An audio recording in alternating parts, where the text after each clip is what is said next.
Major 3 is here, and Florida is about to feel the heat. The writing is on the green wall. Round 1 offense. They might just be on fire today. A 5 spree. Nice name combination there. Scrap, give me all The first series win for the Vegas Falcons. They got it, Miles. They're gonna get it, Miles. Super lines them all up. Give him the ace to close it out. Doesn't go down to the 1v1. Oh, he makes the play, finds all 3.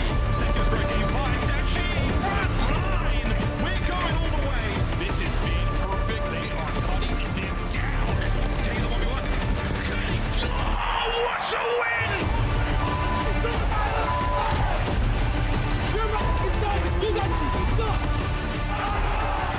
Major 3 begins now in Boca Raton.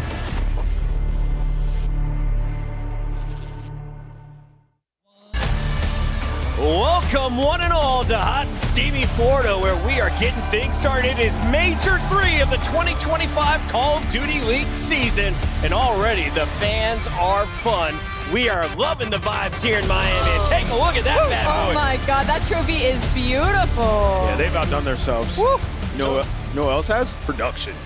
Look at this. Oh my God, it looks so good. We're vibing, everybody. Welcome in to the beachside headquarters. I'm your host, Chris Puckett. We have Miles the Ross Boss, and of course, the regulars. We've got Alley Cat alongside Nameless. I want to start with you, Rosalie. What's up? How's Florida treating you? Florida is amazing. I haven't gotten sunburnt yet, so that's always a big win, but the weather's been beautiful. Nameless, I heard you watched some terrible movies, but how is the barbecue treating you here in Florida? Well, the movie was okay. Barbecue's This is been big. great. We've had a lot of tacos, honestly. I think I've had like 12 tacos since I've been here. It's been 2 days. Miles, everyone has been trying to step up their game, getting ready for champs. You're running out of time. This is our third of 4 majors. Let's jump in to some of the big roster mania moves. Miami, are they the big winners coming into this event? Well, statistically, I think they probably are. I'm not going to back that with anything other than, damn, son, they look good right now. Super is just that. He has been an absolute staple in nearly every single victory the Heretics have had. We saw a little taste of him once. We came in to fill in for Metals during an off day, a sick day maybe, but apart from that,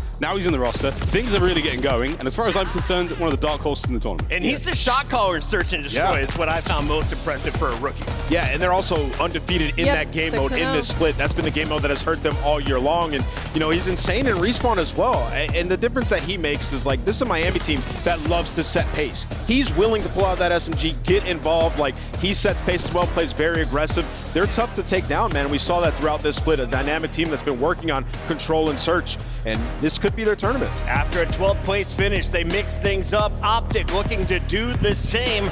They've got 2 players mix it in as Fred is sent back to a new bench. We are going to have Hook and Skies in the starting lineup. Miles, do you like this move so far? Well, yeah, I mean, not that much. No. I want to see more. I want to see a little bit more success. I want to see this team get the chem going. And again, time. That's all it's going to take right now. And you are running out of that time. So it's a deadly, deadly double-edged sword. It's one of those weird things because we look at the rest of the roster moves and it's like, wow, rookies have been coming in and completely changing these teams, where in this move, there's been no success across the board, right? So we're still waiting to see anything to kind of explain as to why this was the choices made by Optic Texas, because they have not been paying out at all. They did get the 3-0 over Cloud9. A second win was good enough for the winner's bracket. Vegas, though, was right on the edge. We thought Fred's new crew was going to be able to somehow find a way into a winner's bracket. They didn't quite accomplish that goal, but you have to think this is the strongest we've seen of the squad in 2025. Yeah, I mean, without question, Chris. I mean, this roster, and Hardpoint at least, it's worked. I mean, top 2 this split in that game mode. They're running through teams there. It's just unfortunate the Search and Destroy has gotten away from them, and they've gotten down to the wire. And a lot of those Search and Destroys, round 10s, round 11s, where, you know, even Exodus 1v3, not giving them enough momentum to close it out. So you got to think Search and Destroy, the primary focus coming into this event, but they're going to be confident. Falcons looking for blood. Their road starts tomorrow, but tonight, well, I guess it's going to be tomorrow as well for Minnesota. That's the squad we got to talk about next. Kenny has found a new home. We thought it was going to be a fantastic landing spot, So many round 11s, Allie. So many game 5s. So many game 5s. 1-4 so many record at round the end. 11s. It's just heartbreaking because we look at this roster and we saw the addition of Kenny, and it was like, this is exactly what these younger guns needed. It just, unfortunately, the balls have not gone through the hoop just yet, but if there's any time for it to happen, it should be during this event. They're in the bubble. They're not in the worst position, but they need to start racking up some points as we get closer to the end of the year. I think it's the same with the situation that Fred finds himself in. You know, you get some dubs, you lose your old team. A team that sorely needs a dub, though. Let's face it, folks. The Gorillas, mate, c'est la vie. No, not c'est la vie.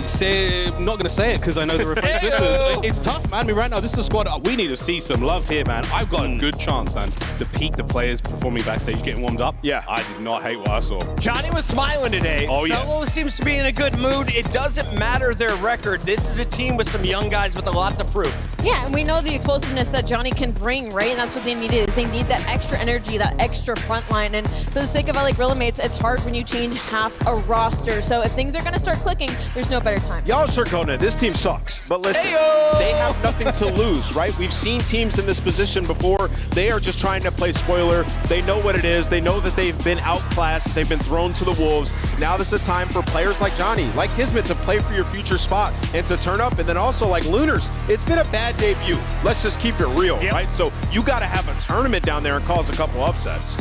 They were hoping they had a super of their own. Instead, though, you look at the roster mania move. Super tops the leaderboard. Arcides is going to round out your top 8 with Priestman in the 6th spot and Pred at 2. The Falcons looking way better than the start of the year. That's what happens when you add in world champions. It's kind of expected. It sounds like it should work, but it doesn't always, man. Yeah. It doesn't always. Sometimes. Speaking of world champions, we've got Atlanta FaZe, and not only are they winning EWC, they've won Major 1 and now Major 2. Are FaZe the greatest team in the game right now, Rosalie? Right now, I'd have to say no. I'm leaning LA Thieves right now, but only because Atlanta FaZe have had a really slow starts to some of these series and losing some of these hard points that like you wouldn't expect Atlanta FaZe to fall short. So it's been a lackluster qualifier 3 for them, but that's by Atlanta FaZe's standards. By the league standards, they are still a top 2 team. Do not get me wrong. But by Atlanta FaZe's standards, they've been on a little bit of decline when they're trying to look for the back-to-back-to-back-to-back. Yeah, it's hard to talk about this team, right? Because they go to LAN and they just dominate, right? But when we're talking about online, the Tiny Terrors, Ross, they just haven't been it. They've had a bad stage in Hardpoint. Yeah, that's fine. I don't care. I'm fine with it. I think the fact that they have a bad Hardpoint is okay because they win every single series 3-1. That is totally, I'm down with it.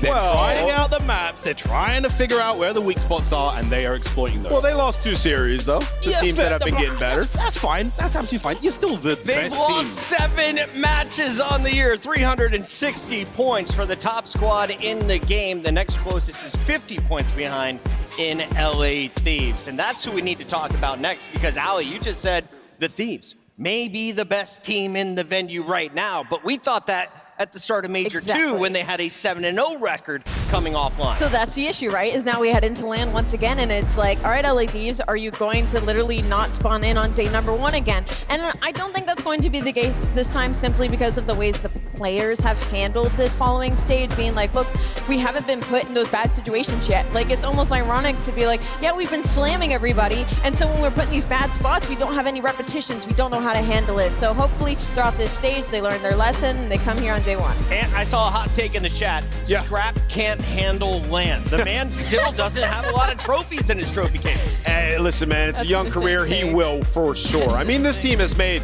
the grand final, right? It's just like they came out so slow at the last major, and that has to be the primary focus here is like get that practice in, get those reps because they are undeniable online. I mean, literally running through everybody. The only team that's given them a lot of trouble has been Toronto, right? So there's some matchup issues there that I'm sure that they're preparing for, but in terms of the team and the individuals, they have been on another level so far. It's so crazy to think of the rivalries. Somehow Vancouver has Atlanta's number, and you have seen Toronto have the LA Thieves number on LAN. 60% map series and map and series win rate. Pretty darn good. These guys get the job done. Question is, how far can they go in this bracket? Miami Heretics, though, is the real question mark because this is a team that came into the first event. No expectations in Madrid. They go to a championship Sunday with Rancor the Rookie on the main stage. Then they come off a top 12 finish at Major 2. Does the fan buff playing in front of the Floridians give them an edge in this tournament, Rosalie? Absolutely. We even saw a little bit of it while we were in Madrid. We got a taste, and now they get their true home crowd here with the Miami Heretics hosting this event. So for Miami, they're in a great spot right now. They had an incredible stage. They are unreal search and destroy right now. And you have to tip that hat over to Super, and it's kind of the same situation that when Vanguard Surge added Neptune. They started getting across that finish line. Same thing for Miami Heretics since adding Super. The biggest thing now is, can he continue it on land? This will be our first time seeing him spawn in on local area network. I think it's going to be a good time for him. I think the pressure is definitely going to be there, but some players rise, some players fall to it. And I feel like Super's the kind of guy, he's a very calm demeanor. He's very, very thoughtful dude when it comes to the game. I feel like he's going to come to this looking at like another day in the office. This office just smells a little different. It's a little bigger. It's a little warmer outside. But that's about it. Let's take a look at some of the numbers. It is 82 degrees down here in Florida, and well, Miami, they have been heating things up in stage 3. Walk me through, how does a squad that we didn't have any expectations go to pull up a 6-0 record with a new player in the lineup? Yeah, shout out the Miami organization, man. They've made great pickups. I mean, you think last season Real, then Rencore, immediate success, and now you address your main issue, which is search and destroy, with Super, who was the best search player this split, absolutely taking over. So for Miami, they're in a great spot. And then keep in mind, they're going up against Toronto, who's looking like they're using a substitute player in round 1. So early momentum. They have everything going for them right now if you're the Miami Heretics. Huge question marks around Miami on land. Those answers will be coming our way a little later today. And for Boston Breach, we'll also find out, are they the same team that's able to cause chaos? They knocked out LA Thieves with an 8 seed, taking down number 1 to open up Major 2. Boston, I never know what to expect. But you have undying faith in this squad. Yes. Why do you love the Breach, and what are your expectations this week? Oh, man, I could answer this question for 30 minutes. But to sum it up, listen, they kept their roster from last year, which I think is awesome, right? You know, these are guys that maybe wouldn't have got, you know, a roster spot in other organizations, right? So they knew that they had to play with a chip on their shoulder. Snoopy has developed so much, one of the best SMGs in the world. And now you're seeing the AR players start to improve throughout. I mean, Cammy and Awakening, a phenomenal split. Coming into this, they were 5-16 in control, undefeated in control throughout this split. So they have answered a lot of questions in terms of like what they need to work on to make a run, and they're finally in position to do so. I think this Boston team, in my opinion, the dark horse in the tournament. That was their biggest pain point, was that control. They went from 10th overall in the league now to number 1 in the split heading into this major. And their S&D hasn't been great. It's been a little bit 50-50. Good enough. But when you're winning all of your respawns, it's good enough. It'll get you at least to that game 4. If you can push to that game 5, you still have 2 opportunities. So for Boston Breach, the respawn needs to stay on point. And we saw what they did at land at Major 2. So obviously expectations are high. I love this Boston team, but to go back to what you said, Chris, about like, I don't know what's going to happen. I don't know what they're going to do. I don't know how it's going to go down. I mean, I feel like they've got such a tough recovery rate. Like if they don't start a map strong, it doesn't quite work out for them. You know, they've got like the potential to be such a strong team. They've got the pop off, but it's a coin toss, man. And it's really tough for me. Miles, how many times have we seen a team that goes up against Optic round 1? When they beat Optic, there's just an extra amount of energy that gets put in your lungs where you're so hyped running through the tournament. So this round 1 matchup is absolutely massive. And with how Optic's been playing, you'd think Boston should come out with the dub. If you've been missing out on the bracket, let's catch you up right now. Here's how things have sorted out in our double elimination tournament. Remember, top 8 seeds starting the winner's bracket. They have 2 lives. The bottom 4 seeds, that's Rocker, Gorilla Mates, Falcons, and Cloud9, 1 life, and that starts tomorrow. But in this opening round, Rosalie, how many game 5s? Ooh, I think we could be looking almost across the board. I'm going to go with 3. I'm going to go with 3 game 5s. Not LAT Ravens. No. Schmink, schmonk. Boop-bop, bebop. We're going to a break. When we come back, we'll be breaking down all the games, including that schmink, schmonk, swoop-bop, boop-bop. Don't go anywhere. It's Major 3. Bam! Oh, they're on stage. My bad. Upgrade your game with the Scuff, the official controller of the Call of Duty League. The Esports World Cup is an official partner of the Call of Duty League. The Arcade Wiz Tracer Pack is available now. Hit the map in retro glory with the Star Player Operator, pixel-inspired emblems, and more.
On match day, everything matters.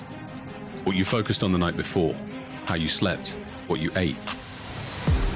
Players gather in the arena, ready to go toe-to-toe, fueled by the dedication, passion, and love of the sport. The mind has to be focused, clear, locked in. Any unknown variable can mean the difference between winning and losing. And when you have your pride on the line, every decision has to be perfect. Every movement calculated, and every shot on target. If you want to be remembered here, you have to make them believe. Scuff has been a proud and passionate supporter of Call of Duty esports for 14 years and enables you to play like a pro. Welcome back. We are poolside with your favorite human beings, about to watch your favorite game. It's Call of Duty Black Ops 6, and we've got the best of the best about to take the stage. LA Thieves taking on Carolina Royal Ravens in our winners bracket. We've got our stage host, Guy Blaze, playing a little bit of volleyball. Nameless has his hands full, as always. But Rosalie, can we talk about this first matchup? LA Thieves, Carolina. It's not the first time we've seen it. In fact, it has been five straight wins. It has been unfortunate 5 straight wins. It was at first close. It was 3-1. And after that, it has been a 3-0 slamming since then. I'm trying to be nice, Miles. What is your What, you're gonna use the word slammage in your broadcast? When Allie used the word close, she means they won a map, right? Because they got dominated in those hard points. But yeah, it's just one of those matchups. We've seen them in the past where it's just teams just struggle against them. And, you know, I talked to Mayhem, one of their assistant coaches this morning, and he said they just don't play loose enough when they play LA Thieves, right? Like, even when they get a 4 dead, they're not getting out there and like applying that pressure. So it could be that could be the difference coming into this one, but they just made a roster change. That does not bode well. No, it hasn't been boding well. Rex, unfortunately, is rocking a 0.6 right now. It's off of 1 series, but it doesn't look good when you're heading into LAN as well, because that adds so much more pressure on your shoulders. And LA Thieves, they've looked completely unreal. They've gotten better at search and destroy. They haven't lost any weight in respawn. We're on the flip side for Carolina. All across the board, they've gotten worse at almost every single game mode. The worst one, Control. Absolutely abysmal. You got to sign it off in the series. It's not even going to be counted. So it's not been Let me ask you guys a question. Hit me with it. What do y'all want to see from Gwyn here? Because he's sensational online. This has got to be it, right? Getting over the hump, the matchup versus LA Thieves. He's got to take over. Is he just going to put Dylan in his backpack? Because Dylan was quite heavy in the one online matchup. It's a small sample, but it's the same opponent. That's why we're being so harsh. 15-1 is the map count against Carolina. Miles, Carolina might need that. A life ring, yeah, they're going to need it. Well, whether they sink or not, That's I don't know, man. Carolina Blue. I just feel, here's the Carolina Blue, you're right, put it back on. I just feel like maybe this is a team they have a mental block against, right? They just can't find the dub. They just cannot find it if they try. I want to see Gwyn come out big. I want to see Slasher. I want to see him lead the boys. He has been good, but I want to see him like lead that in-game moment. I want to hear the comms. I want a good listening. I want to see some nice Carolina Blue up there in the dubs column, because it's about time. Absolutely. Allie, we have seen teams overcome their kryptonite. Most recently, it was Atlanta FaZe taking down Vancouver Surge, who somehow became their problem during Major 2. This is another battle that happens early in the tournament. I really thought you were about to hit me with that. Maybe Carolina's going to do it. And I'm like, well, Chris, we've gotten 5 times at it. But on the side of Atlanta and Surge, yeah, it was too hard. Losses handed to them by the Surge. And I think it was almost a moment for Atlanta FaZe to be like, whoa, okay, we got to take a step back here and see what's going on. But also, it was Vancouver Surge. I mean, just getting better at the game, right? And Well, yeah, but then Atlanta did exactly what you said, Allie. They took a step back. They're like, all right, we got to lock in. This is a tough match for us, and then smoked them. I mean, you're talking about a team that in the grand final beat them 4-0, right? It was dominant in that search and destroy, and to close out with that game for Hardpoint. So they feel confident in this matchup now. The biggest thing for Vancouver is like the edge you have is Hardpoint. When you play them, you have to win the hard points. That's when they had the most success. They locked those up against Atlanta. They did take them to a Game 5 in the winners bracket, and a great job from production to remind us of that. Will we have another tight series, or do you think it's more like that championship match that was a one-sided affair in favor of FaZe? No, it'll be tight. I think that was just Vancouver Surge did not have a map pool during that time period. They've now had an entire qualifier together with Neptune. I think it'll go very different. Toronto Ultra has caused problems for both Atlanta and teams like LA Thieves, but will they be able to continue to give L's to Miami? We look at the numbers. Toronto 2-0 recently against Rancor's crew. Yeah, recently, Chris, it's a tough scenario to be in. I'm not sure if we're really bringing this up just yet, but I don't think Beans is going to be involved. This is a beansless meal here at the major. Is it officially no Beans? I think he was tweeting about it, and I met the man himself backstage who will be filling in for him. But it's looking like a really unfortunate situation for the squad to be in because they have been hot recently. They've been real good, and especially against Miami, you're another hot team. Yeah. Already now, I'm looking at this series totally differently. Which is upsetting because this is a perfect matchup for Toronto on the side of like Miami and Toronto are both very aggressive teams. They're teams that like the set pace, especially with their SMGs, but also the ARs are more aggressive than majority of the league, and that's why this matchup can be so tough for Miami Heretics because they're not used to teams being able to match the pace of players like Riel, of players like Rencore, like Super. So without Beans, this might be really tough for Toronto Ultra because this matchup then tips a little bit more into Miami Heretics' favor. That being said, Merc is a slayer, right? And he's been getting crazy gas, Chris. Like, he's been going off in challengers, so he's just got to come in and find those kills. Really, the difference in this series was Metals got smoked. He was like minus 40 in the series. So if he plays well, then Miami will get I just want to know why Flux or Joe didn't get the call up. You know, we saw Marky B do it. Where you at, bros? All right, shout out to the former pros. For now, though, we got to give a shout out to the Heretics record at home. They've got top 3. They've got top 12. Can I get some predictions from us, family? How far are we getting? Top 12, top 8, top 4, Allie. I'll make it easy on you. Top 4. Top 4? I think we're going top 4. Home crowd, come Nameless? I think top 4 is in the cards. Yeah, Same. They look good. Miami get top 4. I completely agree. I think top 4 is definitely doable. I think right now Heretics are in a good place, great form, and now they get a kind of easier round 1 game. You have to win. Just push that forward. Have to win but this you play round Ultra, and then you're going to get, arguably Thieves next round, and then you're laughing. But the last iteration of this roster, remember that match versus Thieves on LAN? Oh my God, was it tight. It was so close. They got a bad draw having to play them round 1 in the lose bracket. So Miami, the vengeance game's off rip. Ultra, and then potentially Thieves. Incredible story for them. Enough filling from us, fantastic human beings. There's a look at the bracket reminder. Fill out your pick'ems right now. Get them in because the games are kicking off in just a few moments. Allie, we've got 4 games here on our opening day, and it's all of the best squads in the CDL. Yeah, it's all bangers across the board. I cannot wait to see Vancouver Surge and Atlanta FaZe go at it again, but I'm also really interested to see what Optic Texas we're going to get here on day 1. Carolina fans, prepare to get annoyed when we come back. We are breaking down the rivalry. LA Thieves, Carolina. First spot winners round 2 when we come back. One side of the face.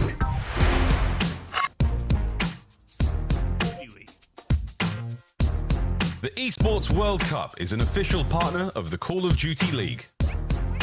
The Arcade Wiz Tracer Pack is available now. Hit the map in retro glory with the Star Player Operator, pixel-inspired emblems, and more.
On match day, everything matters. What you focused on the night before, how you slept, what you ate. Players gather in the arena, ready to go toe-to-toe, fueled by the dedication, passion, and love of the sport. The mind has to be focused, clear, locked in. Any unknown variable can mean the difference between winning and losing. And when you have your pride on the line, every decision has to be perfect. every movement calculated, and every shot on target. If you want to be remembered here, you have to make them believe. Scuff has been a proud and passionate supporter of Call of Duty esports for 14 years and enables you to play like a pro.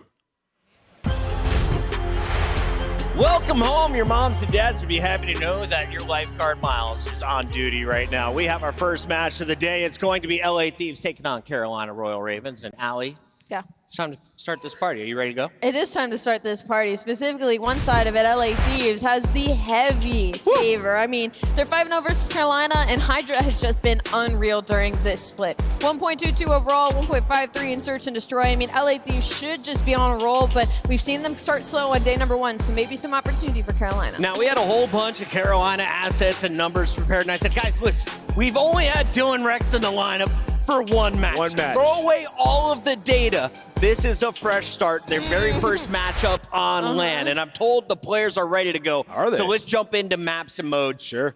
Is there a chance Carolina pulls out a dub in your first 3? Yes, listen. The one search and destroy and the one map that they beat them on is Red Card S&D, and Carolina have it in this series, which is great for them. What did we just say about throwing out stats? Listen, that's important. That is very important. And Hosty's a map that they have liked, right? So there's a chance. Obviously, matchup-wise, it's been very, very tough, but LAN's a different beast. The last time we saw LA come out on LAN, they lost to Boston in their first match, right? So Carolina definitely have a good opportunity. All right, I'm told to speed this up because the players are ready. We're jumping right into our Scuff pick'ems, but I do want to take some time as we display Anthony's terrible record. He has still yet to break triple digits. I keep picking Optic. And this is your opportunity today. Yes. If you can hit the camera with that beach volleyball while you say your pick, I'll give you a 2 for 1. All right, so if it breaks, Chris has to pay for it. You get to go correct? first. Yeah, You we're agree? good for that. Yeah. All right, so I'm hitting the camera, and I'm going LA Thieves. Oh, it grazed it. Whipped. It grazed 0 it. points. Allie. There was nothing. It grazed it. I don't believe it. We'll It go to grazed the evidence. Allie, go quick. LA. LA. La la la la la la la la la la la. Miles is la la la. Match is ready. Let's go to our casters for match number 1. And your man on the stage, Guy Blaze. He totally missed. Thank you so much, Bucket. What's up, Call of Duty fans? The best in the world. We're about to kick off Major 3, and it's hot in Florida. But our first series is about to set the stage ablaze. Get ready to make some noise for the first squad coming to the stage, flying high. Get ready for Carolina. Make some noise for the Royal Ravens. TJ Haley, Slasher, Gwen, and Rex. Can they stand the heat? It's time to find out. The toughest draw that they could have gotten, they have to play in round 1. Listen, I'm looking at Rex, he's the newest addition to this roster, but I'm also looking at Gwen. I'm ready for a Gwen takeover series. We've seen it so many times. Let's see it on LAN. Let's bring out their opposition, Guy. I'm ready to bring them out because we know this team all too well, and they're about to make a hot run. Get ready for the boys from LA.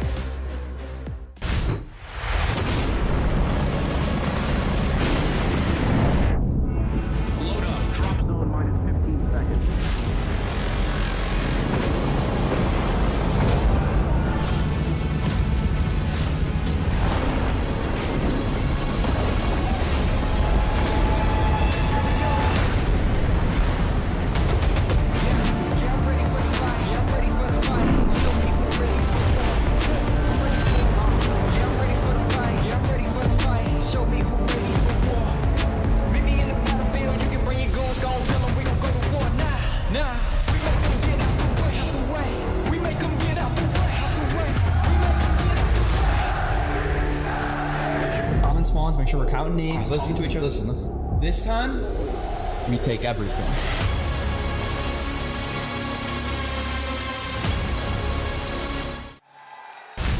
Get out their way! Here comes the LA Thieves! Scrap, Hydra, Envoy, and Ghosty. The Thieves looking to heist, get another trophy.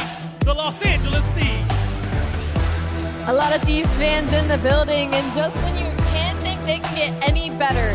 They prove everybody wrong, everyone across the board, up and in numbers, and the team as well, stronger in search and destroy. An absolute favorite heading into this event, and this is going to be their first test, and they're feeling kind of confident about it. Let's get the first match of the day started, Blaze. It is going to be their first test. We'll see if these Ravens can fly high. They're going to get scorched by these Thieves. Merc, Maven, let's turn up the heat. Here we go. All right, so Ali just said they should be very confident. Yeah, Joe, they should be, because they've dominated this. They're 15-1 in map count. They have literally just spat on this Carolina team. This is Thieves' tournament probably to win with the recent phase, form of phase, and stuff going on with Toronto with Beans not being here. This is probably their tournament to take, but like they can't be overconfident in this matchup. Based on what you think, Major 2 round 1, they can't be caught slipping, bro. Yeah, I mean, listen, I think if you try to learn from that, right, versus the Boston.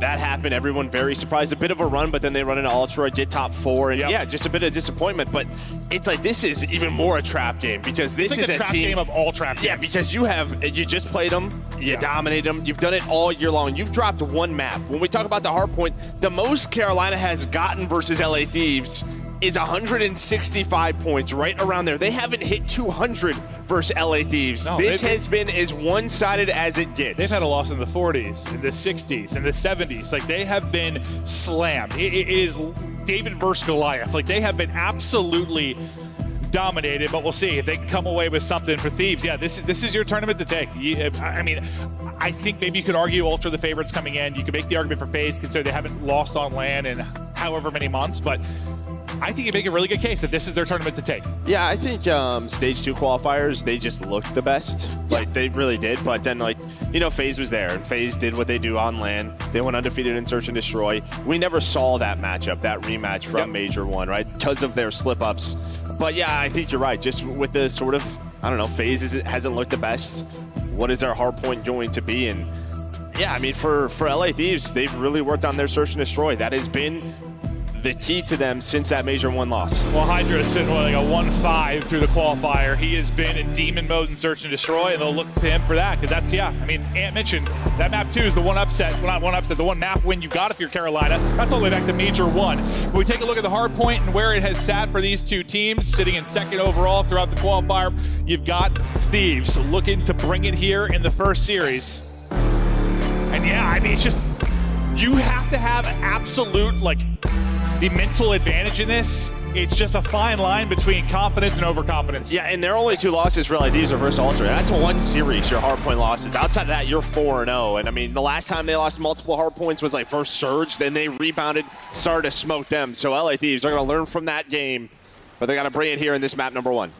Well, Major 3 and right into it, as we expect this to be as flat as almost the last Major was. I mean, with just all the 3-0s, like not a lot of banger series. It felt like a predictable tournament in many ways, even though there were the round 1 upsets. Like this one, who the hell knows? Like this is one where I looked at the bracket. It should be one of the more fun Majors we've had in a while. Yeah, I would hope so. I would hope so. Even those losers round 1, when we get there tomorrow, should be a lot of good matchups. But LA Thieves are going to flip the spawns. They're going to get early time, doing what they do best. You're going to have number 7 in Gwyn. He's going to try to rotate on through, find that first kill, and now Thieves have to worry about him. And you talk about Dylan Rex coming in, like, welcome to the league. Yeah, welcome to the league. Your first 2 matches are Thieves. They have, had Carolina's number. I'm excited to see if he can step up. And, Ant and Dad's talking about Gwyn, wanting to see what Gwyn's going to be able to do. It's a nice little 2-piece there from TJ, trying to get them set up in rotation. Good chance for them to earn time, but yeah, we've been wanting Gwyn to show what he is capable on LAN. If they come away with an upset here, what a performance it can be from him. Yeah, nice little rotation there. TJ's able to pitch up that double.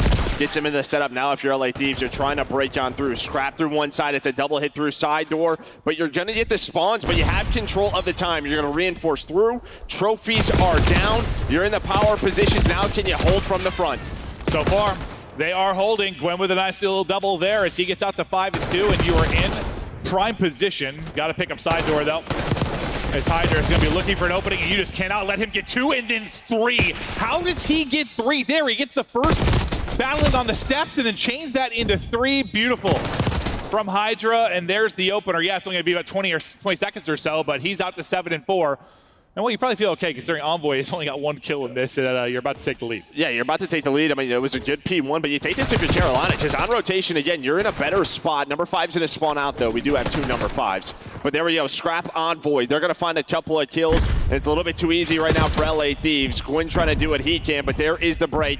As Hydra now up to 6 in a row. Close to that Hellstorm. There is number 7. He is moving. I'm glad you said that because there's 3 of them. So I'll be more prepared there's for that. 3 number 5s. Yeah, at least one of them's red. Yeah, that's true. That's true. But not going to be able to get the Hellstorm. We'll come up a little bit short, but a bit of a wrecking ball moment there from Hydra as he takes over.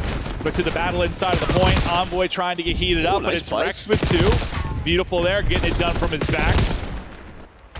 It's a nice sequence and maybe a little bit of a lead change here if they get the rest of this time. We'll focus on the rock rotation as this can be a big one. Starting to fan out early is going to be that number 7 in Gwyn. Yeah, I mean, nice little stuff here from Carolina. At least, you know, split this time. Again, you're going to have the lead after these final 5 seconds. On rotation, though, Thieves this time going to be the first to set up. But it looks like you will have the numbers. They're going to wait for each other. Hydra's going to even it out. DJ, though, going to try to find the entry alongside Slasher. Can they get the last player? And they do. Can Gwyn now stay up and get the double? Still 77 HP, still able to do the fight. Great job from Gwyn. Terrific map 1 from him so far as he is on 11, but you've got the close side spawn. You're trying to get in quickly if you're LA Thieves. So far, though, the hold good for Carolina as they are in and battling and trying maybe to catch a slow start here from LA Thieves. But with those 2, maybe a chance to open. It's going to be behind the subs in Carolina. Try and hold on. They're not going to be able to do it. So they'll bust on through with about 30 seconds left. But you think about like the 2, 3, and 4. Both teams have been able to break. Both teams have been able to break. About 30 seconds left. That's why you have a score line. It's basically even. It's going to be what? Who can break it a little earlier? Who's going to be able to get a significant hold? We'll see how it plays out. Yeah, we'll look at that next P2 upcoming. But what, 10 seconds left. You're going to get this again. Hydra on another spree. He's double positive. Now watching this rotation. Number 6 is going to spawn behind them. That's going to be Slasher. They're not maybe going to recognize this, so he's going to have a free pinch.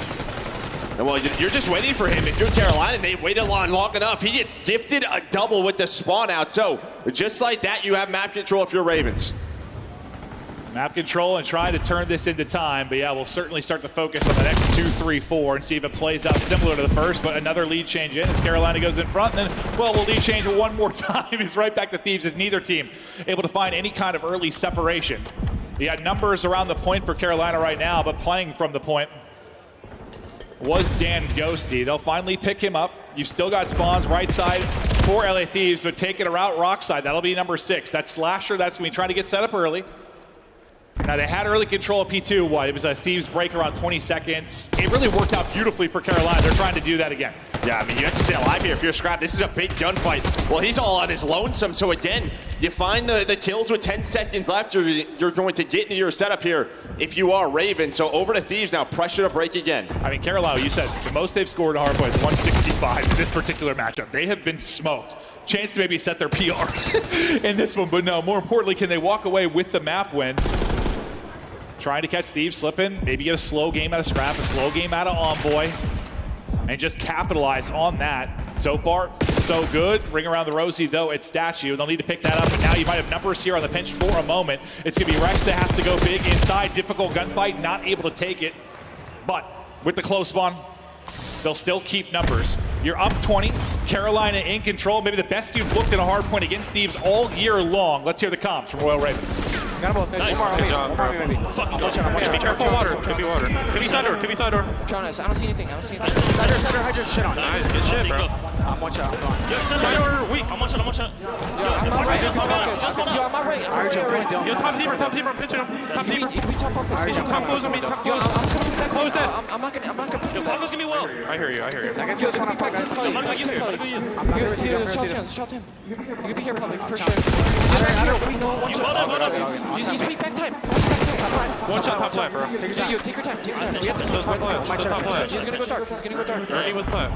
I'm top open right now. Looking for Ernie. I think he's intercept time. Could be dark. Intercept time. Top dark on me. Top dark, bro. Weak. Top dark. You blasters, intercept time. Top left. Intercept time and flat stairs. Both on top, I think. Trophy. You put him in dark. Okay, dark and inner. Fight dark side. No, smoke me dark. Top again. He's gonna run at me. Yo, I flipped, bro. Next time, we have to go new. One shot you, Hydra. You to mid, bro. Trying to go touchdown. I'm blocking fucking new. I heard you. They're spawning deep behind me. Yeah, you go bottom bar. Yeah, probably bottom He's bar. already punching like well or some shit. Yeah, give me a picture. On their side hill right now. On their side hill. Yeah, I'm with you. One shot Envoy on the pillar. Bar pillar. Checkers. I don't see checkers. This guy's gonna pitch me too. Bar pillar Envoy. I spawned deep. One punching. Mid cheese. Close up. I'm flanking mid. Their side. Go see that. He's on hill. One shot. Dead. Let's go. Yo. I'm one more. They can be top mid. Bottom bar. Dead. Their side. They can be open. Yeah, Their side. Deep. Their side. I'm still back in P2, guys. I have top bar now unless he's already mid on me. Hey, boat out. I'm mid, bro. One time, bro. All good. One more open. Hydra. Okay. I'm gonna go over you guys' time. Outer side time. I'm gonna shout outer. Give me a second. I need it, bro. I'll see him outer rock. That was broken. I said I'm close. Outer rock. Outer rock, man. One shot. We should go. Leave me close center. I'm outer. Close center. Link out. One shot. I'm putting absolute here, bro. I'm jumping up. I'm ready to jump up. My door's a bullet. Dead. No near. We go see. Go see our side. He's close our side. All good. Okay, take our time, bro. Let's go.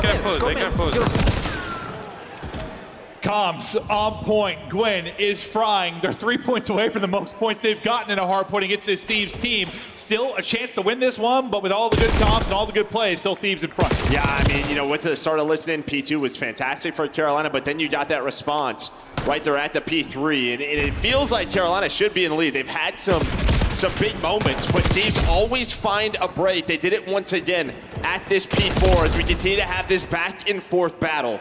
Hydra keeping it going, leading the lobby with 26. Right behind him is Gwyn, but Hydra on the pinch, able to find one, trying to get as much time as they can.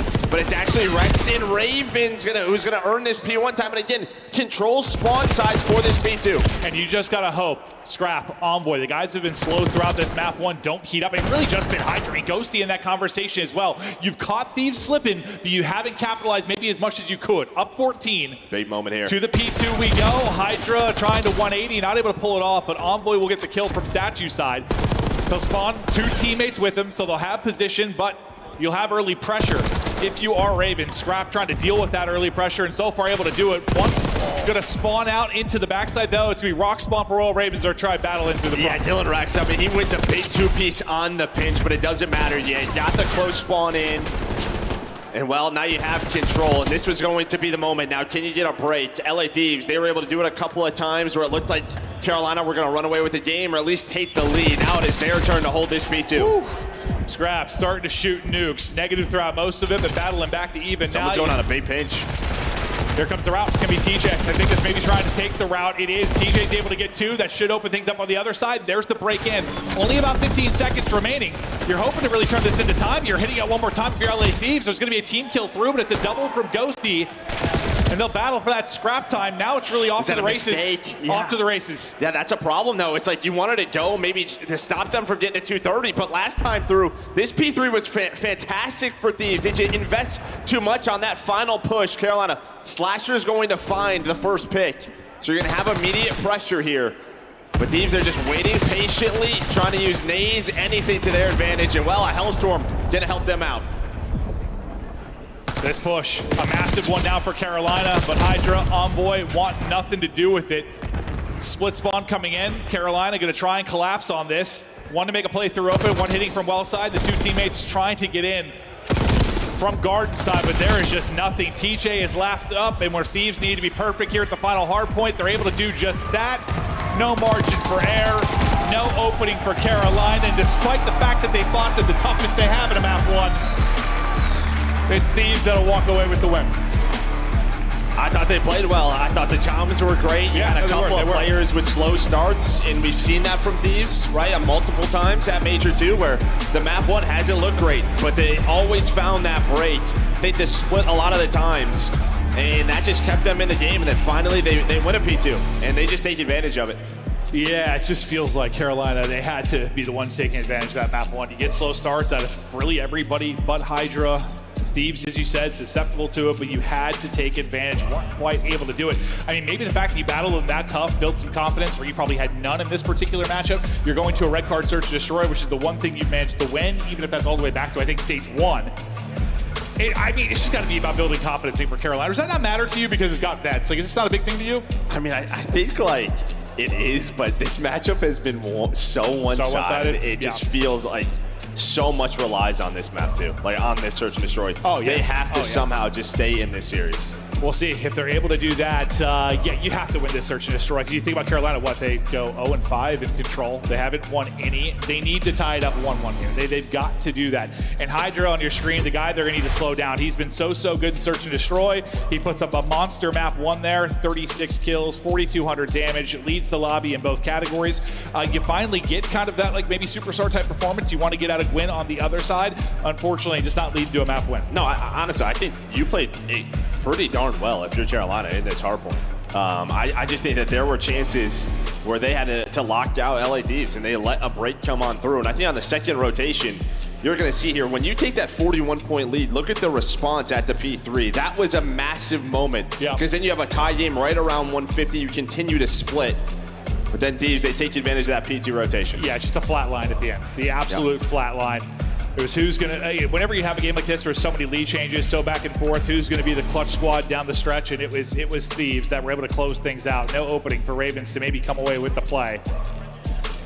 I mean, outskilled has really been the conversation in this matchup, but in that particular one, I mean, the slang was basically dead even, if not maybe a slight advantage to Carolina. Like, I'm talking to Killer too, but it was really tight. Yeah, and it was great to watch Dylan Rex. He was pulling out a sub a lot of the times right on some of their breaks, pulling out that third sub. Maybe they, trying to find any openings that they can to earn some more of their breaks. Man, this is pretty much a new team now, right? When you bring in this fourth, and unfortunately for him, his first 2 matches in the league are going up against these guys. Yeah, it's not just going up against them, it's just going up against them. They're kryptonite. And yes, they're kryptonite. And what the match has been. Like, they've just been getting smoked. But you see fist bumps in from coaches as they try to dial in for this map too. They know how important it's going to be. Hydra looking really vocal with the squad right now. Kind of everybody as they're chatting through things. Probably to the search and destroy on red card. If Ravens are going to get this done, how do they do it? Well, I think what we always talk about with red card, search and destroy, and sort of Carolina, we know sort of their defaults on offense, right? I feel like the entire league does. Yeah. But I think what they need to do is find early success so that they can set up maybe some mid plays for their SMGs, maybe a B play. But a lot of the times it comes down to that A bomb site, that outer site, setting up the players in the top window. Slasher's going to play these slow flanks. What openings does he find? But if they can find some early attack success, I think they have a chance. Yeah, I think they just need to find early success again. Just build some confidence, just to say like, hey, we can do it. Hey, we can beat these guys. Hey, it's possible. But it's felt impossible this year. I mean, Thieves builds this super team. They're looking to get wins, and I mean, right now you're looking at basically the same results we saw at the end of last year with the other team, right? Like, they finished the year with a second and a fourth. What you're looking at right now for this Thieves team, a second and a fourth, and yeah, for a lot of squads, I think that's great. But for this team, you get Hydra and Scrap, they're looking for wins. And this seems to be a prime opportunity to do it here in Major 3. Yeah, I mean, with the whole Ultra situation, I mean, again, we're not really sure what to do with FaZe. Yeah, we never know, but when it comes to land, it's always a little bit different with those guys. But I think they're confident going up against them. I mean, Major 1, they looked great in the respawns versus them. It was just all about the search and destroy. That's where they put the work in. We just haven't seen that rematch. No, we haven't. Hopefully, we'll get that big rematch this weekend. But Carolina trying to stop that from happening and needs to start with this red card search and destroy because the control has not been great. Dude, also protocol control. I think these are like 10-1. Yeah, that's their best control. Yeah, I mean, that one seems like you can chalk it up as a win for me. Yeah, this is like it. Yeah, no, it is. You've got to win this map. You've got to win it. And who knows? Like a ball hard point, dude. Who knows? Like with that particular map, sometimes it'll end up going to time. It'll be one of those wonky ones. You can get a crazy blessed spawn and suddenly you run away with 60 straight points. There are gonna be a lot of things that can happen on a vault hard point. It's been one of the more wild ones this year. Just can you get there? You got to take the red card. Not sure what the delay is. We should be okay. We're good. We're going. I thought maybe there was an issue with one of the players, but it seems like we're about to get into the action here in the map too. And hopefully we don't have 3 number 5s this time. That'll be much easier for me to look at the mini-map, Joe. That's the plan. Yeah. I'm seeing 1 through 8. Perfect. Hydra, 153 KD in search and destroy. He ranks first. I mean, that was their pain point back to Major 1. Since then, he's probably been the top search player in the league. He has started to take over statistically, and he has turned them around. Looking to keep it rolling here and trying to shut him down on the other side. It's going to be your TJ. It's going to be your Gwen. But it will be offense out early for Carolina, and you talked about kind of their standard setup. They're going to play for picks, play for info, take their time and not overcommit. Yeah, but Hydra's just he's going to take that away. I mean, TJ just gets shot through a wall. Headshot comes on through, and that is going to be a first blood, and that is just not what you want at all. You just take so much space away, and now this slow A hit, they're just going to rotate on over. They know exactly what's going to happen. Yeah, that's going to be tough to lose a player quickly on the offensive side of things, especially with this kind of slow push you already want to do if you're Carolina. Going to make it so much tougher. Maybe finding an opening, though, is Gwyn. He does find an opening right through the middle, but he is quickly traded out. Really no help in that position. You're just hoping maybe he can pull off an incredible multi-kill. Get some info maybe for the squad. Envoy and Rex going to exchange some bullets. That's a challenge right there from Envoy. He didn't have help either, but does back down Dylan Rex, so he's got the bomb. Slasher, though, just it's so tough for him to help from here. Well, you just got to worry about the late flank. You got to worry about everything. He's like, I'm going to rethink that gunfight. Well, you both kind of had the same idea. Scrap going to get him behind. Scrap's going to get both, but it all starts with Hydra. The opener onto TJ, making I don't want to call it a flat offense, but making a flat offense look flatter. And well, it starts with the nade, right? Round one, no trophies. They did the pre-nade over towards camera. That backs away TJ. That opens up the route for Hydra. Yep. And I don't know the angle that he shot him through, but Hydra's able to hit the headshot, gets the first blood, and then they just kind of know the play. Again, how many times have you and I talked about Carolina, just their slow A plays? Yeah. It's the same thing. Thieves know this, so they stack that bomb site, able to trade out. Yeah, I think Gwyn probably the best opportunity maybe to make something out of nothing. If he turned that into a multi-kill, but he'll get the only kill for Royal Ravens in the round, and now we'll flip the script. See what Thieves can do on offense. Hydra already won first blood to his name. He'll be out hunting early on.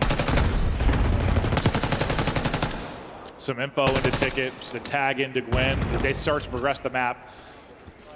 You can have a body here through lobby quickly. A couple playing deep is going to be Slasher.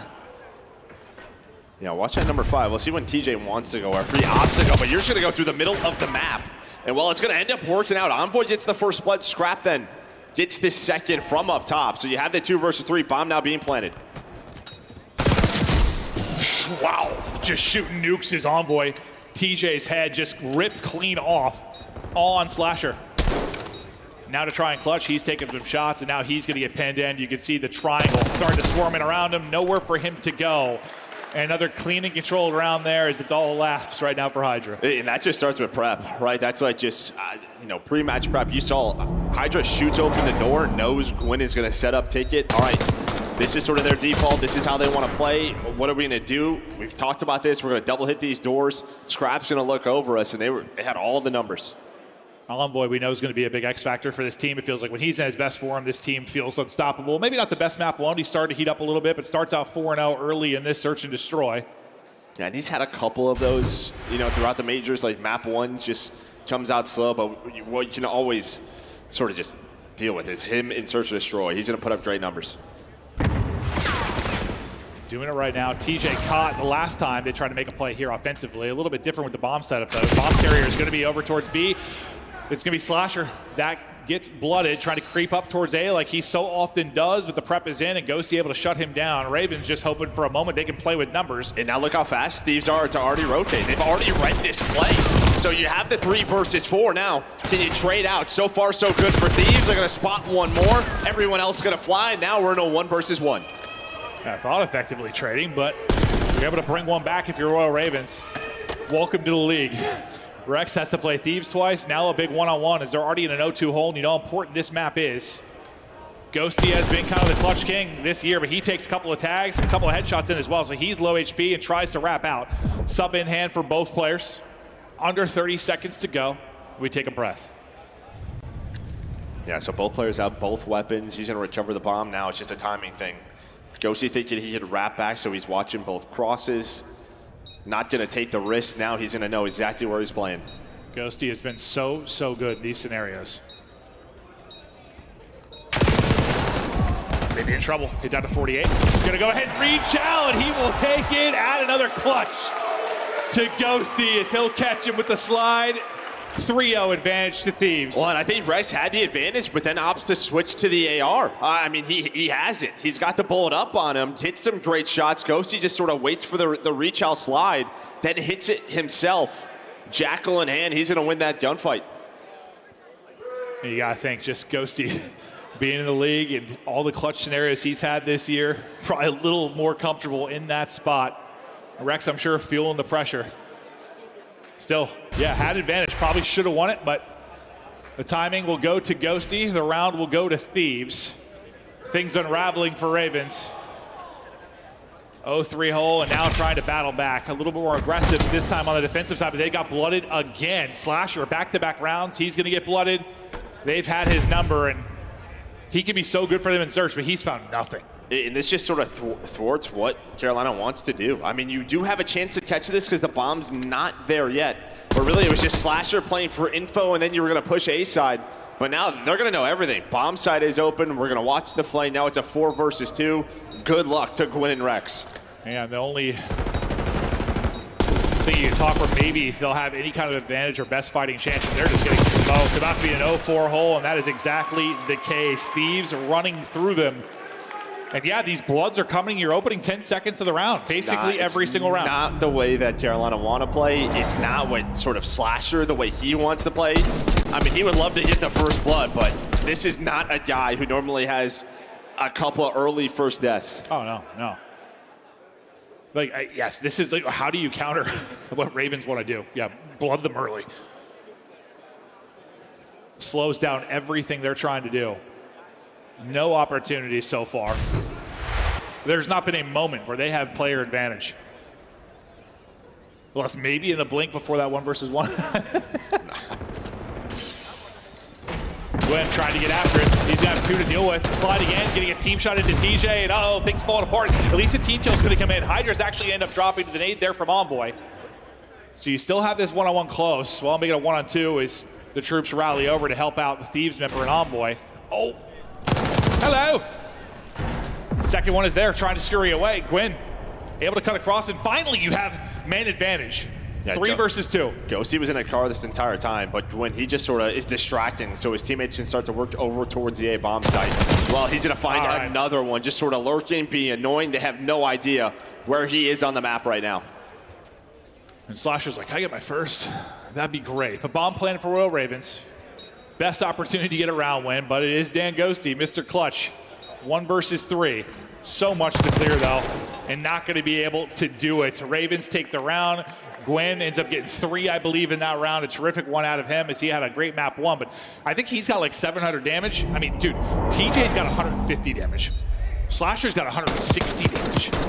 We're 5 rounds in. I mean, you've been able to do nothing. It's really been Gwen and Rex.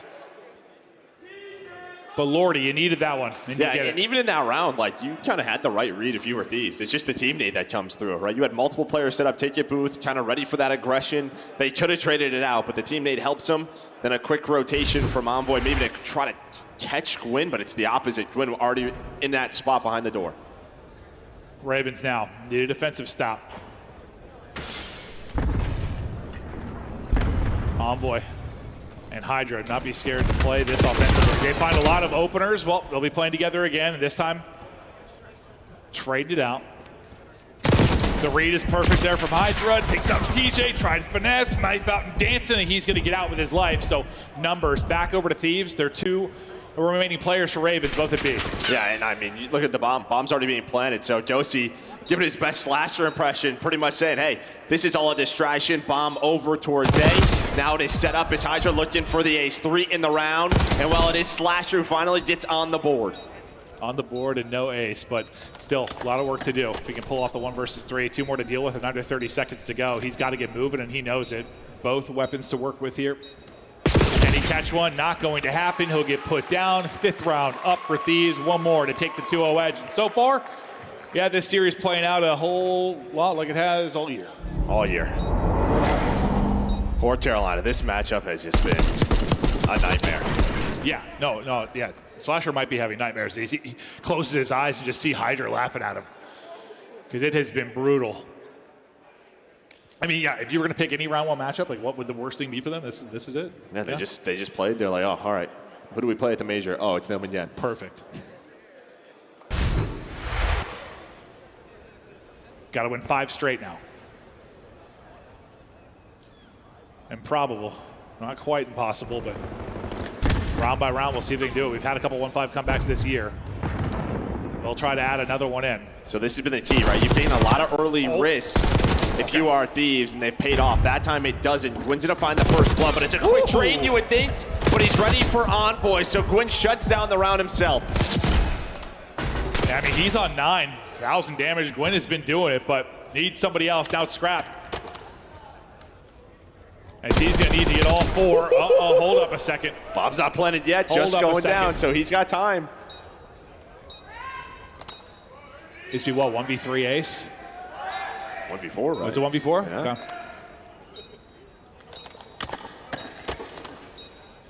Unfortunately, not gonna happen. 1 in behind him. Well, fortunate for Carolina, as they'll stay alive in this. Gwen takes over early, able to get the first 2 bloods. Yeah, he doesn't really react to the audio cue. I think probably his teammates are, yo, to your right, he opens the door. But that was TJ just taking a chance based on the timings, and it works out. But I mean, if he reacts maybe a little bit quicker, here's that's a 1v1 that they're giving him. Still had time to maybe find Slasher, but they don't let it happen. But that round, all Gwen early, finding both Hydra and Envoy. Can you keep it going step by step? They try to bring this back. Well, with how defeated they've got to be mentally in this matchup, yeah, maybe you pull off a 1-5 comeback. Maybe that gives you the belief system to be able to take this, but you got to. Just with how the control gameplay has been and how good Thieves are on protocol, you need this. Aggression here from Hydra. This is going to be a quick flank. Yeah, I mean, they kind of know, right? Slasher gets all the early info. B is the call. This is how they're going to respond now. It's going to be 3 players on through, and Slasher just holding their side. Scrap can't finish the first or get away. Beautiful little bait and switch there out of Carolina. They've got numbers here, 4 versus 3. Gunfight for Envoy. Both players tagged up. Can't quite finish it. Ghosty able to bring it back down, 3 versus 3 though. Envoy still hunting 1. TJ gonna give them numbers again. Is it planted for their side? I'm not sure if it is. That's gonna be the question here. Well, they're reading this well. On the other side, Slash is waiting patiently for Envoy. Or at least gonna give the Tom to his teammate, but Envoy's still alive. Able to regen as well, and they run into him. Envoy almost makes it happen. Oh, almost just slipping through the cracks there, but Carolina, they're able to survive. What, TJ and Rex, a little bait and switch there to open up with the first blood? Well, I don't know if Scrap stopped shooting, because it kind of felt like he did. But that could have been a freebie, and maybe that changes everything. But he kind of knows as soon as he starts shooting. Yeah, I don't know if he did or if TJ just got across the cut, yeah. But it was close. Those shots were a little bit cleaner. He's able to find that. That changes the round.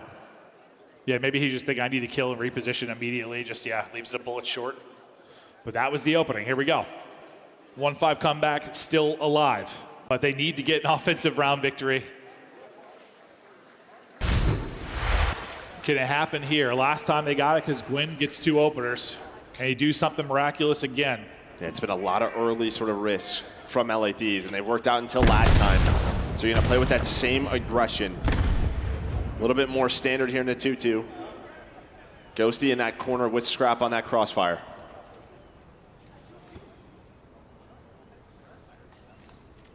TJ just shouldering and trying to spot here. Ghosty's gonna get the pick though. Flasher's gonna drop. TJ's at the angle. Maybe the nade will hit. He get enough damage and he does. So TJ brings it back. He's got the help there. So not able to push it out. But Gwen's going to die. Gwen dies over towards B. Can't die on that side of the map. It's not where your play is developing, and that's been the problem early. So despite the fact you bring it back, things maybe now slipping away. It's all going to be on TJ now. Okay, bring it down to 1 versus 1. He's not at the angle for the trade. He's going to fall. Thieves close it out. It felt like maybe Carolina were putting something awesome together, but they'll come up short. Thieves still vibing as they know they're dominant in this particular matchup. I mean, in more standard rounds here, you looked pretty solid for Carolina, right? But for LA Thieves, just right from the get-go, you read the map well, you knew how Carolina liked to play the map, you found Gwen or TJ trying to make a play on the flank. I don't know, man. It's just those situations have to be better. Yeah, no, they absolutely do. They absolutely do. That was your one chance to maybe catch them. Well, I mean, you had the chance to catch them slipping in the map 1, but you weren't able to capitalize. And now, yeah, if you said the most lopsided part of this, I guess maybe this matchup you'd say Hardpoint. If you talk overall game modes, you'd say Control. Well, especially stage 3. Yeah, especially stage 3. Not even close. 0-5 for Carolina, and you're going to LA Thieves' best Control map. I mean, good luck. Yep, their playground. So you're probably thinking this one's done 3-0. I mean, that was the expectation coming into this, yeah? Yeah. It was. It certainly was. I think we have a ton of incredible matches lined up today. I think we have a ton this weekend, but it was hard to expect one just based on how this has gone so far this year. And we love this Ravens team. I mean, I want to root for them to make a run. You know, they've been able to get into the top 4, but it's not been with this particular matchup. Well, I guess they did play them, early on at Major 1. They were still able to make that run, so maybe still a chance for them to do it. But they have Rocker they'll play in the lower side if they go there? Yes. Yeah. Okay, well, we'll see. We'll see. Maybe they can pull off the reverse sweep. Desk, how we doing? Hey, guys. I think Quentin has the best shirt on the day. Dude, you like it? Are those like whales? They're like manatees? skeletons. They're like Definitely skeletons of fish, dude. I don't know. I bought it while I was in Florida last summer, so It works out. Vibing with Uncle Maeve here in Florida. Shout out to you guys. Also, shout out to Slasher's 288 damage. Woo! What I happened? was going to say it. What happened? Well, That's the Liddy goat, baby. that is the Liddy goat. I mean, you're getting red every round. Yep. Same with the Hardpoint. Queen gave you everything, but Thieves are just too good. They're a great team. Yeah, it's a matchup diff for sure at this point. I mean, you had a great opportunity in that map 1 Hardpoint, right? We let Hydra get through 2 separate occasions that cost us a huge chunk of time if you're Carolina. Man, they got a mountain to climb now. Let's take a look at some of the best moments here from Game 2 in just a moment. But first, Allie, we had all of the casters on this area. We did. Everyone was saying during the 1v1, if Dylan Rex wins this against Dan Ghosty, it will be the confidence boost he needs. After he gets boomed in that 1v1, I felt like the rest of the team just kind of fell apart as well. I mean, the rest of the team was already kind of falling apart, it feels like. I mean, you look at this map number 2, and yeah, I mean, it could have been an insane, it was insane out of scrap in the first place, Omni movement in its peak, but from the side of Carolina Royal Ravens, it was a lot of individual play, which I feel like I'm not really used to seeing from Carolina Royal Ravens. The fact that Slasher gets picked back-to-back first-blooded is just not something I'm used to from the side of Carolina Royal Ravens. They played a really aggressive defense. They're not a good defense team. They're one of the worst attack teams in the league right now. And to play such an aggro defense versus LA Thieves, there's got to be some sort of confidence there. But Slasher gets picked on his own. That gives free reign to players like Hydra and Scrap, and then you get nothing from anybody else except for Gwen. Well, what Carolina usually do really well in this map is like setting up traps, but you can only set up traps so you have numbers. And a lot of these situations, like they were finding Gwen, they were finding Teach, like trying to make the plays on those islands, right? So LA Thieves, man, just coming in prepared. You know, these are 2 of the better red card search and destroy teams that we have, and they played each other on it before, and you could just see some of the hard counter rounds that LA Thieves had, just giving them the edge. Miles, can we talk big picture? I don't want to count out Royal Ravens, but history has told us this is a matchup in favor of Thieves. So if you're the Royal Ravens, have you seen enough to think they can make a bounce back run? We saw Toronto do it in a loser's bracket. LA Thieves do it in a lower bracket. We haven't seen them play any other teams. You know, it's the Thieves just giving them the hands every single time. I mean, Ravens have got a little bit of time here to work with. They've got, at least this game of control. They've got a little bit of time behind stage. This is the map 1 highlights as well. It's a lot of time, Chris, that they don't have to get better at the game. Well, Miles, I think to Major 1, they got cooked by LAT. Like literally 100 both hardpoints, and then they go on to have a top 4 placing at the event, right? So definitely possible, as you mentioned, Chris, it is a matchup thing. But I gotta say something here.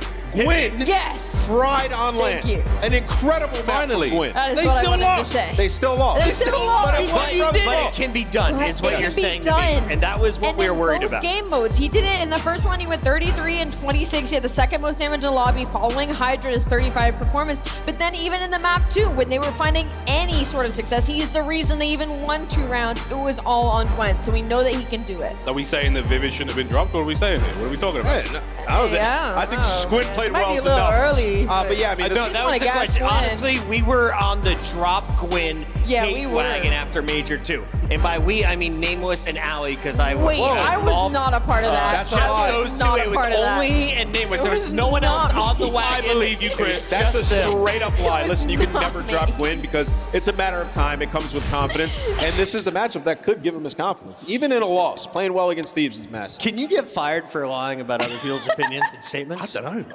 I don't think she's. It's That's a We great don't have question. an HR department. It's Chris right does here. it all the time. Welcome in, everybody. This is the Call of Duty League. You're watching match number 1 of 4 on the night, and it could be over after game 3 because you look at control. Thieves are pretty good at this. They have been stealing wins since the beginning. 19-2. You like that pun, Miles? They're once in this game mode all over, man. It's a good thing if you're a Thieves fan right now. The online question, Ann, I still think we're running with that. I think I'm still running with I want to see them play like a top team, that top 4 caliber team. Sure. But right now, I mean, It would be we're a loading miracle if they win this control. We're loading into a massacre. Miracle. As we get back into the action, quick question. Merc, if Maven was on stage, how much damage would he drop in a search and destroy? If snipers were allowed, I mean, Yeah, if I could snipe. I just want to know, Chris, can I ask you a question? Like 177 probably. Did you shave those legs? Because they're looking silky smooth. Okay. they are. Nair, baby. Teach you all about it. Let's say they're looking good. They're looking good. But no, I would get absolutely cooked. But probably have some fun along the way. I gas up my teammates, dude. I turn them into demons. Yeah, you My just be the guy on communication- the flank who's just like, yeah, I got this. You're just prone to the corner. My communication would be impeccable. You wouldn't talk. Probably true. I'd be so locked. But okay, here we go. I want to sell the dream. I want to sell that Carolina could do this. I just don't think they can at all. So Yeah. it's real hard to sell it, Joe. I don't want to be a liar. I just don't know how, man. Unless like losing is learning to the degree, yeah, you lost every single control and you learned a lot, and now you're. Yeah, I mean, unless like there's been massive improvements in scrims with Rex over the last couple of days in control, then maybe that's like the one chance. Maybe Thieves put their, I don't know, slow down a bit. But maybe the I'm not sure. overconfidence, like too much of it. Like Maybe happens now, someone you're up just too broke low. their controller. That's true. You might need to be taking out some people's thumbs if they're going to take this. Yeah. Well, Gwyn has been locked in though. He's had a solid series. You know, some inopportune, well, some bad deaths maybe in that last one, but still, he was the one person really shooting and finding kills for them. I mean, some of the reason they were able to win some rounds. Hydra was real vocal between the maps 1 and 2.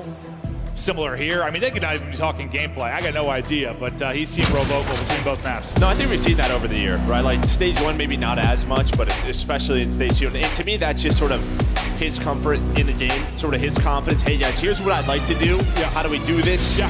Right. You know, here's what they like to do. Just sort of VOD prep. But it feels like more and more, the more talkative he is, the team's just gonna follow. Well, we saw the S&D stat for Hydra before the map. It's Ghosty before the control, 1.22. We'll see him on the objective as well as he's first in that. And yeah, you have such an advantage in this particular matchup and this particular map and mode. Thieves looking to close it out with a quick 3-0 and get deeper in the day. Or to Carolina, show some life. Gwen gets the first kill. He's certainly been playing well. Can you keep it going? Yeah, TJ, he's gonna have a 1 versus 1 here. This is really all, it was supposed to be an early B hit. But now you're going to get taken down. Envoy and Ghosty both going to find two. So TJ, they're pretty much going to leave him there. Envoy tries to get pushed up. He'll get caught. Same can be said for Hydra. So dealing with the early aggression well as Royal Ravens. Now what can TJ do? As he's kind of been lost and just trying to find his openings. It's like, where are these guys spawning? Finally able to get eyes onto one. Scrap though, good at gunning. Yeah, and now you lost one player at the B side, make it 2. So this player on A and Dylan Rice, he's just gonna get hunted down. There is the trade. You've had some good map control here. And well, Quid's gonna find a double to give it right back to you. He's up to 5-1 again, continues to play well in this series. While this is going on, TJ starting to work that pinch. So here we go, Ravens in a great spot on offense. We've been asking Gwen to step it up, and he's doing exactly that. My man is dialed as he's finding another 4 in a row, 7-4. Found an AR to work with as well, and the progress is starting to roll onto A. Maybe a little overzealous as he just zips it out the window, but Rex able to pick up both. Yeah, I mean, talk about overzealous. Envoy, he is literally diving off the top gun. Rex now up to 3 in a row. You have a 6 life advantage, 2 minutes to work with. And that all starts just the fact of LA Thieves. They were able to thwart that first attack, map control their side, but Gwyn gives it right back. Yeah, and you just really got to avoid like a 3-4 down where you get pinned in. You had the life advantage. You're in a great spot. Take your time. You got all the time in the world. You got 90 seconds to go. You already have 1 tick done here. You've got a body on it. How huge this could be if you take this opening round. And every time I feel like they've gone 2 dead, Gwyn comes up with a kill. Yeah, Gwyn and TJ both now, and finding that one player who got on. I don't know what that was. Scrap, the headshot comes on through. That is not easy. He wins gunfights at range with an AR that just no one else is winning, I swear. Like, dude. Now it's 7v11, so this is doable. Every kill, so important. Slasher just peeking for information. Unfortunately, Ghosty is holding. No respawns remain. 10v4, you have got to win this round. If you are Ravens, you have to. Well, and I think the key so far is you have tried to get pushed up a couple of times with your Thieves, but it's really just been solo plays. It's one by one. And every time, Ravens just kind of play for it. They played too slower right off spawn to make sure no one was worked in the flank. They end up finding 2 kills. It's a good job by Ravens by using the time that they got from that 8 capture, using that life advantage to win round 1. You do such a great job in the opening offense. Now's where you got to kind of go for the jugular in this map. Take this defense, get the 2-0 edge. Because they take this map, who the hell knows? I mean, I think the reason we were both so confident this one's probably done is just because of the control. Well, okay, they've got advantage in everything, but who knows? Yeah, I mean, Vault for Thieves hasn't been like the best. What, 6-4 on the year? They didn't play it in stage 3. Like there's an opening there. Yeah, absolutely is. But will we get there? Envoy biding his time and finding the openings. Big multi from Rex, though. Big multi from Rex. He gets 3 and Gwyn the 4th. Rex has stepped it up huge here in the control. 12 and 7, and after Envoy's multi, you're thinking, wow, this might be an early break and a capture. Not the case at all. Yeah, I think Hydra gets spotted. Gwyn's dealing with his teammates. So it's really just Hydra just trying to get them some space, but it's going to be Gwyn set up alongside Slasher in the base LA Thieves. Okay, well, you say that, and they both are dead pretty much instantly, but similar to what Royal Ravens were able to do. Any early pressure, they were able to shut down. Nearly an absurd gunfight win there from TJ, but can't finish it.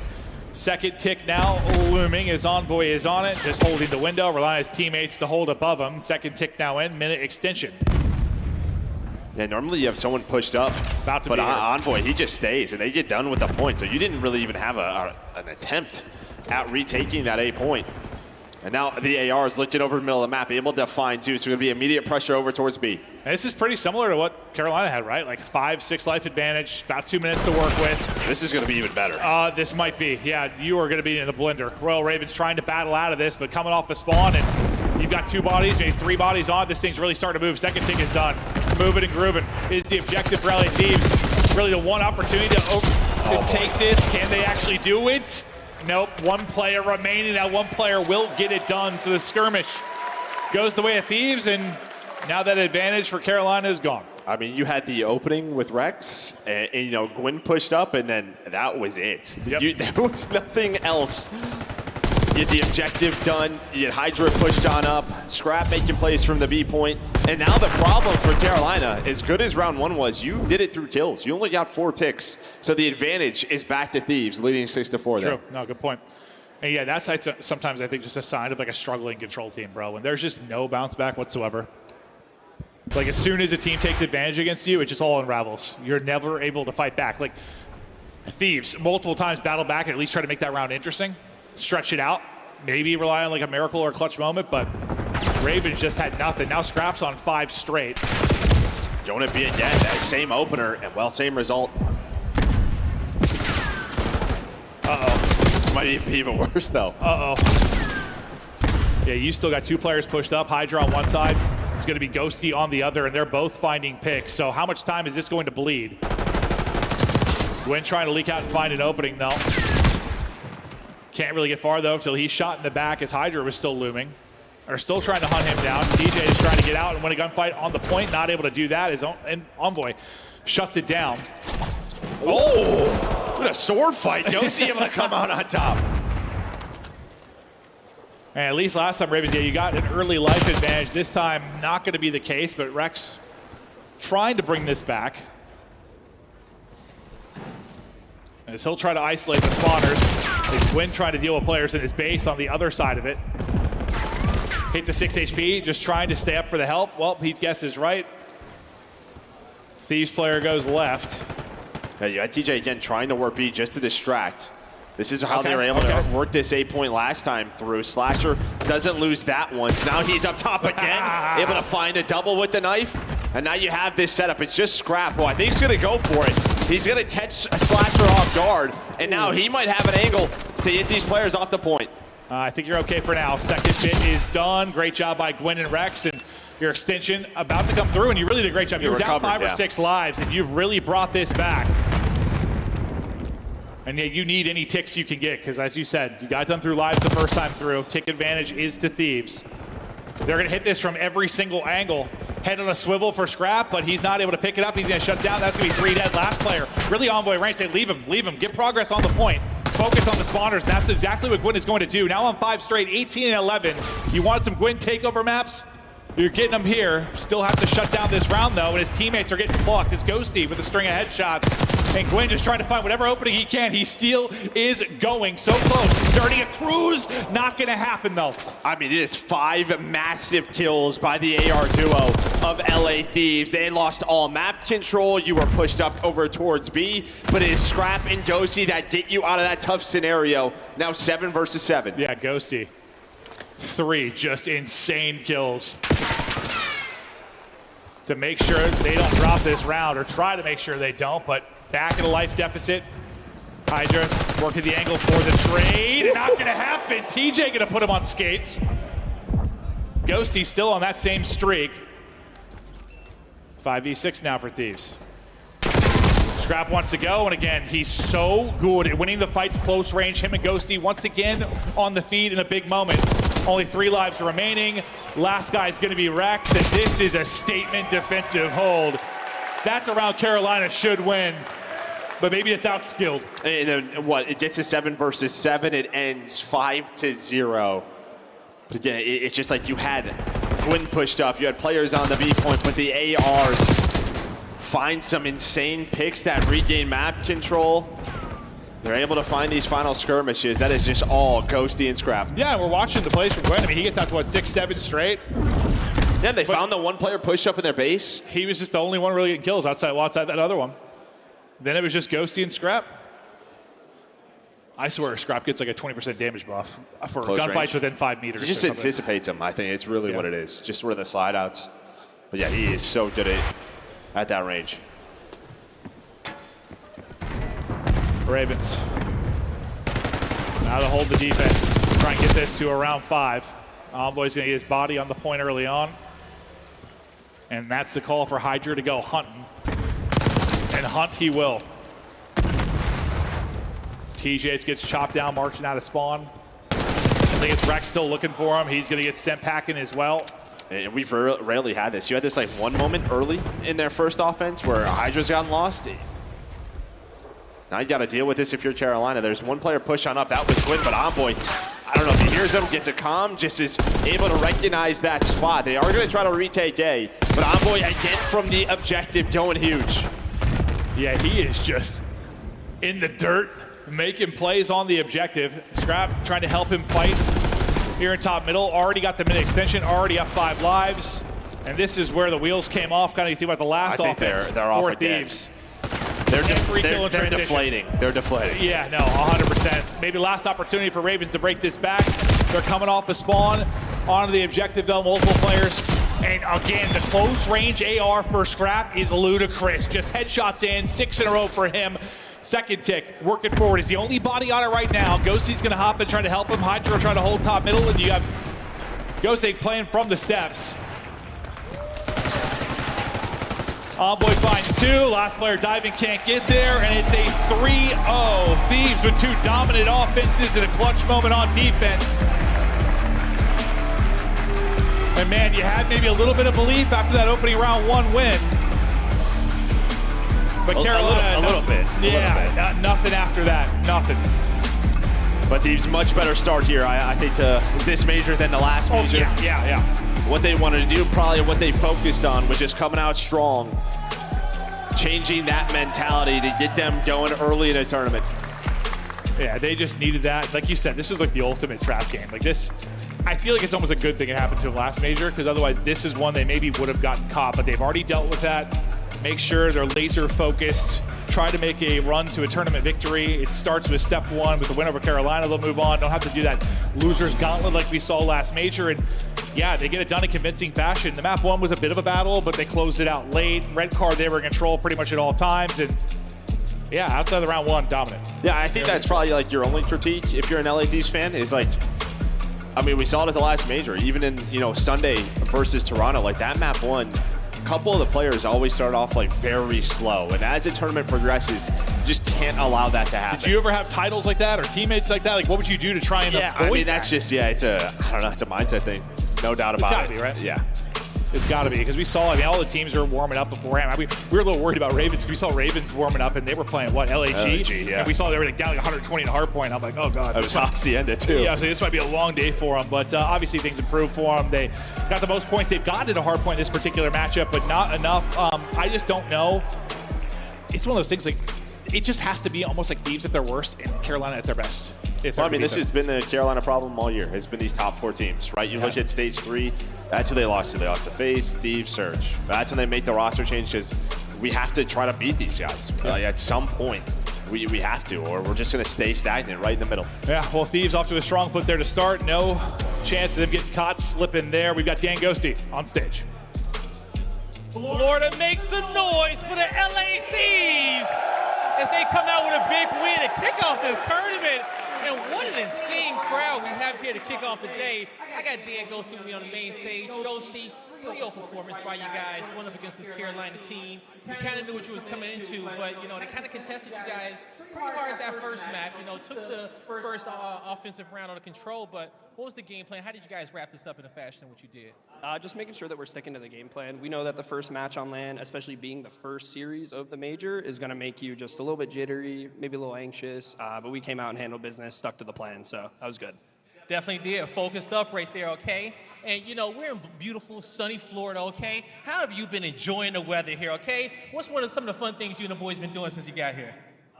Just some exploring, some traveling, trying not to do too much walking, tire ourselves out, or get sunburned. Paco had a rough time at one of the Miami events. Oh, man, hopefully he learned his lesson right there and brought his sunscreen, you guys, okay? And it's also a special day as well. Florida, I don't know if you guys know, but it's Dan Ghosty's birthday today. Can we get a happy birthday for Dan Ghosty? Would you guys help me sing it? Thank you, guys. Happy birthday to you. Happy birthday, Ghosty. Happy birthday to you. All right. Thank y'all. Holy shit. Thieves one more time, everybody. That's going to do it for me and Ghosty on the stage. Puckett, take us away. Yo, I am loving the vibe here in Miami. Oh, yeah. We're on a college campus. The Thursday crowd is here. People don't have real jobs yet. It's fantastic. But talking about people with real jobs, LA Thieves took care of business. Quick 3-0. Yeah, look, I mean, Gwyn gave you everything he possibly could in maps 1, 2, and 3, but it didn't seem to matter. The Thieves, I mean, it's such a dangerous team. And when you play them, like, this is something, it's really difficult to translate to players at home. You get a kill, you will be killed instantly against any member of the Thieves anytime. You're getting traded every life. It is brutal. Allie, for everyone who took off work to enjoy the games today, they're going to get better from here, right? Someone said, are they all going to be like this? No. No, look, like I said, there is probably 3 Game 5s today. This was not going to be one of them. So the rest of the day, should buckle up in your seatbelts. You got a long ride. Let's focus on the positive here, Nameless. We see LA Thieves taking care of business. They now advance to winners round 2. Who do you give MVP honors to? Oh, Hydra, 100%. I mean, just kicking things off, that was a very close map, number 1. He was the difference maker, right? Like, Envoy started off so slow. You needed a big game out of one of your SMGs. He had 35 kills just taking over. And the 2 times they needed a huge break, it was Paco who got on through. We've had some fantastic moments. Relive game number 3. Let's take a look here as it was Carolina with the opening round, but then LA takes 3 in a row. How did Carolina start off with the dub? Can we start on the positive, Val? Yeah, it was the aggression from the side of Gwyn. He came out flying in that round number 1, and it was an offense of everything. And it felt like everybody kind of moved off of that momentum, but it was just a couple of chain kills from the side of LA Thieves once you move into the answering attack round from the side of the Thieves, and there was just nothing Carolina could do after that. It was looking promising but that got shut down. Yeah, we've seen the development of protocol ever since we moved B in control, like how much easier it is to win on offense. And we saw Carolina like playing really well. Like the SMGs in particular, Gwyn and TJ, like clearing out their base, getting on the point. Gwyn went on some huge sprees over in, LA Thieves spawn. And we get down to the end of that offensive round that they had. It was a 6v5. They had a massive opportunity. Scrap has such a good ability to win gunfights up close against SMGs with the AR. Something that we don't talk about that often. There are a few players who can do it at the level Scrap does. He wins one. Scrap can do it. Geo can absolutely Who else do you it. got? Beans. He's not an AR. Beans is another one. He wins the close gunfights. This week, and they're getting less and less. We've got our bracket update here, Allie. Oh, good call out there. That's a good call. Here is a look at what the Ravens have in store. Do you like the draw against the Rocker for them? I don't hate it. I don't hate it with the way Minnesota's been rocking. They've been struggling to get the ball through the hoops, so they could at least push it to a game number 5, but it's not going to be the easiest draw of the 4. We've got 3 more matches to go here in the winners bracket. Miles, unfortunately, I lose you from my analyst. Yeah, group. So, I'm out. I'm going to cast this one. How many game 5s? Oh, this could be a 5. I think this could be a 5. Oh, yeah. Who knows? Who knows, man? I mean, the last one definitely no, but this one could be a good one. Depends on how the hard points go. We deserve it this major. Last major was all 3-0s. We need to talk to these teams. We need some game 5s. It's got to start right now. If they don't happen here, they'll definitely happen at Major 4. And if you didn't know, we're heading back to Texas. We like it down there. DreamHack tickets are on sale. We've got a nade shot meet and greet. If you wanted to touch Matthew Haig's hand. That's crazy, guys. I'm not going to be on the desk. I got to go. I got to grab me one of those tickets. Take them on. I thought we'll you were going to see say you all there in Texas for now. We got to go to a break. It's a good hand. We come back. Miles will be on the mic. Stay tuned. More CDL live from Florida. Firm handshakes all around. Upgrade your game with the Scuff, the official controller of the Call of Duty League. The Esports World Cup is an official partner of the Call of Duty League. The Arcade Wiz Tracer Pack is available now. Hit the map in retro glory with the Star Player Operator, pixel-inspired emblems, and more.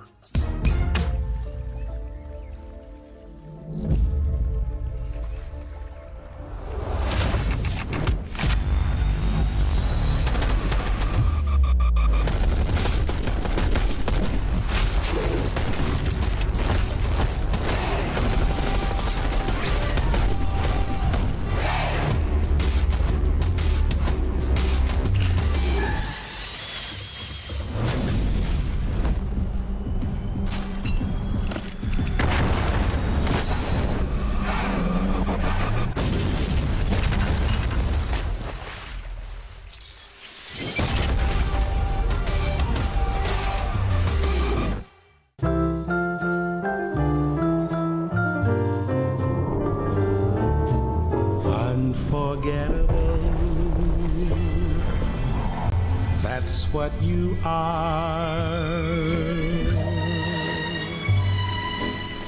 Unforgettable, oh near or far.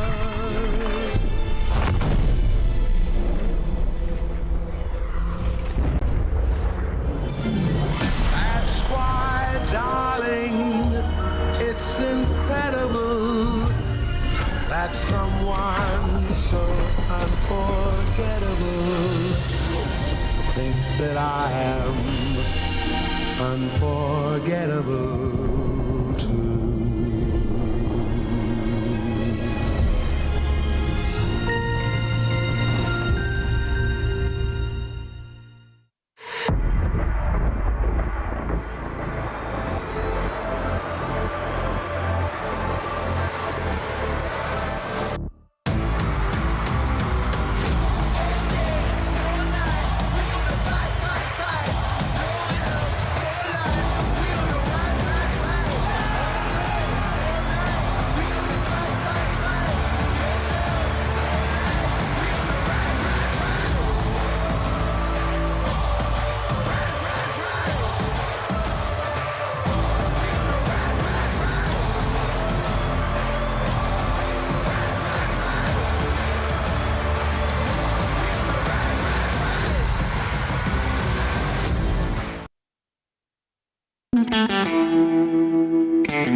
been supporting you guys. Fuck Optic, fuck the green wall.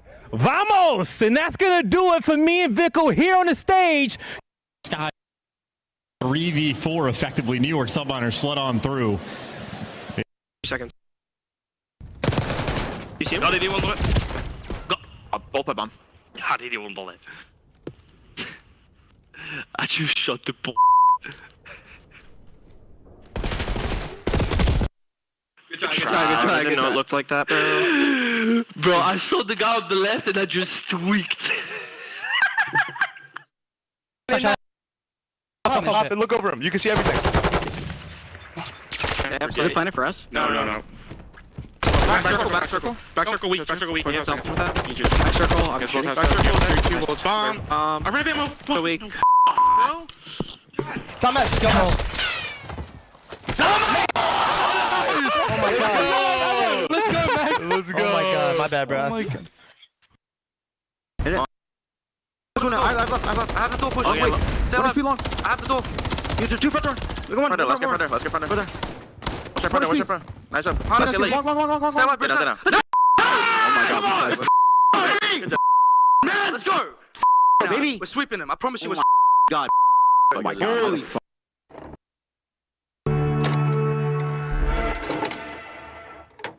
They now have to find a first blood.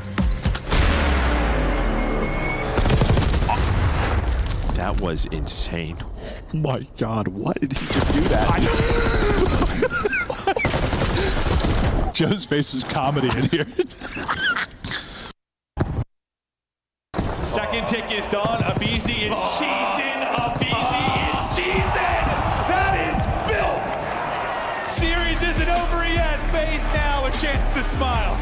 I mean, maybe some teams if you're FaZe, but you're not doing it to Sib. There's two that line up in front and Cell. Maybe making the play. He's trying to stay alive. Pushes in. And Cell goes nuclear.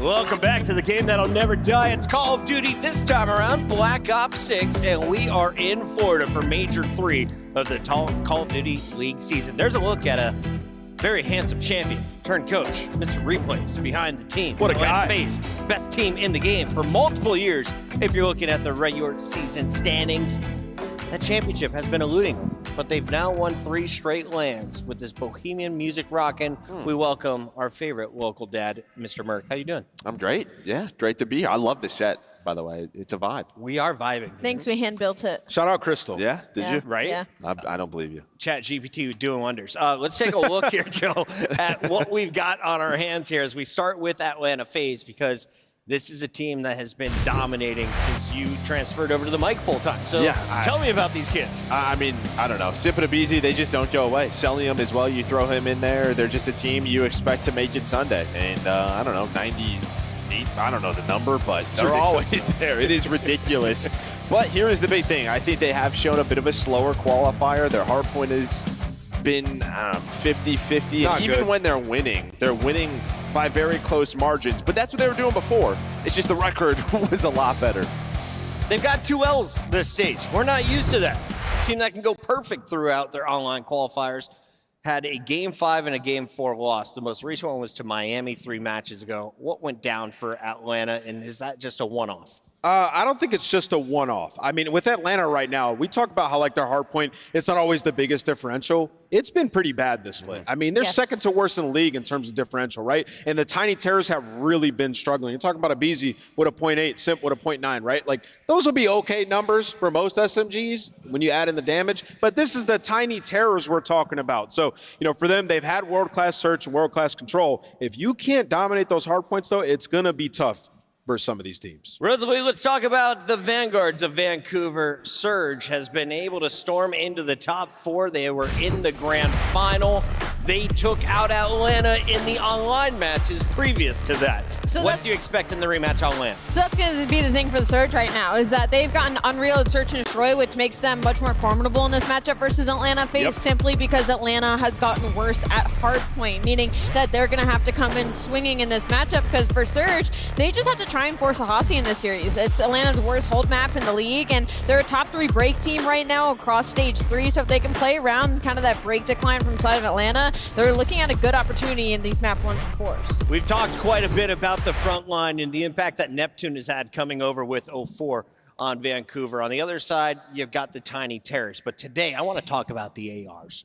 Joe, you like Cellium in this matchup? We like Get Nasty. What do these guys bring to the table? I mean, Nasty actually always plays well versus Atlanta FaZe. Instead of the final. But I mean, Cellium, he put up record numbers. So I think right now, Cellium's probably the best player in the game. I truly mean that. The numbers he puts up are absurd, even when his subs are struggling a bit in the respawn. So I think you're looking at Cellium in what he does in Hardpoint, in Search and Destroy. He has to keep them going. And to Joe's point, it's been the ARs on FaZe that have went crazy this split. Like Cellium's been nuts, and then Draws in the Search. He's got like a 1.34 in Search right now. So at the top of his game there. And then you look at the other side of things, Neptune has had like a down split. It's been fantastic, but not as dominant as stage 2 was. Can't always drop a 1.35. But 04 has been ridiculous. A massive step. We saw him at the last LAN where he was frying. He has brought that momentum straight into the qualifier. Now we're at LAN. Allie, let's take a look back at what happened at Major 2. They met up twice. The winners bracket finals going to that Game 5 round 11.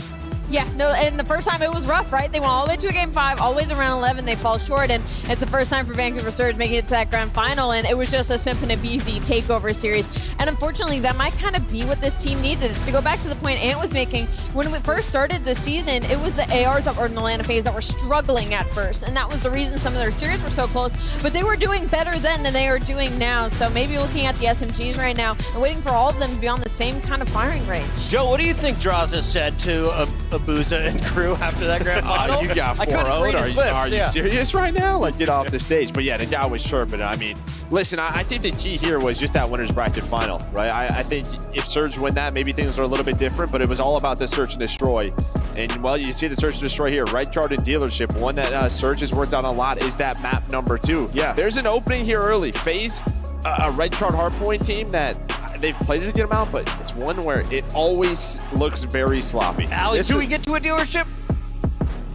Yes. Yes, no, I'm looking at the side of Vancouver Surge. They're playing for the Search and Destroys. They're not playing for the controls, they're playing for the hard points and Search and Destroys. I love that the Hacienda is the map 4. I said they need it in this series. The issue now is just if they can steal that red card map number 2, because that's going to be the toughest one up against Atlanta. This is a great map set for Surge. I mean, you're talking about the red card where you beat them by 90 in the winners final. Then the Hossie, I mean, FaZe have struggled at it all season, 0-2 this split, and then Dealership, the map mode combination that they have completely added to their map. Well, if you make it there and you're Surge, you feel like you're closing this out. It's just the same old thing with FaZe, right? You know, online the LAN, how is it going to be different? Is it going to be different? Major 2, you know, we talked a lot about their Search and Destroy. They went undefeated. Yeah. Right? If they're Hardpoint, even at 50-50, they are a threat to win this tournament. But it has to be 50-50. Looking at that is scary. Those small margin like maps by 5 to 10, they start to go the other way to the opponents. That's when they're in big trouble. Allie, your eyes just lit up while you're going over the notes. What is standing out? What do the fans need to know as we enter this best of 5? It's only winners round 1. It's only winners round 1, but it's going to be a grueler. I mean, look at the side of Atlanta FaZe. Like, they're looking at 2 and 3. Like, we've got those locked up. On the side of Vancouver Surge, they're just playing for the long game. I'm looking at a 1-4-5 win probably if you're the Surge, but I'm also looking at they're leaning a lot on 04 right now. 1.13 and Hardpoint. He's going to be their initial guy, and that's going to be the one you're going to want to watch. I agree with that. 1-4-5. And if you're going for overs and unders today, we're going a long series. Yeah. You feeling some high scores? Yeah, I think so. And red card is a bang out. I'm going to go with Draz's over. If I'm picking an over, that's the guy I'm looking at. He's been on top of his game.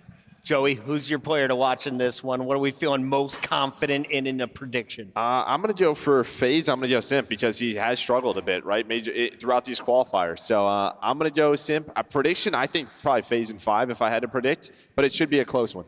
We're going to get to our scuff pick'ems and lock them in officially. Allie? Yeah. He hasn't broken 100 yet. I need the beach ball. He didn't hit the camera. But I did pick LAT. Do we give him an opportunity for another 2-point play? Yeah, go for it. Nameless, if you hit the lens and predict correctly, 2-pointer. Dang, that's a tough one. I'm going to go Vancouver Surge. I think they take the series. and this is about to be an absolute dot. You're giving him a 2-pointer? There's just Rosalie, there's just too much air. There was too much gun. Too much give gun. me another one. Give me one more. No, you missed. You got to wait till match 3. Allie? Wait, if I pick an upset, can I do it? What's the upset? I'll give it to you. I'm going to pick Vancouver Surge. All right. Okay. That's an upset, 2-point right? play opportunity. Kinda. Give me the Wait, N1. you took the Surge? That's crazy. Yeah, I did take Give me the the surge. N1. You just picked them. I have to hit one, right? Okay. Should I spike it, or am I just Whatever you gonna want to throw do. Throw it. All you got to do is hit the lens. Well, that was Wide right. Wide right. MC. Told you not to spike Yo, come here. You're Come here, right, MC. you did Make tell a me make not a to shot. spike. We have a you not career to in spike video it. games for a reason. Merc, I'm told the games are ready. I have to do our job. I went with FaZe. You went Atlanta FaZe in 5? In 5. I will ride with Joey D for number 114. They're number 1 for a Why are you reason. looking over here? Let's go. I just Don't haven't look over lost, here. man. I got haven't plenty lost. of games to catch up. Florida, you guys having some fun? Yeah. Someone in the chat just told me you are pretty quiet. I disagree for a Thursday. Can you make some noise for me? They're lit, They're bro. loud. This is the best so Thursday crowd loud. we have had of the CDL season so far. Go ahead and give yourselves a round of applause. Give it up for my man Joey D in the analyst booth. The Rosalie Parker, the Anthony Wheeler, and most importantly, Chris Guy Blaze. and Guy. I love that transition, Chris, and you are absolutely right. This is the loudest crowd we've had all year on Thursday. Florida, make some noise for yourself. We got a heated matchup coming to the stage, and it's a grudge match that you guys all know so well. So let's bring out the first team. Get ready, because here comes the bad boys from the South.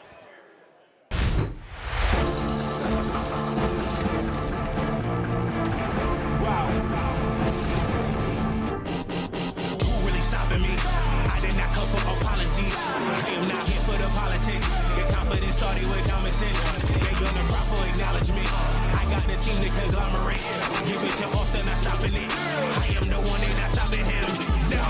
Level, it's a different situation. Black tents when I pull up in the latest 101, so they never can replace them. This is not the attic, now we live in spaces. Tell me that I can't, I'm bound to go too crazy. Tell me that I can't, I'm bound to go too crazy. Release the focus in the comments, all canary. I try to tell them, but they didn't get the message.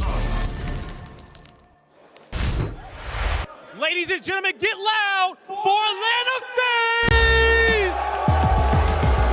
Draza, Stellium, Sip, and Abizi, the 3-time champions, looking for the 4-peat. You guys just heard Guy Blaze say it. They're looking for a 4-peat. Bro, what? That does not happen. It's only been a couple of teams, and those have went on to become some of the most legendary squads in the history of the game. These guys are trying to do the same. It starts right now versus the Vancouver Surge. This is gonna be an absolute banger. Yes, it is, and it's time to bring out the boys from the West, ready to drown out their opponents. Here comes Vancouver.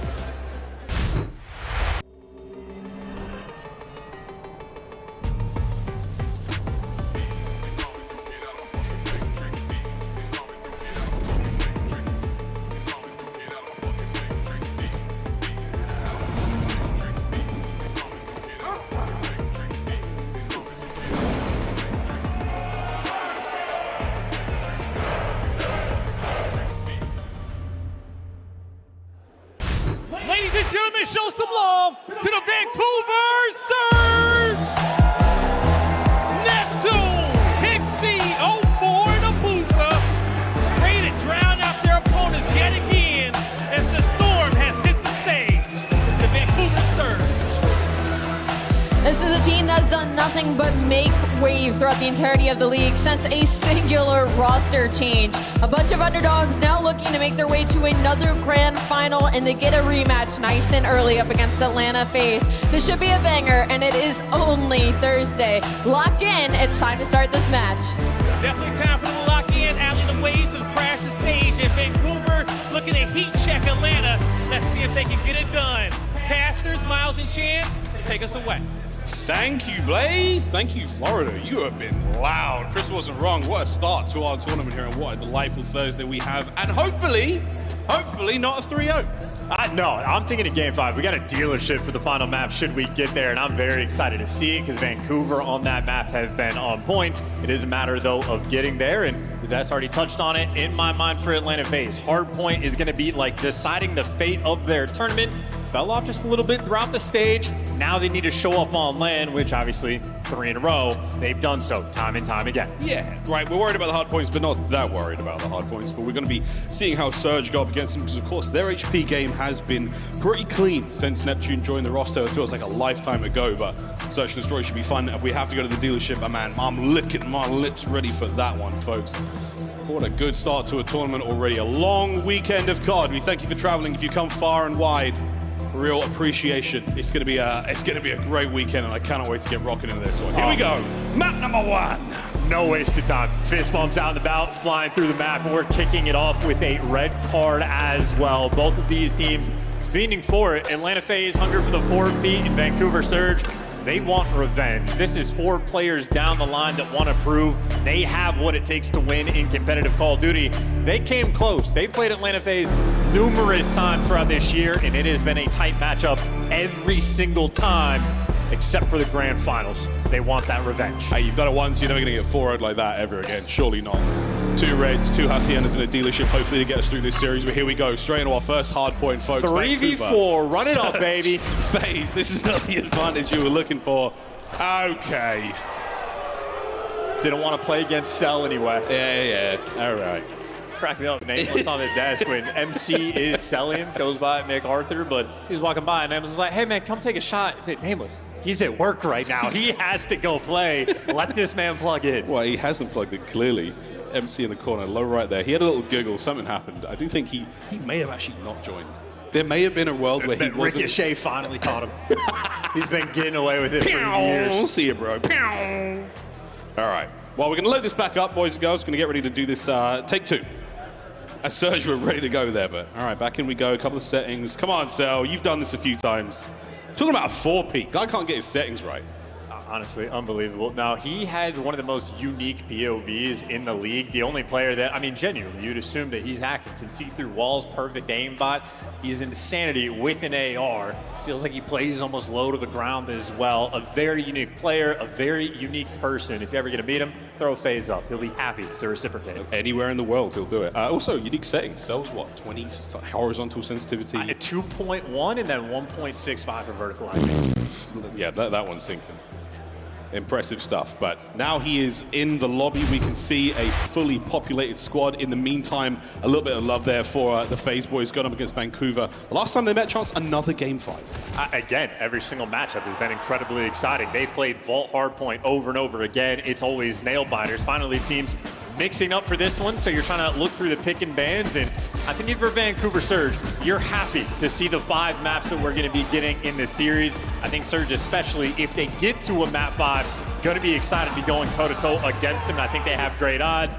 It's just a matter of getting there. When it comes to confidence, Atlanta FaZe, obviously, they're going to have it in spades. Well, I think it's a really important thing, though, to see that moment there. Of course, a 4-0 in that grand final in Major 2. This is an important rematch either way, but I think for Surge, in their long run as players and as a team, take a loss like that in a Major. Like, that's it. You got it out of the way. When it comes to the tournaments later on this year, this one included, of course, champs in EWC, you got the nerves out. You've got the 4-0 jitters done. That's never going to happen to you again as a team. I'm excited for their prospects, in the future. Yes, phenomenal learning experience playing against Atlanta FaZe in a grand finals. It can be a baptism by fire from time to time, but you get that experience, and I mean, again, they've played against each other multiple times. Nasty has one of the best KDs in the league against Atlanta FaZe. I think he's chilling with like a 1.3, so they have the tools to take him down, and that's just for a winners round 1 matchup. Beans, we miss you. We wish you the best. We wish you were here, because honestly, it would have been a stacked round 1. Now there's some question marks. Well, we'll find out. Again, Surge and FaZe playing up here. We're going to reach an optic. That will be the winner of this match. We'll play them for a spot in that winners finals on the far right-hand side there of that bracket. The loser will drop down, and we'll find out how they deal with things. But in the meantime, it looks like Celium has finally got his head switched on, and he's got his body in the lobby, and we're loading in. Take 2 here in map 1. And the hard point, name of the game, name of the tournament here for Atlanta, subpar, 4-6. Their average losses, well, they were getting beat down from time to time, and admittedly, Atlanta FaZe absolutely one of the teams that they like to experiment. They like to broaden the map pool as much as they possibly can. They make sure they're using the qualifiers as reps. They're good on CDL points. They don't have to take that seriously. They're focused up for the lands. This is where they lock in, but red card will be our initial evidence. And now that Celium's loaded in, again, him versus Nasty. It will be an ever-present battle on this map. You gotta beat your someday best already for the first map of their day. And it is the first map for the series. Take two, ladies and gentlemen, here we go. On board with the Phenom, Sim. Just had a somewhat slow run towards this major, but for now, it's a nice kills, and it's on the time in the big old contest, as Sim is shooting hot already. Perfect opening break. Atlanta FaZe get the time. Nobody's gonna sort of slip the net, and already he's looking to get aggressive. Abuza, well, met his maker before he had a chance to react. I mean, this is Simp at his best, right? He just gets to roam, he gets to calculate, he gets to keep the map under control. And already a P1. I mean, 20-second lead for Atlanta FaZe. The kills in the feed still going their direction. And this is an entrance right now. It is an absolute beatdown. It's a 5 spree for Simp. I felt like we should go back to it. Okay, no, good, he's dead. But that was Simp on patrol, 4 in a row for Abizi now, his counterpart on the other side, and the Hardpoint is very much in control for FaZe going into 2 as well. Oh, now Abizi's going for a flank like this. This is demonic. I mean, a 35-point lead into slammage like this. This is a devastating moment. He's seen them all. Here we go, number 1.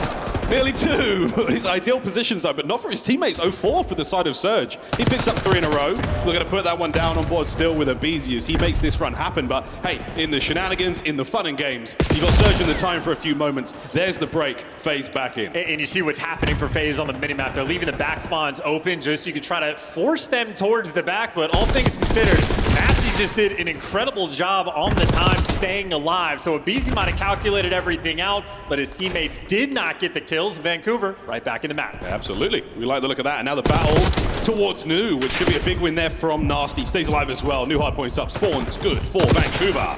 And now the battle from the far side of the map for FaZe. They've got a long journey over towards this parking lot. And that is already going to be Surge fully set up. Oh yeah, FaZe shot the ball. Perfect P1 into a perfect P2, but that one being for Vancouver. They win the rotation. You get 0-4, maybe to try to hit that flow state, but no, he gets dropped. His teammates falling one by one, pressure around the time, but the ARs deliver. Yeah, Nasty and Abuza getting the kills there. Big work out of the AR side for Surge. Now back in the time we go. Celium brought down before he can even touch it.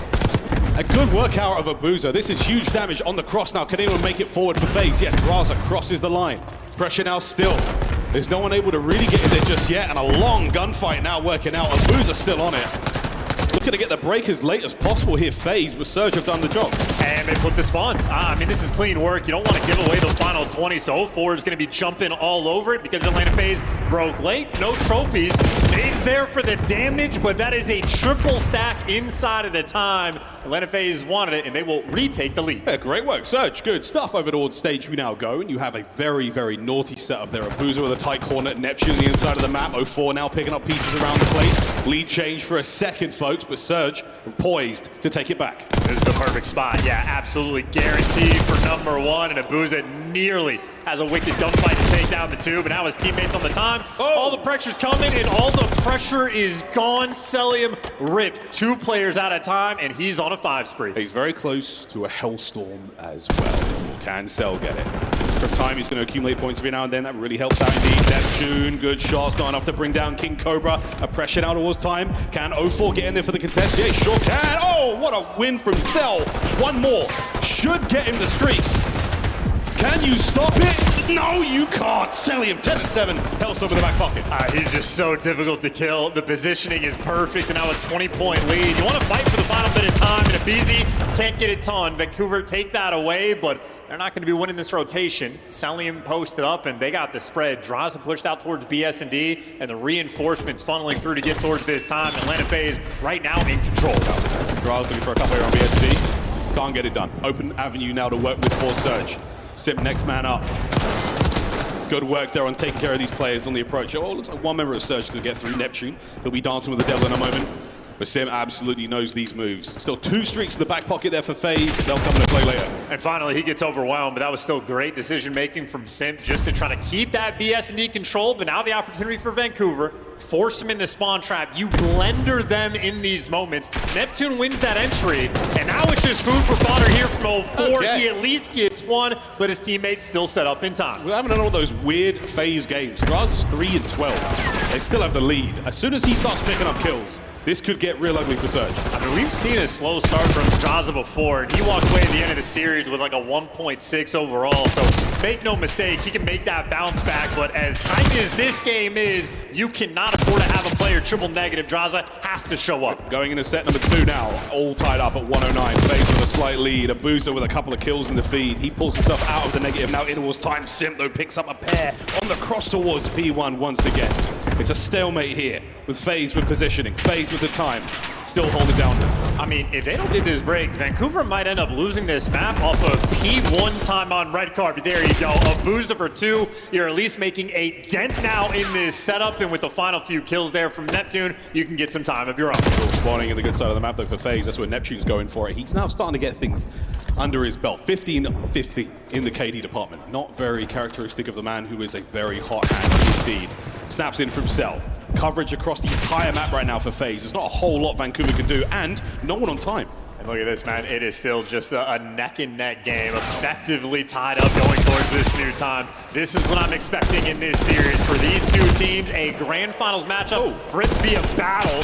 Draza, though, in the feed, picking up the 2-piece. And keep in mind, he was triple negative at one point. By the end of this map, it's going to look different. There's the counterattack from the rear, though. Vancouver Surge looking to get back into this one. Sim dancing. Can he find another kill? It's like, whoa, he can. The Phenom. There's a third with his name on it round the corner.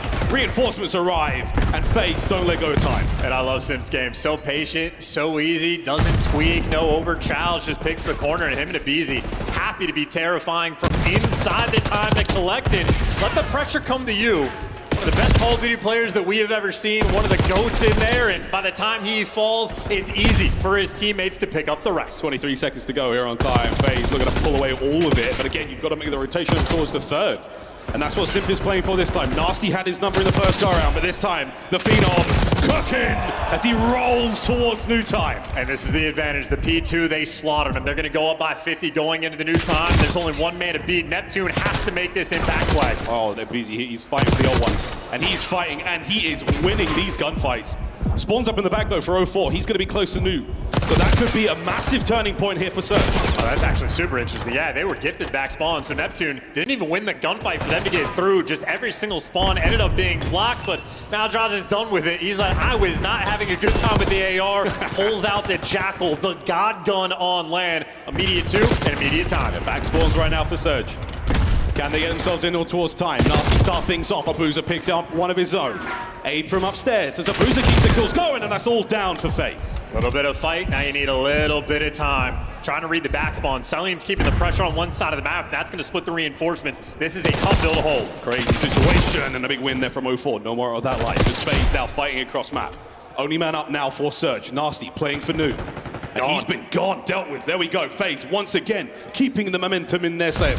Winning that rotational gunfight, a 40-point lead, and now this is where the desperation effort is going to start to kick in. Vancouver Surge, they cannot play patient. You got to hit the go button, and they at least get the natural like pinch spawn rolling through, but you need a break now. Trying to find it. Draza Cell holding it together. 04 looking to get a little closer. The only man up for Surge right now. Can you deal with it, FaZe? You got eyes on.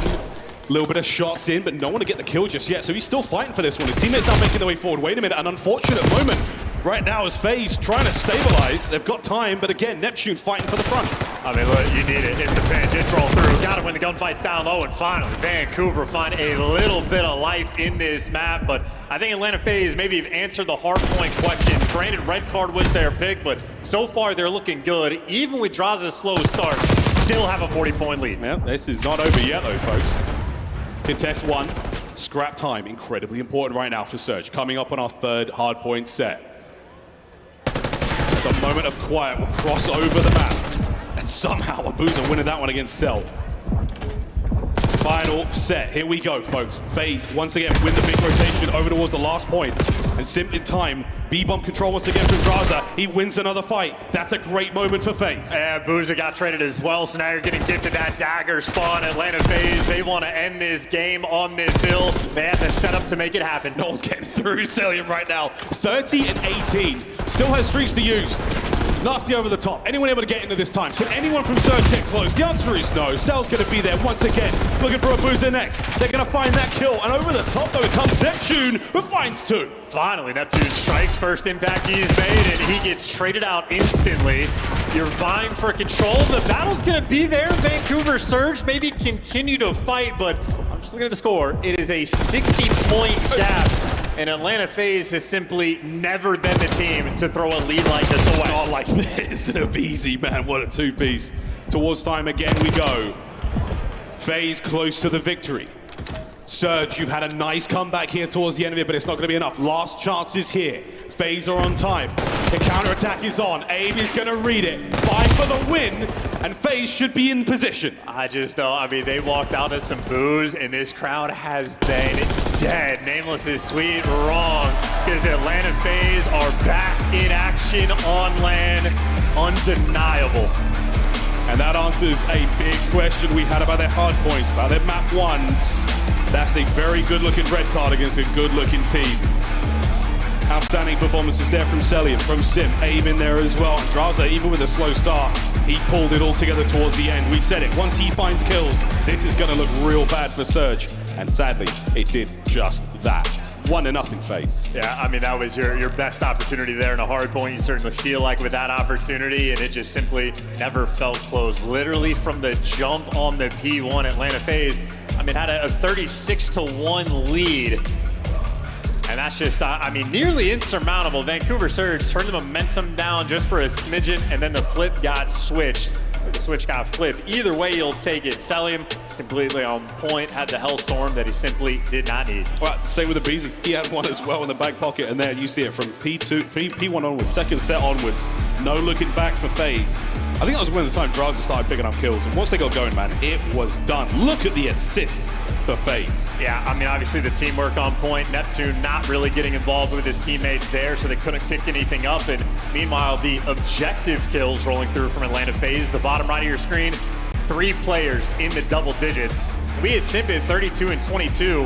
Anytime we're watching from his point of view, it's just such a clean and comfortable game. Not doing anything crazy, never tweaking out, just inside the time. Guy's gonna be right here, pre-aim, dead. Anytime he falls, his teammate's always in the perfect position to pick him up. The easiest player maybe in the game to play around. I mean, Simp just dishes out. He makes everyone look good. He does. He trusts his teammates to pick up those kills. He doesn't have to do anything flashy. He doesn't have to do anything crazy. And if he does have to do it, he can. And that's what makes this squad so incredible. Great stuff here. Highlights, folks. A lot of love here for the FaZe boys. Of course, they had the pieces, and they played those cards real well. Surge and Cole coming out into this very, very hot series again against a squad who they were in a grand finals with at the previous major, and now they find themselves down 1-0. Going on a red card, search and destroy chance. Of course, we'll get on this a little bit later, but I'd be a bit worried about the momentum, a bit worried about the energy levels. Got to try to find that cohesion sooner rather than later for Vancouver. And I mean, the question is really like, was the grand finals a learning experience, or is that the straw that broke the camel's back of, oh, maybe these guys are just built different? So a lot of Call of Duty left to be played, and obviously S&D, something Vancouver Surge is going to be very happy to see. You're going to switch up the pace dramatically, and obviously a coach like Rambo Ray calculated for it. They know well in advance what the maps are going to be end up playing are. No surprises here in the CDL, or at least not yet. We'll see what they have cooked up, but I know it's going to be 0-4 in Neptune. So much pressure on those two players dealing with the Tears, who have not broken a sweat. Well, we're worried about a Game 5 prospects now, folks. After that red card goes very much against the boys of Surge. But S&D now, we play Control after that one, and of course we go back to Hacienda for Hardpoint. That dealership, though, I mean, we want it, we might not get it. We'll see how things go in this S&D right now for the Surge boys. Because again, as you said, Ray, the kind of capability of this squad, we've seen how high they can go, we've seen how good they can look. Absolutely within the realm of possibility for the comeback here, and they need it. They have been evolving their gameplay as well. 0-4, the man on the left side of your screen at the start of this year on this map, in a very standard game plan, constantly playing the B side on defense, and he would go for the flanks ad nauseum, and to almost no success. They were struggling at the early part of the year. Now that Neptune's got in the mix, their strats have been diversified a little bit, and they have more tools. And throughout the stage, they've been on point. Opening duels especially. Vancouver Surge at a 60% rate. That is towards the top of the league, and they need that here, because in the first blood category, Abizi, uncharacteristically, has been fairly quiet throughout this year. He's been fine. It's not worth complaining about, but he has not been anywhere near his top form. Surge have to capitalize off of it. A slight statistical advantage for Vancouver going in a red card S&D. Overall, though, FaZe, a team you can never count out. This is two squads in fantastic form. This is going to be an absolute banging search and destroy. FaZe to go up 2-0 in the series. Vancouver to pull it back to 1-1 as we go into control. Neptune, you came out cold in the hard point. It's time to heat things up. And in S&D, he has absolutely been hot. The most electric player throughout this stage that we have in the league. 0.95 kills per round means he is hyperactive, always going to be getting in the mix. And again, for Abizi, he has not been the first blood Reaper yet this year. An opportunity early to take him down, and for Vancouver on the defensive end, a triple stack over towards A. They're getting aggressive. Abizi was spotted there. Sim, it doesn't matter if you saw him or not, you know where he is thanks to the old gunshot. So now, a very aggressive opening here from FaZe. They are not holding back. Draws, pounces. Sim gets the intel, lets his teammates get the stats. First blood already secured, and already Vancouver players are scurrying, running from the hills, trying to dodge these nades. Boozer doesn't dodge a thing, he gets caught there, but EOD keeping him going. Good nade there. Pushes Sim off the bomb, but sadly the bomb has already been planted. So now having to fight from that close range, and Sim in position, knows these players attack, knows the damage is done. Oh my word, who was that?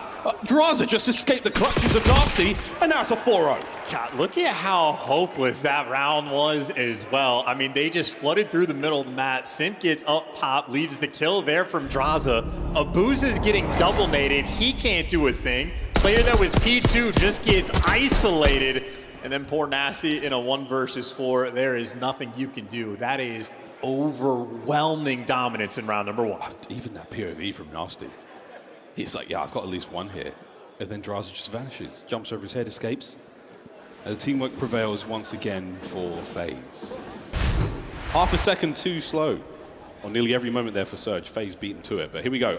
Attacking round for Surge. Where are we going, boys? B or A? Well, a triple stack again on defense over towards the A site. That mean for FaZe. I want to get aggressive on this flank because Surge are flying. They are running right towards Abizi. We're going in. Abe, how many can you get?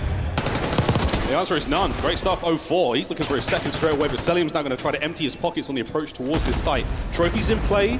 Everything's looking real good here. Selim, the only man that's going to cause a problem for Surge for now. And he's a big problem as well. This is the exact right man for the job to track all this attention, but Abuza catches him. That should seal the round. Deals it, yeah. And that's going to be 0-4 on the intel. He's now got rear security watching out for Sim. That nade over the top is going to push him back for a second. He actually gets a kill. So now, the 2v4 retake is still at large. Just no scams. Draza might know where these players are, but if they don't scam, Surge will be just fine. Por favor, no scam. Nasty, eat this. Yummy. Doesn't catch the stun, but he's heavily damaged. Here comes the teamwork. FaZe. Breach it clear. And they're kicking doors. 2v2. 1v1. Just no time. Not enough time. Abuza's going to play it perfectly, but what an attempt from FaZe.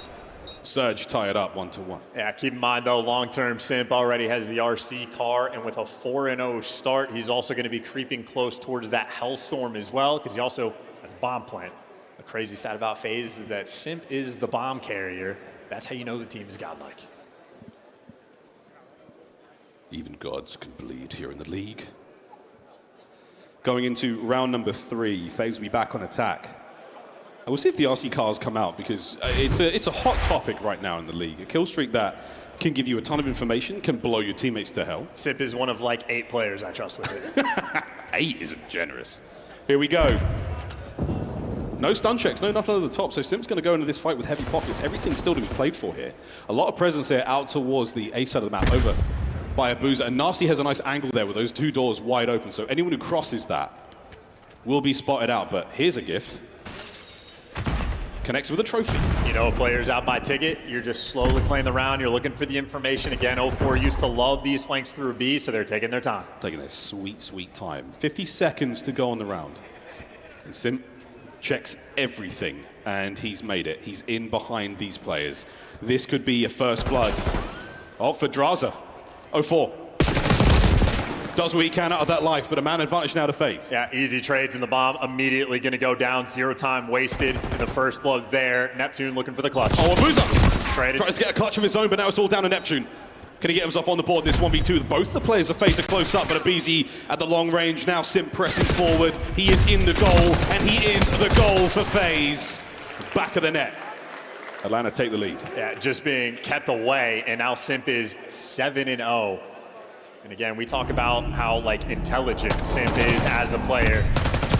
One of the best of all time. And again, when you watch his perspective, you just get to see him calculate. They're waiting to suss out all of the intel, getting nades. Okay, trophy over by ticket. We got a player there. Swarming over towards P2, gets the free flank. And in the meantime, his teammates giving you the first bloods. I mean, a requirement, I would imagine, for Vancouver to get the first bloods to win these rounds. If not, you will be punished. Simp, I'd assume, has the Hellstorm. If not, he is right there. Oh, he's very close indeed. Very close indeed. Running off the back of a lot of his teammates' damage, though. Here comes the RC right through the middle of the map. So you get to watch 0-4's Scuff controller cam. Watch him dance. Watch that left stick jiggle, folks. RC, taken care of. Yeah, trying to find the route, but I mean, you could just see Draza look at him through the net as well. So uncomfortable on this approach, and it's much less calculated. We're waiting for the kills to come through, and in the meantime, Abizi already found the flank. Yeah, you can't wait for too long. Abizi on that flank. There it is. He starts things off. That's going to turn a couple of heads there of Surge, and now they have to worry about that, and as you turn, you show your back to Neptune, to Cell, who gets another kill. On towards the bomb now. No hope whatsoever. And Simp still playing this very patiently indeed. Hellstorm there to go. Has yet to fall. 8 in a row. Looking for number 9. He and Draz dancing here. 0-4 dealt with. 9 in a row for Sim. Hey, dude, on their approach, when they were going towards the A site, they had the entire map contained. They're waiting for the information, making sure the flanks don't roll through. Vancouver have a different strat. They send everybody towards the A site. They want to play a tight setup to watch the pinch, but you give up the real estate. Abizi, he'll take it. It's not like Abizi's had a massive impact in this game, but in that round, it's just a dagger. And then after that phase, they just know where everybody is. And Simp remains perfect at 9-0. Again, it's not that flashy. It's nothing crazy. He doesn't have to win these insane battles. He just has to do everything right, and he does. All right, well, I wonder what he's going to do. I wonder. He's going to get a Dreadnought. Call that into. He's going to. All right. I think we can safely say, if he gets the Dreadnought, he's allowed to call it in. Here we go, folks. Starting this one off with a bang. Vancouver Surge going to score on the inside, passing the intel to his teammates. Abuza lives. Draza will be moving in a position to take care of business. And Abuza's staying put as well. He's challenged. I'd expect to get overwhelmed to try to run for the hills, but he's squared, and now his teammates are here for the support, so Abuza stands his ground, and just like that, Atlanta FaZe might have dropped the ball. It's the classic moment. You call in streaks, you throw off the momentum, you throw off the timings you had. Abuza back at it with the nades, but he's made a tough stop. Abizi down and out. The bomb has now been placed on the ground. Well, they still have not killed Simp, so long-term problems to solve. 4v2. We've seen FaZe in this situation before. 0-4. The shots from the Phenom. Oh, the spree comes to a close. Now down to Cell. A 1 versus 4. Neptune still on the old donut. We'll see if he can't find something now as they start to put the pressure, tighten the screws around Celium. Yeah, and no time on the clock, so not cooking up anything there, but even in a 1 versus 4, you see 0-4, he's not over-challenged. He'll slide across the door, he'll wait for his teammates. You cannot afford to make mistakes, as Atlanta FaZe might have done in that round. You call him the Hellstorm. I'm thinking you're trying to catch the players as they're running in towards ticket. Atlanta FaZe had the right bodies in the right spots, but unable to actually execute on the kills. And then Vancouver, make sure you get back to Abuza and help him out. He was isolated by the stage, but still had the pockets, had the nade to keep things slow. His teammates back over towards the top window as well. Vancouver Surge snapped into position. They got a little bit of fight. Now you just want to see Neptune get on the board. And again, once that happens, you're looking good. Vancouver attacking round. Avoid all the streak problems right now that FaZe can throw at you, and if anything, it helped you out. So back to a square up fight. I wonder how this is going to go for Surge. Eyes on Draz, shots fired, and they are pushing for the kill. 0-4 is the man at the charge. He is the helm. And finds himself for 2. Huge, absolute huge catch, and there's the momentum you're looking for.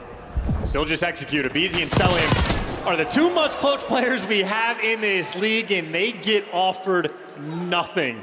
Vancouver Surge playing with some pace. They want to start attacking, and that was a beautifully orchestrated round. And everything going right. 0-4 gets the first 2 kills, and Neptune gets off the donut. Pro players have talked about this all the time in S&D. You feel when you don't have a kill, as soon as you get the first one, you're a little bit more free. Pressure gone, 3-3 in round count. And Vancouver Surge, that is the initiative you wanted. Off the back of the 0-4 2-piece, right off the rip. He finds a very small window to work with. Under the radar of FaZe, he snuck on through and finds 2. That changes absolutely everything, folks. Here we go. FaZe back on the attack, and it's been looking good so far. No streaks, no shenanigans. Guns and bombs. Great dodge on those nades. Making a little bit of noise, maybe trying to keep Vancouver honest right now. 2-man set up on defense over towards B for Vancouver. A player in a power position, Nasty up top and roaming over towards A, but you see 0-4 starting to drift back over towards the middle of the map. Vancouver are ready to respond to this pressure. The question is going to be the timing. How quickly can they suss out the A approach? Simp is on his way. Nasty, no trophy up there, but he's not going to be in that position. Here's the glass break, backs away. You've given up a lot of space for FaZe, but they've taken it slowly. Yeah, and 0-4 has just now started to rotate back, so he's going to be a little bit late to the party as Simp taking the exact same route. Yeah, time. Gets spotted this time, though. 0-4 deals with it, nearly the 2-piece. Neptune, though, on the trade. Great work. Draza looking for another Neptune, keeps his head down, stays alive. Here comes aBeZy. What a shot! The Alaskan Assassin strikes. And he dipped as well. 22 seconds, though. You got to go get that bomb. And he had the intel on Neptune, but wrong gun for the job, and you still have to go and collect that bomb in a 1 versus 2. Hey, you might get given a gift. 1v1. Or not. Neptune is settled in. That is a wild round, but that all comes down to the timing of 0-4 making it back like towards his teammates. And he literally had it dialed in to perfection, able to catch aBeZy as he's moving across, and then Simp was just left out to dry. And that is the name of the game on Red Card more often than not. You don't want to just give up that B-bomb site for free, but if the pressure's towards A, you have to be just perfectly on point to make it back. Surge have come to play. 4-3. It's 1st to 6 for the new viewers. And Vancouver Surge are doing the seemingly unthinkable. Attacking around for them once again. They've had a lot more success towards the A-bomb site, but that just means we haven't seen any good B just yet. Beautiful shots. Welcome to local area network, friends. That is a phenomenal angle as well. And Vancouver Surge also waiting for a mistake to be made. They have the first blood, but they're not overcommitting. Getting more information. Eyes on Simp out towards mid. Maybe waiting for a pinch to roll through, but Atlanta FaZe very stagnant now on the defensive end. They want to try to steal this clutch away. Vancouver Surge do not want to give it to them. Yeah, they're still playing heavily towards B, and that's where the bomb is now going as well. 0-4 is the carrier on your screen. Noise heard. Draza damage. aBeZy as patient as ever, but wait. Neptune finds one on the pinch and wait. He doesn't see the barrel, so 0-4 dives into his death. 2 players on site. aBeZy finds his second. Traded out immediately, no. aBeZy now in the 1v2. That is an instant 2v4 clutch potential. In the battle of the clutches, aBeZy has one of the best percentages in the league, and well, so does aBeZy. Problem for aBeZy, wrong gun for the job. These are not the 2 players to go to that bomb site. Ridiculous clutch there out of Atlanta. aBeZy held it down. That round fell apart so quickly for Vancouver. Abe with the patience, even with his barrel poking out, 0-4 was too hot on trying to catch the kill on the Draz. And aBeZy, again, a man who can hit a clutch or 2, but right now the terrors. Very much off the back of Simp's 12-3, a little bit too hot to handle. 4-4. At this level, you make a mistake, you just lose the maps. Well, here's your brief second look at it. And just clean and easy. You get the first one for free. You got 100 HP for the next gunfight. aBeZy wins that 10 out of 10 times. But they threw away their Hellstorm round. They bailed themselves out in the last one. Now we're back squared up. Yeah, we're going to be real fast this time around. Good news, though, for the Surge. They've got 2 members on defense over there, 0-4 and Net. They're playing it close, though, so they're not going to have information until those members of FaZe are at the doorstep. So here we go. What is that spot? Yo, that is next level. He got it. Abe trying to cook something up. Over the top. Doesn't catch Neptune on the bomb. A lot of gunfight here, and it's getting hot on the site. Oh, Oh, Neptune, we're breaking out the goods. This is another 2v4 though. BZ and Simp, the Terrors working together through one doorway and slammed. Neptune showing off the moves. That's a cheeky spot over towards that B bomb site. Found a little bit of elevation. And that's the first time I've seen it. I don't know if Atlanta FaZe has, but it caught him nonetheless. Beautiful stuff for now, the advantage in the map. That's map point right now for Vancouver. Final moments to make a deciding call here. And FaZe on this defensive round as well. They've looked good in these rounds. There is definitely no clear-cut advantage right now. Outside of Simp's ridiculous stat line, what a great game. I feel like Red Card has been a map that has been evolving. We got players like Hydra that can apparently see through walls. Got new spots coming out over towards the B bomb site. New credit corners being delivered as well, and maybe an RC car that'll show off something good. Committing the frag to get rid of it. It's fine. Poke the eyes out of FaZe. Now Draza has to move if he wants to get much intel over towards Hedges, but Nep's going to RC of his own. Into the site. Gets a bit of damage off the trade immediately. 0-4 to pick it up. Love the follow-up. One of 8 players I trust with that. And now Abuza the follow-up. Another 2v4 for Simp and Celium. They need this for the map win, and that's bombed down. Neptune, can he clutch? He's in. What a snap! And that's the map. Welcome back to the game, Neptune. He put his stamp on the round.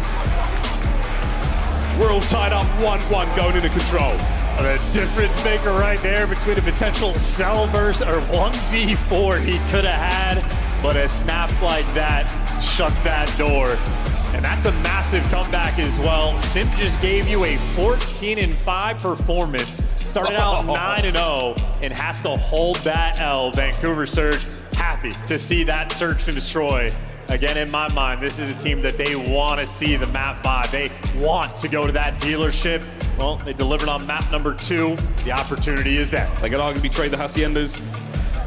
This could go either way, folks. What a fantastic series we have got on our hands so far. What, dealership SD is still back. It's back on the menu, Chance. It's back on the menu. That's what I'm talking about. Control coming up now as we tie things up. Composure is certainly there for both of our teams. A little bit of a hotter hand when it comes to the respawn, but now that we've got ourselves to the halfway mark with at least a 1-1, I feel like we've got a longer series ahead of us. But hey, we'll find out. In the meantime, it's back to the beach. Welcome to the beach. Thanks, fam. Miami, we're having fun. We got Joe DeLuca next to me, and I want to talk to you first, Joseph. Okay. I thought Vancouver was going to throw that. Throw what? The Search and Destroy. Yeah, I mean, obviously. There's a few moments that you're like, what are they doing? After that 2 versus 4, yeah, a little bit nervous there, but they're able to recover. Great teamwork over towards that B-bomb site using the char. Neptune and 0-4 really closed that out. But honestly, a bit opposite of what we thought coming into this, right? Yeah. The Hardpoint struggles online for FaZe. Well, that flipped on its head. They looked great on that right card Hardpoint, but then in this Search and Destroy, you felt like Simp was going to take over and maybe put them up 2-0, but they recovered from his great play. How do you go 14-5 for an L? You have to lose 6 rounds. You only died 5 times now. Because from the side of Vancouver Surge early on in this round, pre this, like they were just leaving the lane open, right? And then finally Vancouver Surge try to make these adjustments. They go on the heavy aggressive defensive round. I believe it's right here or the next one. And then that causes Atlanta FaZe to slow down just a little bit, but you saw a couple of times Simp still found that lane. It's just the difference is Vancouver Surge were looking at it and looking for that push as we went deeper into the Search and Destroy. Yeah, honestly, whoever's calling the plays for Surge did a great job. I mean, you're talking about the round where they started to cheat up on A on their defensive side of things. Simp calls in the streak. Instantly, everybody got back, and we set up a trap for the guy that's going to try to kill the one stage. That was a great call on the side of Surge. And then we get over to their offensive rounds, and Abuza started finding some picks over on A Street, doing a great job. So Surge evening out the series, a little bit different, as you said, Joe, than what we thought would happen, but it's land. This is what goes down. I think you nailed it. Abuza was that guy on the stage. He started the problems for Atlanta. As we take a look back, though, it was a double dose of red card. And you mentioned this first hard point, Al. What did you witness? I witnessed Atlanta FaZe having amazing fundamentals. I was worried about Atlanta FaZe in the hard point simply because their break has been a huge decline. It's the worst in the league coming off of major 3 falls alone. But they focused the early rotations. There wasn't a moment throughout the entirety of this map 1 that I thought Vancouver Surge had the early rotations or the early holds on any of these hills. So they kind of beat themselves in that capacity because they didn't try to prioritize any any money hills. They didn't try to prioritize any early map control. They just kind of leaned on their brakes heavy, and Atlanta FaZe, one of the best whole teams in the game. To Ali's point, Vancouver really couldn't. I mean, Atlanta played that second rotation of hills flawless. That might have been the best rotation of hills on red card that we've seen. I mean, Atlanta flipping every spawn, pinning Surge exactly where you wanted them to. It started on the P2, Joe, where they ended up getting the preferential side and then steamrolling them through 3 into stage. Just ridiculously played. Joe. Yeah. Vancouver's gonna win. Okay. Who's their life preserver? Who's their life preserver? Yeah, who gets them through the next round? I mean, I'd probably go like the SMG duo, 04 and Neptune. Keep them going, but I think, Abuza has been massive for them, but I just think if you're Surge, you're happy because, again, you know, you lose the winner's bracket final, you lose both Surges. In the final, you lose another Surge. Your focus coming into this major was to be able to beat FaZe and S&D, and you did just that to keep you in the series. I'm feeling pretty confident in my Atlanta pick. I am Make me too. feel unconfident, Nameless. Are you confident potential with a Vancouver Game 4 victory? I think Game 4, potentially, yeah. I mean, we're going into Hasi. That's a map that FaZe have not loved. I mean, they've continuously tried to lock it down, add it to their map pool, haven't been great at it all year long. This next map, though, I believe it's Hasi Control. Now, that's a map where Vancouver's in trouble. I mean, this is Absolutely. Atlanta set the meta on this, pulling out the extra subs, getting super aggressive, and just kind of spawn trapping you. So if you're Vancouver, if you were to steal the control, this is probably your series. What's in the crystal ball, Allie? Tell me the future. I'm telling you, Surge will probably lose this map number 3. They will win map number 4, and we got a Game 5 on our hands. Game 5. Game 5. Our first Game 5 of the tournament. Absolutely. Happens tonight. Absolutely. It's happening at Major 3. Let's go to the casters. Yes, Chris. Let's go to the casters. You look so comfortable. Actually, I know you're comfortable. I've been I'm there. so comfy. It's really good. He's got so much room to play. You know who had room to play in that last one? No one. It was a really, really tight search and destroy. I caught up with some of the players in the restroom downstairs on the waiting. You know, all of Surge were waiting. I was talking to Sim, and I was like, what about the streaks, man? He was like, I don't know. Even if I had the gunship, I probably would have called it in. I don't know what happens. We get disqualified or what. Honestly, it probably wouldn't have made much of a difference because on red card, streaks, not that effective. Hacienda, though, chance. Yes. Yeah, I was hearing the desk sort of talk about it, and Nameless was like, they don't really love Hacienda. Well, that might be for Hardpoint. Control, godlike. So at least for the map 3, FaZe are going to be nice and comfortable, settled in, maybe Simp an opportunity to actually go and get that gunship to call it in. Absolutely worth forfeiting the map 4 just call it in. You assert the dominance in my mind. That being said, because Surge's map pick is going to be the map 4, this is sort of a comfortable time, but never comfortable against Celium. Notice how the second highest KD, I'm in a 1.3. Celium is a titan, bro. Yeah, and this is on LAN only this season. None of the online play counting here. Cell is just something else, man. Absolutely. We'll see how it goes, though, for them on Hacienda. A little bit of time for our team to compose themselves, to gather their thoughts, get things rolling. But Celium, Grand Finals appearance is so impressive individually. He really is a player of a different caliber on an individual level. But in this game, at this stage, it really is about the teamwork. What kind of special stuff are we going to see? Let's find out. In Hacienda we go. Map number 3 here in our winners round 1. And Hacienda also a map where, you know, if you're capturing or defending that A zone, it is 8 different windows, worried about the dark hall, open hall, players coming in from bottom, secret, connector. So many avenues of attack. Selling one of the very best. It just wickedly able to snap on every single player. You got to be at your very best. And obviously for FaZe, talk about how their hardpoint throughout the stage had fallen off just a touch. Well, they remain one of the best, if not the best, controlled team in the game. 4-1 record, and they are happy to see Hasi. They'll attack first. We get to say that with the LA Thieves in the league as well. So here we go, upstairs. All love here shown to FaZe right off the rip. They win the trade battle, and now they're on 8. Only one player on as well. Maybe look for a little bit of those spawn kills. Gets him to go for that top office control and a BZ. Never a comfortable place to really stand on top of this point. Your team's communication has to be perfect, and Sim's positioning absolutely is. Oh! Pressure on both the zones. He nearly got that one. I'd have laid an egg. Well, pressure on both zones, yeah, still keeping the capture going. Draz pulls himself off of the A zone for a second to help reinforce it. B is technically the more difficult zone to capture. It's the one you want to go for first. Celium finds another. 1 man left here for Surge to make the play. Is anyone going to be able to contest? Yeah, Nasty finding a win from upstairs. Pulls out a Jackal. And that thing's got fangs. They stop the second segment going through. Yeah, out like a ghost tonight, though. Celium does not want to give up his life for free. And actually, the second segment did not go through. So Vancouver Surge there just in time. Problem is, though, they're already down 5 lives, and Celium right back in his home. His centering continues to be perfect. Can he get the segment this time round? Not yet. In the bag. There we go. Big progress here for the FaZe boys. 3 to total. Late contest. The battle on B over for now, and Surge have won it. Yeah, it took 3 players to go and overwhelm them and hit them from basically all angles, but Vancouver have stabilized.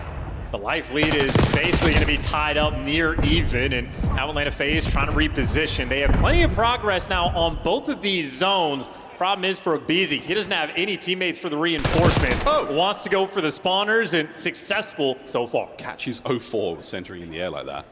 Well, we're going to try to finish the work we started at B.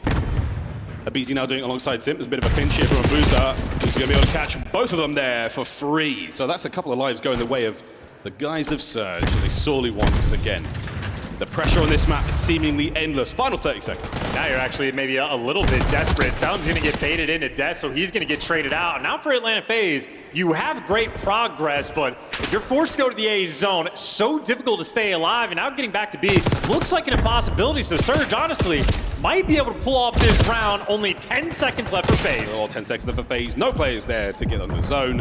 Abuza, what a win from Sim, but that's not going to amount to a whole lot. The last ditch attempt. 0-4 with a body block. 0-4. Helps seal the round for Surge. And that's effectively just Surge. I mean, again, when Cell starts off 4-0, 5-0, things are getting a little bit desperate, but Cell just was never able to get the help. The reinforcements constantly being cut off. Surge, all the pressure towards the middle of the map. Simp might have gotten 2 in this moment, but after the fact, always able to overwhelm, taking the outer routes over towards 10 and making sure the progress doesn't roll through. So Atlanta FaZe might have struck early, but nice clutch there. Vancouver want to run it up. Moments like that in the game come down to Vancouver's control of the top holes there. The open hole completely covered. That gives Abuza those lanes to worry about the players coming from spawn. Eyes on the A zone as well. Let's see if they can translate that defensive success to an attacking round now. And we're stunning up. All Abuza back at it again with the first clutch. And an anxious Abe. Over Chow's at the wrong time, and Neptune picks up a free one. Good trades here. Now he's starting to get things going for Surge. Yeah, anxiety brings out the worst in everybody. And now this is just prime time. Neptune, a 3 spree before he falls. It's a double cap, though, on this B zone, so fairly quick, but 0-4 feels the pressure. He wants the kills first, and that means the capture a little bit slower, but if you're getting the kills, it does not matter. Great progress rolling through until both the players lose the gunfights, but plenty of time still in this round. More than a minute to work with, and 2 segments already gone. Yeah, good work from FaZe there, good manners. They clean out that 3rd segment. All the work Vancouver did is now gone to waste. Nep trying to catch out A pit, crosses over, quick contest. 2 members of FaZe up. Surge are holding this one though. Simps made the backline a real dangerous place to be, but there we go, a slow capture. Celium still from upstairs. Can he pick up these kills? As Neptune fighting for his life. Celium, what defensive work. We're taking deep routes now, literally swimming to try to go for these flanks, but 0-4, I mean, a free kill at the very least to get behind enemy lines. Abizi looking for the instant trade, and he's gonna get it. So Abizi gets a shutdown exactly when you need him to. Vancouver in a similar situation where the initial progress is great, but now the minimap is looking scattered. Abuza there for 2, but if you're looking at the minimap, he does not have the reinforcements, and he gets killed instantly. Atlanta FaZe swarming on the defensive end. Yeah, FaZe. They're attacking around a little bit cleaner. 0-4. As smooth and as clean as you like, nearly catches Cell as well. Still, no one of the reinforcements able to get there fast enough. Nasty's nade doesn't connect. Holds Celium down for a moment longer. Abizi on the flank finds himself 2. Over towards A in the desperation play from Abuza. Yeah, I mean, you just want to stop the clock. 16 seconds left on it. Maybe you're hoping your teammates can pick up some kills, find some routes, and maybe swing this over to B at some point. But Abuza, head on a swivel, did not get the support that he needed. And now Neptune, last man standing, last ditch effort. Yeah, once again another last ditch attempt, and he's going to be read and dealt with. No hope here for Vancouver. They don't capture as many segments as FaZe did, so FaZe still have the lead objectively. Beautiful work. Simp finding his final 2 there, and here we go, Nasty. Last chance. A 1v1 you have to win, and you do not. Celium gets it, and that will be the round. Yeah, so the smallest of advantages right now for Atlanta FaZe, but 2 very well played out defensive rounds. Everybody doing their job, and it's come down to a couple key sort of 1v1s around that B zone that if you don't win them, well, that next set of lives, you're just going to get flooded out.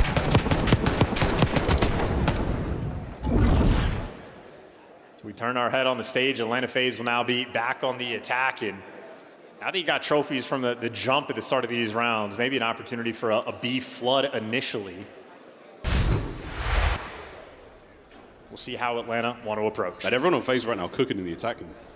Cell 14-7, 11-9 for Abizi. He's on a bit of a spree again. We talked about streaks previously, but here on Hacienda, it can be very handy indeed. Nobody home there in the rock hall, so we're going to find our way upstairs. We've got a lot of attack here towards B. Plenty of pressure. 0-4, the lovely pinch. Is he going to get greedy and go for it? No need. His teammates are there. 3, now all dead for FaZe. Beautiful. Slam him on this round. You got the opportunity. That was a 4-man wipe. They're flooding through the rock hall, but maybe as soon as Abuza falls, you lose the opportunity to set up the dagger. So Atlanta FaZe still in an okay spot, but after a break like that, you got a long way to go, and now you are back in the blender. That's a costly attack there through rock that Vancouver come out way on top with. Life lead now starting to get a bit ugly. Pressure from Nasty forward. Nearly gets another lineup, and a second team kill for FaZe here. They are stepping on each other's toes in this attacking round. I mean, they're just uncomfortable at this point. And now you're running out of time. 35 seconds in a situation like this is looking impossible. This is how you get the advantage for the possible round 5. You are pinched in your spawn. Abizi fighting his way out there. The Jackal at range. Over to Neptune on the left flank. Brought down by his counterpart, the other Terror. 22 seconds to go, though. A long journey to be. And 0-4 trying to cut off the reinforcements here. And now... can't get it. Abuza gets it. 13 to go. I mean, listen, you're going to have to just flood. This is looking hopeless to even get any bit of progress. Vancouver Surge might have just seized the opportunity they were given. Little bit of pressure on the A zone, but he's going to fall. 2 seconds left. You got to jump on A. You don't have a ton of help. Players nearby. 2 kills in the feed. If they can pull this off, Miles. It is not over yet, ladies and gentlemen. 1.6, one segment gone. Halfway through B now as the 2-man capture continues. Nasty trying to find anything here. Abizi finds 2 in the middle of the map, and we're still going. Second segment gone. Oh dear, Surge. You got real quiet real fast. Oh, in the extra minute, that is a dagger. A missed opportunity. And this is why FaZe on this map built a little different. Now Abizi. Last bullet there he needed. 19-12. The spree is done. 12-9. FaZe down in lives. I mean, you're stepping out of spawn, already getting shot. This is not ideal. And Draza, he and Abizi, they're fighting through rock. Ape somehow managed to get another 2-piece. He's finding the kills all over the place. Draza works forward, gets a little bit more real estate. 0-4, keeping upstairs safe and sound. Celium down. Pressure now out of spawn. Surge flood the map. Gotta kill the last man. Gotta kill the last man, then to get it done. Simp actually got one before he fell, but it shouldn't be enough. You are running out of time, and for Atlanta FaZe, they do not have the lives. Oh, nice shots. Neptune, final lives from FaZe. No more chances here on the attack. And 0-4, proving to be such a tough contender in the 1v1s. Option for Draz to jump the point here, but you don't have the lives or the coverage. And Vancouver Surge will take the lead in control. It feels to me like another round of neutrality, though. Defense has been the theme on land. Things slow down. And if you're on point on defense, the offensive team, well, there's not too much you can do. Vancouver Surge had the opportunity to just lay waste with a devastating round. Atlanta FaZe, maybe with a little bit of momentum, still find a way to keep things mixy. But granted, Surge have the advantage right now in the round count, but for potential round 5, Atlanta FaZe still looking pretty good. Yeah, they got the lead there. Surge could change that, though. They could also just outright win it at 2-1 now with this attacking round. Capture both zones or kill FaZe 30 times. Take your pick. Well, I believe we've lost in 0-4. I think he might have dropped out of the lobby, so we're going to have to hit a pause and see if 0-4 can get back in the mix. Whatever bug bit Celium, now infecting players on the other side of the stage. Well, yeah, technical pause here. We'll get him back in ASAP. A blessing maybe for Vancouver Surge. Compose yourselves, keep this going. Or is it going to be for FaZe? You ice them out and now you bounce back. But in the meantime, folks, yeah, good stuff so far. Massive work chance from Neptune. 21 and 18 for him. He has been absolutely slaying in the damage department as well in our first 3 rounds of this map. But we'll see, folks. We'll see. We'll get 0-4 back in ASAP. Quick reset of his PC. We'll get back into the lobby. Shouldn't be a big problem. Hasn't been in the past. But 0-4 looking good as well. Great plays in the search. Really good stuff there in the control already. Yes, absolutely. And these are two teams just looking to sort of kick their tournament off right. I know we've been talking about Simp sort of winners round one stats, something like 33-5 record over the years, at least in the CDL era. So this is a situation where him and Atlanta FaZe nearly perfect, and it exemplified dominance. And obviously this is not a loser's bracket you want to drop into. This might be the most competitive tournament we have had all year. Of course, we missed Beans on the side of Toronto, but still the number of teams outside of like the top two that are going to be lethal threats come Sunday. Sharks in the losers bracket. You don't want to end up there, especially not from round one. So Control, it's a place where you get the advantage. Yeah, advantage indeed. You want that advantage going into the Hacienda map 4 also. And again, if you see dealership, we would love it. We really would love a bit of dealership, folks. But our players look a little more composed. Looks like FaZe are trying to stay afloat here. Referees on stage making sure that 04 is back in that lobby ASAP, folks. And it does look like we might have to remake this one, but we'll keep you updated, folks. Again, for the guys at home, the guys and gals here in the venue, thanks for coming out. Hope you're enjoying yourselves here on this delightful Thursday. Friday and Saturday, the tournament really gets going, and Sunday, oh, it's always a big one. And as I said, we're going to reset this lobby to make sure that 04 can get in here. Of course, that does change things somewhat. Have to reset the trophies, reset any streaks that may be on, but at this point in time, no one has anything good, so it's still going to be 2-1 to Vancouver Surge after the reset. A chance, a little bit of an icing. Yeah, a little bit of a vibe. A little bit. And his team's on both sides of the stage. They just look bored. It's just, oh no, one of these. We got the music kicking in and everything. They just want to get back in the mix. I mean, 04 is locked into his screen. Even with nothing on it, I'm waiting for him to blink. Or he's just imagining, he's imagining the round before him, how it's going to break out, what is going to happen. He's literally visualizing the play. He's visualizing the opening break. His teammates are having a giggle in the back. Looks like we might be ready again. We have got the lobby loaded, folks.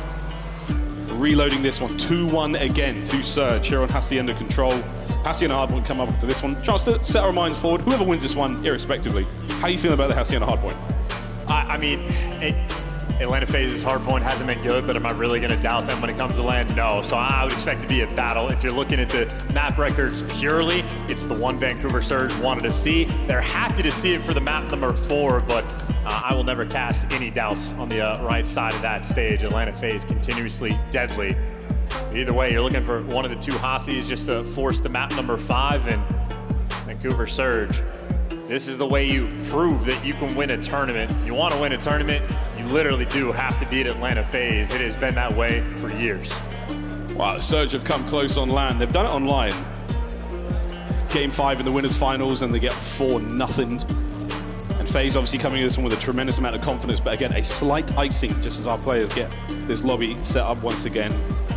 And we're close to hitting the go button, friends. We thank you again for joining us wherever you are in the world, watching from home. Well, the folks here at FAU, thank you again for coming out. It's been a spicy tournament so far, man. It's only the second match of the day. Yeah. I feel like you can even do a personality test of players, looking at him shooting the bots in the firing range, Selling basically snaking while he's shooting bots. His fingers, it's so natural for him. He can't help himself. King Cobra. I mean, based on like that vibe check, crowd, you're not a lot of FaZe fans in here, are there? There's not too many of you? There's a couple? Any FaZe fans? There is a handful. I see a FaZe up at the front over there, and I appreciate it. That's you guys, exactly. That's right. What about the Vancouver side? Anyone out there for him? That guy turned the thumbs down to a thumbs up really quick. Well played, bro. That's some dexterity right there. Well, might not be the fan favorites here in Florida, but you guys are bringing the energy. We appreciate that very, very much. Here we go. Fist bumps are out. You know what that means. It means it's time to get back into this game. 2-1 Vancouver going into Control. A thumb dexterity acknowledgement. That's the most Call of Duty esports thing I've ever heard. He turned it quick. I see you, man. You turned that upside down very quickly. Here we go. Back into Control. We're staying on Hacienda, going to the next map as well. And then we get to go to our brand new map. Still smells like a new car until it explodes. Dealership. Map 5. Give it to us. Come on, Surge. One more round. Let's just go. Come on. Brand new car smells like phosphorus. It's a weird vibe that we have, but Vancouver Surge up 2-1 right now on this map. You win this offensive round, they get the lead in this series, but thus far it has been a defensive shootout. But 04 kicks things off right. He's been on point on the opening breaks, but simply overwhelmed.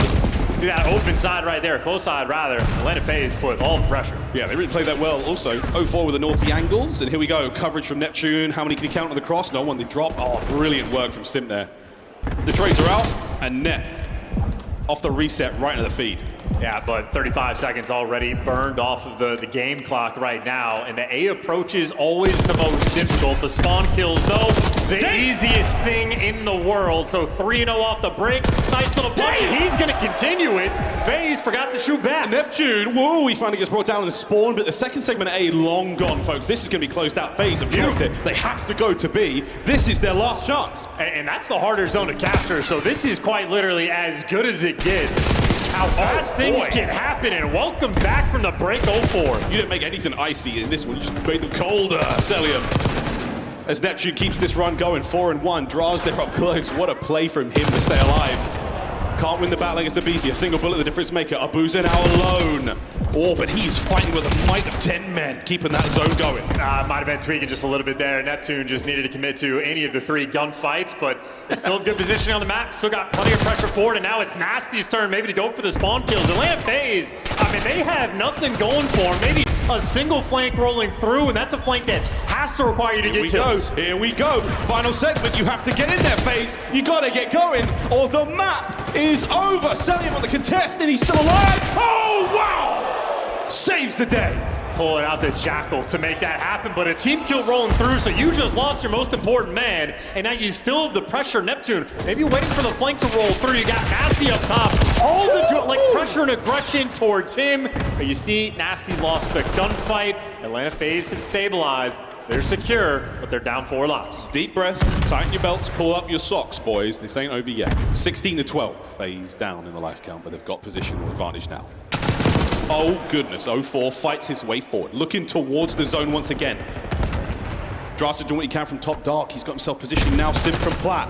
04's got to keep dancing, got to try to stay alive here. FaZe have to commit someone for the contest. 2 players on the drop. Oh, Nasty picks them both up. That's the map. Ring the bell. We're going to another hard point. And if you're an Atlanta FaZe hater, who doesn't love a little bit of reset cheese? That round ended in a blitz. I mean, that was from the jump. They didn't even really win the opening break. Got a couple extra kills, but it was a little bit 50-50. And then Neptune strikes. Gets the 3-piece when he was top office. The triple stack on the point in that round. I mean, that was full throttle there from Vancouver. The early A capture. After that, you're just feeling comfortable. So blink and you miss it. A 3-1 there on Hasi, and we mentioned it before, for the Hasi Hardpoint, that's actually where Vancouver Surge really want to be in this series. So we might have sold the series a little bit after that map 1. Maybe a little bit too happy on the Atlanta FaZe side, because now this is Vancouver Surge's series to lose. Well, we'll find out how it goes. Rambo Ray, father to be, on stage now, chatting away to the boys, keeping things level and composed. Obviously very happy with the result, they're in control. But Surge, again, a squad that I feel like the makeup is so level-headed. No players in there that get too hot or overheat necessarily. Playmakers, very sound fundamentals. So right now, it's just remember the game plan, boys. Another hard point to play. 1 more to go. As we look across the highlights, have an electrifying game of control. And, you know, we've been talking about how sort of simple the gameplay from Simp looks like. Very calculated, almost always in the right spot, doing the right thing, good L triggers. Abuza, in my mind, is a decent AR version of that. That's phenomenal gas, but it's a very simple game plan. Anytime you watch his screen, he's in the right spots, he's pre-aimed in the right things, he always angles his camera in the right way as well. So Abuza, very much a, as you say, high IQ player, dialed in. And his name is really fun to say. Super fun to say. The man on your screen, Abuza, or Hazuba backwards. An important stat, an important little tidbit we like to share here in the league, but highlights there of control. Neptune had himself a map on the reset. The comeback was absolutely disgusting from him. A force spree right off the rip. Nasty's big 2-piece towards the end to close things out as well. It was all going right for Vancouver Surge there. A team that does have the fundies down when it comes to playing these hard points. And Hacienda, a very important map when it comes to those rotations. So look to see who makes it to those hard points first. We'll test the brakes of the teams that don't. But right now, a banger is on our hands. Yeah, and if you notice that big two-piece from Nasty towards the end, if you go back and watch his arrow on the mini-map, it's a moment where your entire team has to be on the same page, because his life started out, and he went to clear out Lambo, worried about the pinch. Then he swings over from Lambo, goes top spiral, still worried about the pinch, and that means his teammates have to wait for him to get in position, and you have to coordinate everything as a team. So willing to work with each other, and obviously Vancouver Surge, very willing in this regard. The improvements they've made, it has been spectacular to see their turnaround. You can take Atlanta FaZe down early on and force them to go into the gauntlet. Oh, what a fun way to kick off this tournament. The pick'ems are looking real ugly after that, but good luck to anyone who correctly picked this bracket. But it's not over yet, folks. FaZe, again, the Hardpoint has not been ideal, but the first map of the series told us a very different tale than Red Card. FaZe came out swinging, beat the brakes off of Vancouver, and now on Hacienda again. I mean, a relatively comparable map chance, rotation heavy. You got to be good at the mode. You can't just headbutt your way through things. Decision making is exactly what we're looking at here. These were our two heroes in map 1, Cell and Simp for FaZe. The KD's big, the damage big, and the hill time big. Yeah, and Selim, obviously a player in the KD department, he's a guarantee.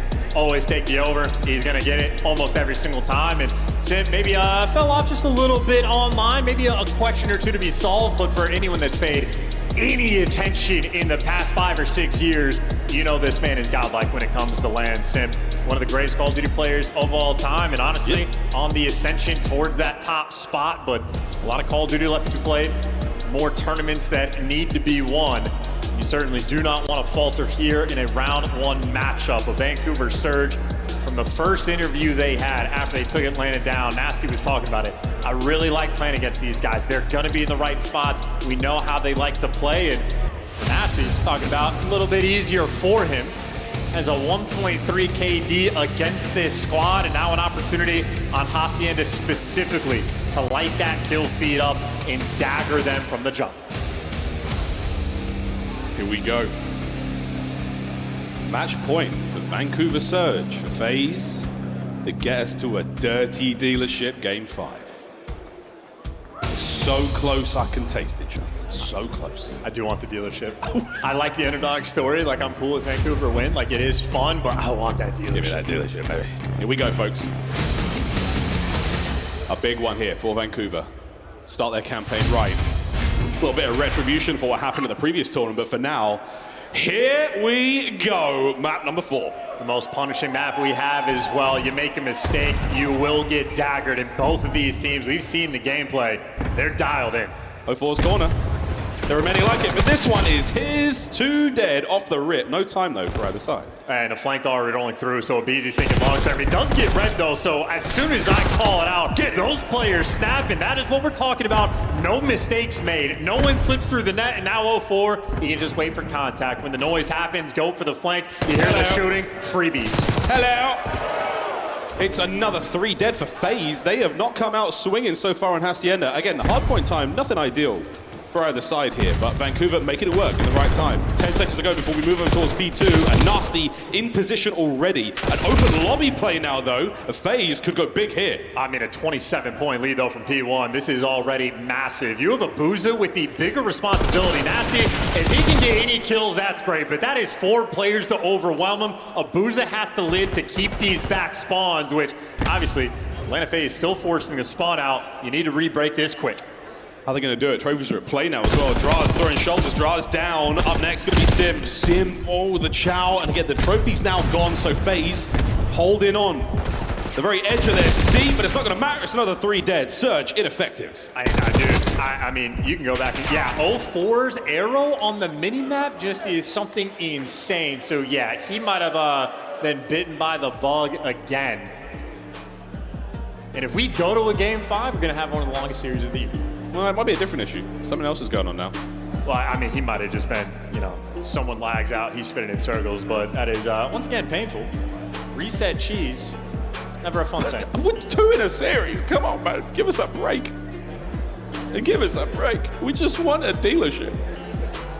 What's a man got to do for a game 5? Actually, just to get through a map without a technical issue would be ideal. But hey, look, these things happen, and we've got a fantastic team on stage resolving these issues ASAP, boys and girls. But Chance, of the short amount of Hardpoint we saw, anything you loved, anything you hated? Oh, I just think Vancouver Surge is the best P1 team in the game, man. I mean, you saw that opening break, right, the flanks rolling through. I've never seen anything like it. So, what do you hate? What do I hate? The technical issue. Oh, yeah, no, that's not great. But that was some good snap analysis there. But we're going to reset this one, folks. So we're probably starting this one from nothing and nothing. Good news, we get to watch that opening break again. We'll see if 04 goes to his fireplace. He loves it there. It's warm, it's cozy. He gets to curl up on the rug. And they stun checked it, dude, just missed. Well, yeah, the stuns go deep. They go down the stairs. And then he's completely safe to pick up a couple. But there's no way he does that again, right? There's no way. Surely not. If it ain't broke, don't fix it. That's actually true. That's absolutely true. Well, ladies and gents, we're being iced again. An opportunity for you at home to possibly get yourself a beverage, or the folks in the venue a little snack, get things going. More COD to be played today. Boston and Optic. A fun series to watch indeed. Of course, Toronto taking on the hosts, the Miami Heretics. Actually, while I've got you, crowd, where's your allegiance at? Any Miami fans? Heretics fans? That's what I'm talking about. Any Optic fans? Oh, I'm so sorry. It's been a tough season, I know, but thank you for coming. See if you guys can find some success here this weekend. It's a matter of time, right? You're going to get one, you're going to get another, and you're going to keep rolling. Who knows?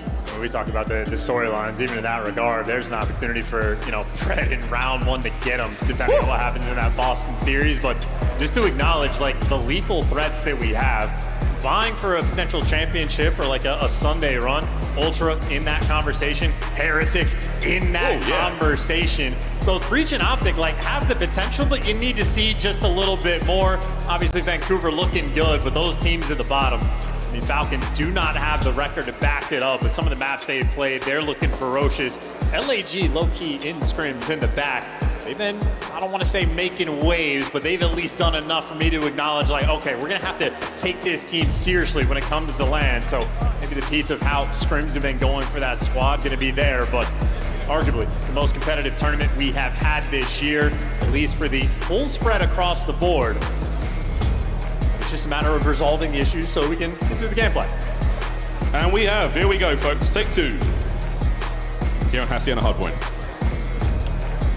We've unleashed and uncaged the Lanimals, and they're feasting so far. FaZe looking to force the game 5. All they've got to do is win this hard point.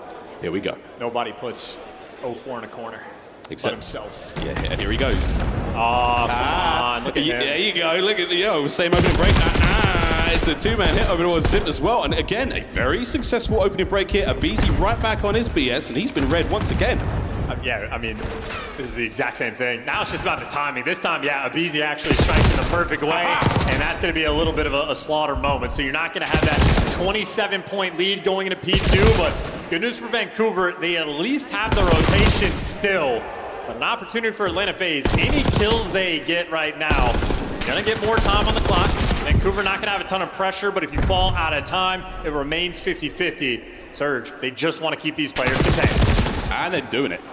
Sell from upstairs that he's going to be the next man up to the plate, swinging for the fences right now, and a much more even pull from P1. Both teams extracting good time. Here comes the big old hit. And they're going to break through Rock again. They overwhelm Nasty last go around. Now it's Abuza trying to stave off that pressure. He's done so. At least gives you the first one, and now the reinforcements are here. Nice job, Nep on the shoulder bars through the door, spraying the whole way. Cellium from the top there. Gets rid of one, and the water route being taken for a second, but not necessarily going towards the back. So you kept the boys you Surge guessing. You drew the attention, and that's the trade through the front. Now towards time. Neptune still reading the wall play. There's no one there, bro! Pistols out and FaZe are in. I mean, trade him out quick, though. Get it Beezy quick, and you still get the time, and there you go. 04 wins the gunfight, so they have handled that break pressure for Atlanta FaZe. And for the final 25, you don't want to overcommit if you're Atlanta, but they're toying with the idea. Maybe sending players in to try to strip away the final few, but Abizi in the feed gets caught. Draza can't push forward, and the water route gets handled. That is a wonderfully played P2, so much so they win that rotation to new. Yeah, look at where FaZe are right now. They're on the right-hand side of the minimap. They're far, far away from fences once again. A slow one here from Simpa 0-5. We'll see if you can change that up right now. It's 04, though, causing the problems right now on the other side of the board. at close range, Abuza, another player who can find kills against some machine gun players in nearly any position. I mean, look, this is a sort of classic moment there on P2 where you get baited. You don't want to give away 25 for free, but you try to force it, and you end up just bottling the rotation. So now you're getting punished for your mistakes. Hacienda can be unforgiving. Sip finally gets his first kill, but as Nasty's chopping away the reinforcements, well, his teammates got chopped away out of time. The break finally in, but for Atlanta FaZe, it took such a long time to actually orchestrate any degree of momentum, and the hill's not done. Yeah, it's a healthy 20 seconds before they really, set this one up. Looking towards Nu as well. FaZe got their eyes on the prize towards Rock, but as does Nasty. Catching players on transition, one done. The second there, I'm not sure if he saw that player, he didn't. So Celium makes it to the top spot. He just becomes a red dot on the minimap for now, but there you go. Rotation complete, Surger in once again. And this is the hill, the Manu one. You want to beat him on rotation here, and Atlanta FaZe trying to set up for the break, working through the mid halls. Neptune, terrible timing, but it keeps his life. But now the pressure hits the swarm. Atlanta FaZe, everybody is here, and they walk on through. Who cares about the rotation? FaZe pulling him out. Oh man, unbelievable timing. Could have been Neptune there. The absolute man you needed to find the kill. Oh, Surge, still with control, still with the lead. Let's go for a listen in.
Hold for two. I'm trying to look left from one's gonna be Zeke. Which one? Which one? We'll take a look.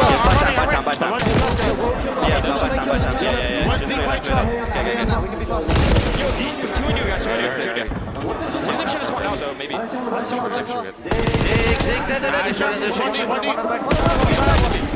Zeke, he twice. Shape on the back. Nice. We block. Yeah, go. I'm getting Zeke. He's front. Let's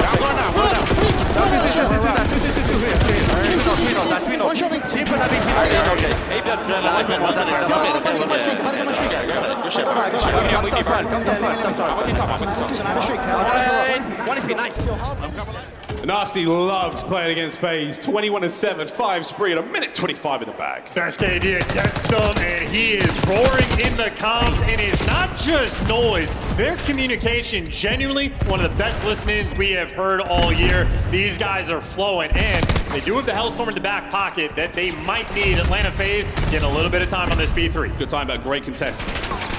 Oh, shots in from Neptune once again. An incredible series of play. Abizi on the contest again, trying to stay alive. Can he get any more kills out of this fight? Yeah, he can. Nice 2. 3 not going to be there. Abuza with a hot hand over to Cell. Breaks it. Time FaZe. And now if you're Vancouver, though, you can still fight for this time because you have that Hellstorm in the back pocket. You get opportunities, but you're trying to do a lot of things at once. Couple players rotating, couple players fighting for ult, but they are going to get that ult time. But now with Neptune, if he wins these entry gunfights, you don't even need to use the Hellstorms. The pressure on FaZe, you drop them. 0-4, well, it'll be the next man in line. Next man in line, but also next man to maybe wait for the streaks to land. This is what we're doing. We're waiting for it. holding it together. Big 70-point lead right now for Surge. They're going to break through Rock side. They're in. The backup, though, has arrived. 0-4 with another two-piece. Abizi on time, down and out. FaZe broken again. Don't gotta wait for the Hellstorm. If 0-4 is gonna be the streak himself, the timing was perfect, waited for his teammates, and here they are, getting ready to be the collectors. Here we go. Neptune, the front line. He and Abuza gunning them away. Vancouver Surge, they do not want the game 5. They're trying to win it all here. Oh, I don't think we're gonna see it. This is electric gameplay right now. Nasty 24-10, minute and 45 in the hill. Abuza lining them up, gunning them down in the final 20 will go their way. FaZe trying to desperately get themselves back into this one. Rock once again, not been kind to them. Over 200 points. The final moments of FaZe here in the winner's bracket, folks. We are living it. I mean, this is just undeniable. 100-point lead and then some. They're wrapping all the way back. They're thinking long-term. They want to fight this hill from the right side. They're being so secure about the potential P2 spawns this far in advance. Let's slow things down for a moment. FaZe with good hardpoint time. Abizi with bad timing. 0-4 dives right on in. Can't have to guess right, doesn't need to. His teammates with the perfect coverage. B1, we are soaking away. It's been a good hard point for Surge all map long, and it might just be again. I mean, they are cruise control. Last man standing, Abizi, gun down. They might get this done on P1. Here we go, 20 for the win. Abuza, the in and out hit. 25 left on time. Ample opportunity here. On Abuza still with the kills. Keeping the hard point in the hands of Surge. This is it, man. Back-to-back champs and winners round 1. Vancouver Surge in the midst of a slaughter. 10 for the win. The battle now for P2. Oh wait, FaZe are in position for it. Simp and Cell get their kills and they set up the trap. Yeah, but they've never had these back spawns. Always Vancouver had this pressure. Someone's always alive. They're in the right spots at the right time, and here comes the Hellstorm. Here comes the Hellstorm. You can get it through the door. Slow and steady. Connects! That's the go button, boys. Send it. Send it in. Keep them pinned. Not a hope in hell now on the final contest. Not a chance. 0-4. It's 3 in the feed. And it's going to be a 3-1. What a series. The first upset of the tournament, and Vancouver Surge send FaZe down to the lower bracket.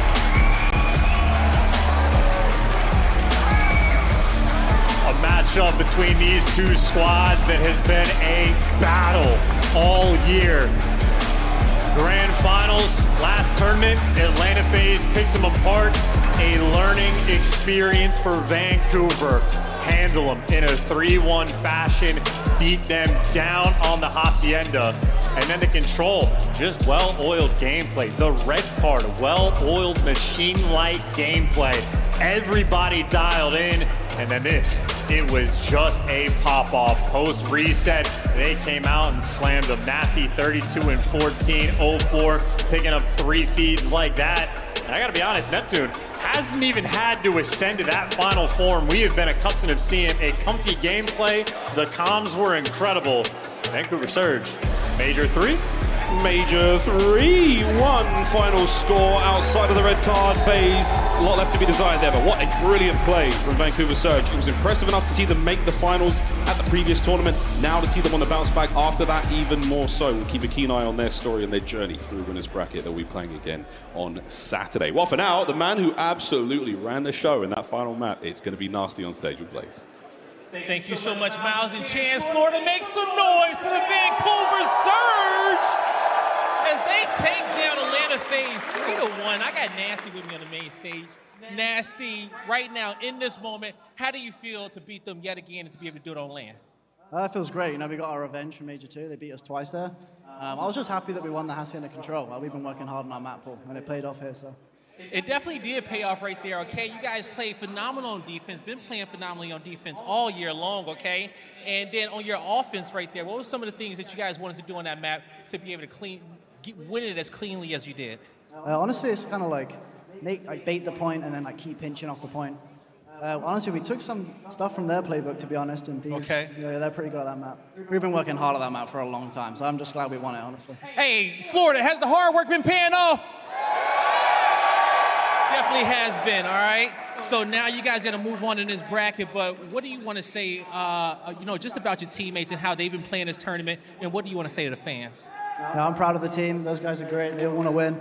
They're actually insane. So I'm proud of the team. We're going to go all the way this time, hopefully. And I appreciate all the Surge fans.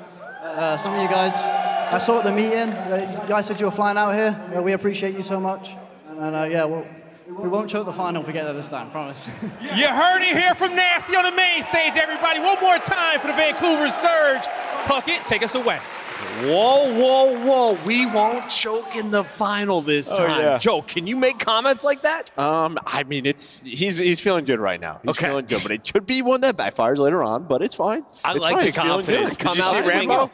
He just walked by and roared at the top of his lungs. Dude, he is jacked up. Rambo Ray almost knocked me over. After the control win, I was walking backstage. He's like, yo, move. He didn't know it was me. I was like, bro, who else dresses like this? Anyway, Rambo's jacked up, and for good reason. A 3-1. Allie, you and Nameless did not get a bonus point, but you did get a win here. We'll take How do you it. feel about your team? I feel great. The only thing that was surprising was the control. I think that's a big win for the side of Surge because you go into the series and everybody's knocking that out of the park. They're like, you're playing Atlanta FaZe on not only their best game mode, but also one of their better maps in Hacienda. So for the side of Vancouver Surge, big win for them, that map number 3. And then same thing, map 4, I kind of called this. They needed this Hacienda Hardpoint in this series. Atlanta FaZe is the worst breaking team right now when it comes to Hacienda during the split. Vancouver Surge fundamentals have been on top. It's one of their stronger maps, so maybe an oversight from the side of Atlanta FaZe allowing that to get through. Not often have we seen a match on land against Atlanta FaZe where FaZe gets punched in the mouth, Chris. Punched in the mouth. I mean, it was like halfway through that control where they put them in one of the most demonic spawn blunders I have seen, just sending players through P2, spawn trapping the hell out of them. And then, obviously we get the reset, we go into the very next round, same thing, put them in a spawn trap almost immediately, bringing that momentum into the Hardpoint, a map that we know FaZe has struggled on. Man, they capitalize those P2s. There's a little bit of copium already that I've seen in the chat. The good news is FaZe is one of the few teams we believe you could see in all 4 days of action. They could make the run Yeah, they don't to care. a championship Sunday. It starts against Cloud9. Meanwhile, Vancouver Surge with the big boss out of the way, you got to feel good about no matter who comes through in Optic or Boston Breach. Yeah, I think you're feeling good if you're Surge, no matter what on that side of the bracket. Same with LA Thieves, obviously Ultra without Beans, they're probably feeling pretty good because that's been a matchup that is, well, they struggled with. So yeah, should see that in Miami. I mean, we'll see. We'll see with the super sub coming up next. But I think for FaZe, you are just not going to win right now if you're losing both a control and a search and destroy in a series. It's impossible. It's not going to happen with how their hardpoint is looked. The fans may have just poured some gasoline, though. I heard some FU draws a chance Easy happening stuff. on a Thursday. Yeah, on a It Thursday is swap. early Miami. It is salty by the ocean, and we have 2 more matches involving the hometown heroes. When we return, the Heretics take the stage. Can they take down a Beans-less Toronto Ultra? Stay tuned. It's Win Bracket Round 1. Upgrade your game with the Scuff, the official controller of the Call of Duty League. The Esports World Cup is an official partner of the Call of Duty League. The Arcade Wiz Tracer Pack is available now. Hit the map in retro glory with the Star Player Operator, pixel-inspired emblems, and more.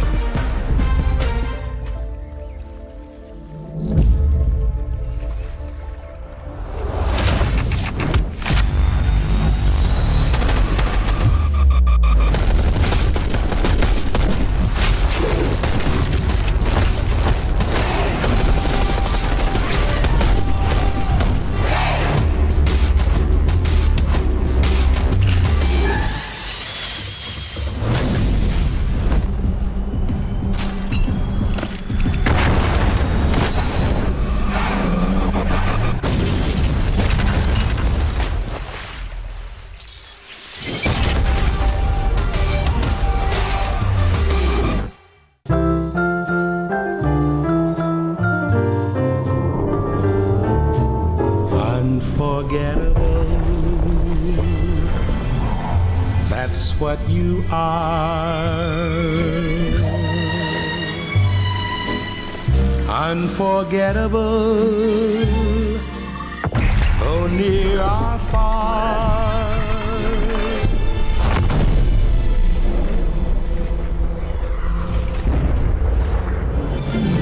That's why, darling, it's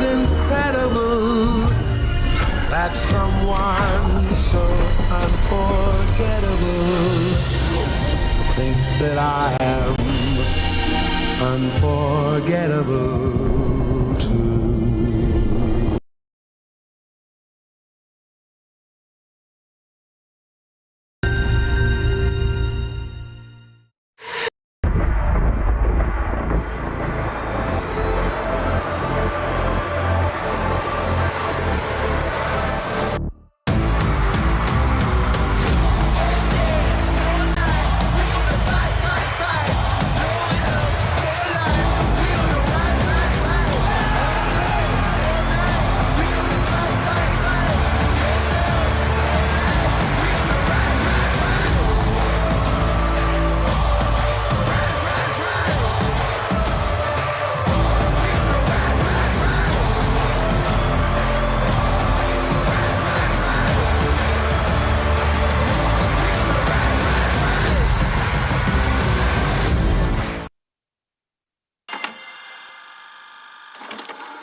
Cerca del... El otro tiene que estar por el under, creo. Going alley, going alley. No en el alley,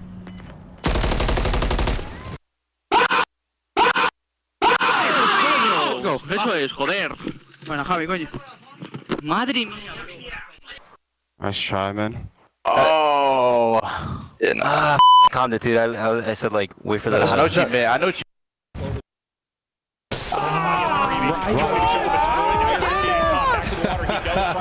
Oh my God! Here comes out this map. Get out of there! Come on, Ant. Where you at, Ant? Too late. Yep. Now Ant activates. Oh, I love it. Just over 20 seconds to go. Where you at, Ant? Activates behind him. They isolate him. Yeah, get him! Taking on shot. Hey! Go! I'm late down, I can do nothing for you. Time still? Find across. No. Behind you. Give me that Let's go. Oh, if I just go heli that round, man. They weren't do that shit. We knew we were going to come in and handle business. You know, they're a pretty team. I don't know what all the hype is about around this match. I mean, look at the scores. I did. I'm liners in this one. FaZe warmed up the subliners. Go vibe check, bro. Dang, man. Paco has carried me in a rank. I'm going to go with the New York subliners. That's crazy.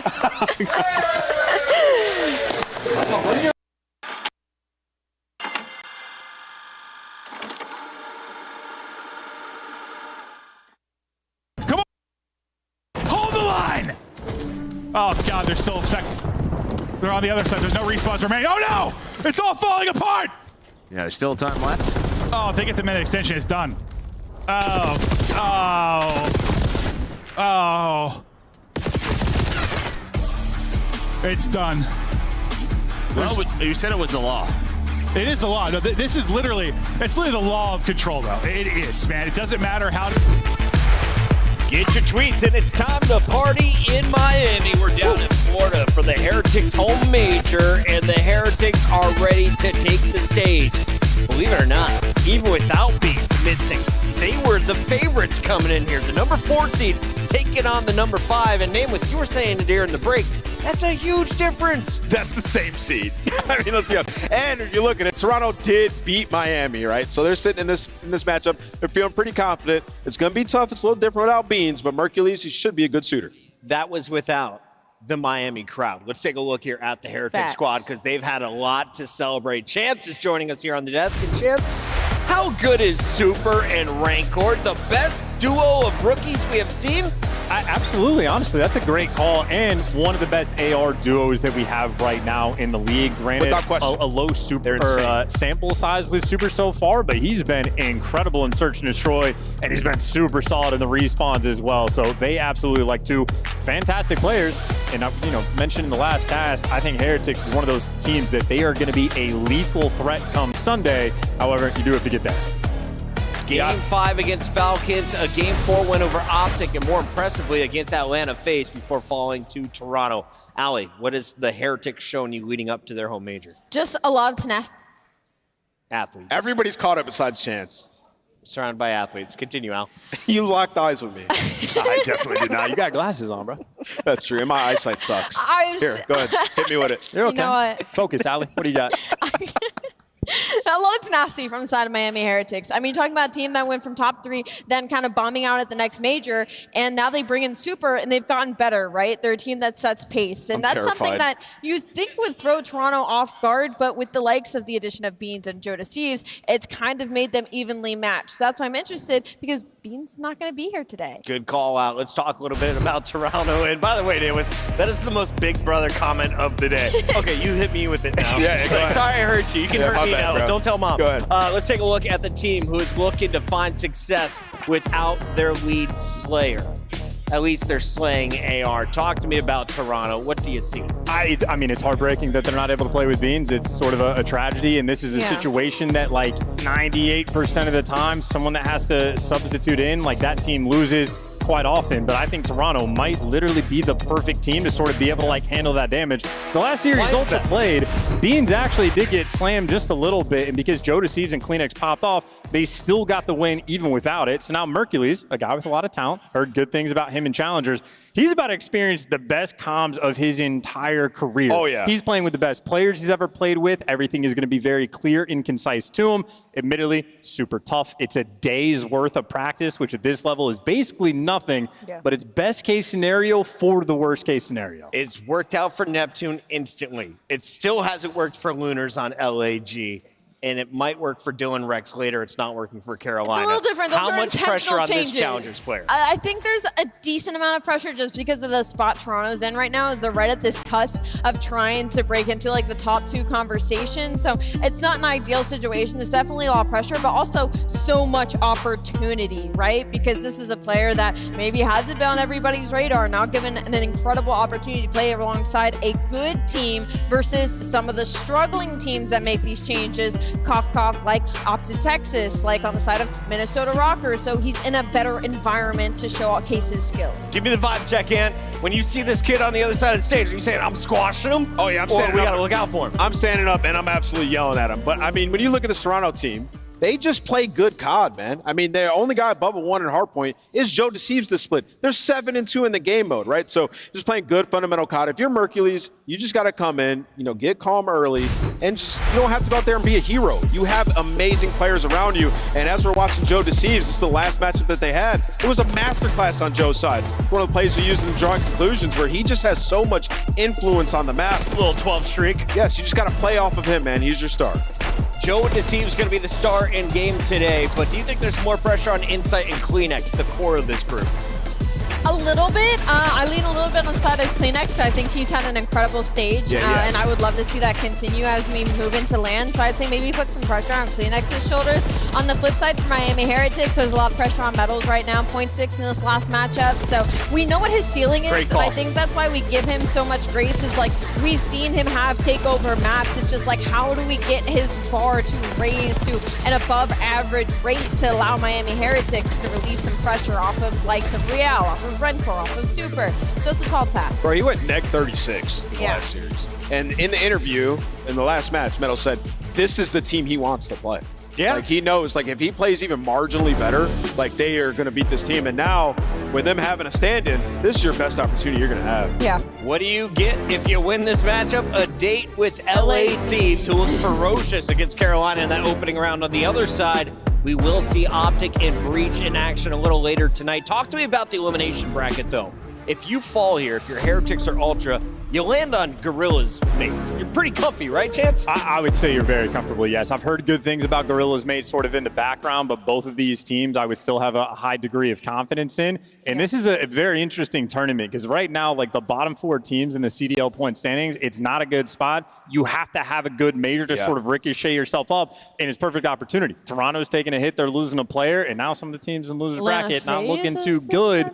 So I think opportunities are there. Now, we said Beans got slammed the last time Toronto matched up. He dropped a 1.0. Ow. If I'm Mercules, do I need to drop above a 1.0 for Toronto to win? No, I mean, you don't have to. I mean, it would be nice if you did, but I think if you're Mercules, you just need to roll fill. You honestly probably just find yourself, play the objective, sit some hill kit in time, and allow the Slayers on this team to do what they do best. I mean, I look at Search and Destroy in this layout, and I'm like, Joe's about to have a field day. You give him dealership round number 2. You're gonna give him all the routes he could possibly ask for. You can't play it when bombs are blowing up all around you. It's just Miami have loved dealership, man. They look really good on it. Last time these guys played, it did go all the way to around 11. And for Toronto, they're 1-2 on it, but every single dealership they've had has gone round 10 and 11. So it's going to be an electric map. I think the Hacienda Hardpoint, though, to kick things off, it's perfect. You look at it, both these teams have liked it throughout the season. I think that map's going to be the deciding factor. We have some players to watch thanks to our friend Easy Mac, the stats guru behind the scenes. And our players to watch today are going to appear on a small graphic that is at the bottom of the screen. Bam! On the left, we got Real. On your right, it's Joe Deceives, the SMG Showdown. 2 second-year players. Third year, I guess. I mean, electric. This could be a battle for, arguably some of the best SMGs in the game. Joe Deceives has been getting a ton of love, but when Real is at his peak, not a lot of peaks higher than that. So it is going to be a fun battle, but I think Mercules is definitely an underlying theme, and I think he just needs to do his job. Don't get in the way. Don't try to do too much. Don't get in the way in comms. Play your game and just get kills. And the team, they'll do everything else. Just gas him up, Toronto. If they gas that guy up, fill his head, he has a good map 1, and they're going to have a good series. Welcome to the CDL Mercules. They've got his PC set up for the first time. His team is ready to go, which means it's time for our Scuff Pick'ems. Let's lock in officially. Do you want to go first, Nameless, since you hit 100? Do you want me to go? Absolutely. I'm going to go 101. 101, baby. I'm going to go Toronto. Toronto Ultra. And here's the bucket. For the N1. Whiff. Wait. Whiff. Ricochet bang. Whiff. That was hit the back. That was you have to hit the lens. You have to hit the lens. Yeah, you hit the backboard. All right. Bro, I don't want to mess up Mike's camera. Make it happen. Where are we going? I am going with Miami Heretics. And 1.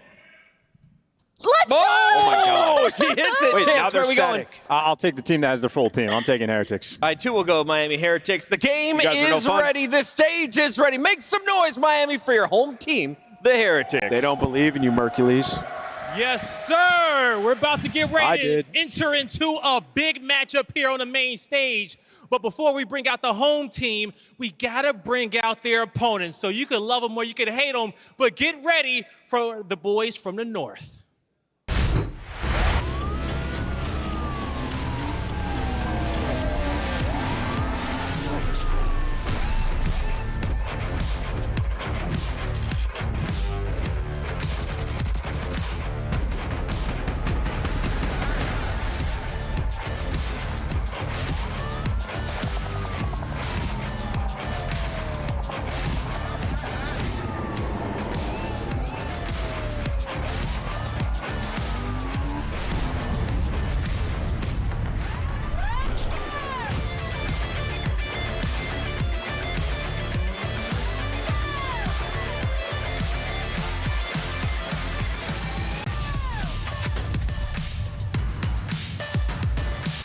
Florida, get loud for the Toronto Ultra!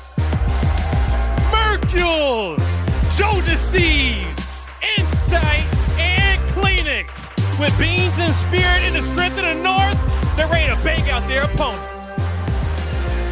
This was my favorite coming into this tournament. They've been unbelievable at Hardpoint. They know they have a great opportunity here, but more so, Mercules knows that he can showcase to the world what he's all about. This is a Toronto Ultra team that is dynamic, good at every game mode. Can they put it to the test with a fill-in? Let's get this match going. I'm ready to get it going. Florida for the first time this weekend. Get loud for the home team, the Miami Heretics. Metals, Super, Rancor, and Real. Give them your vamos, because they're ready to shut down the show. Not much better of an intro than the crowd going wild. It is their first series of their home major, and they haven't looked better all year than in this moment. They got a top 3 placing. They know they can do it again. And now their first trial in the Toronto Ultra. You couldn't ask for more of a banger. Let's get this one started, Blaze.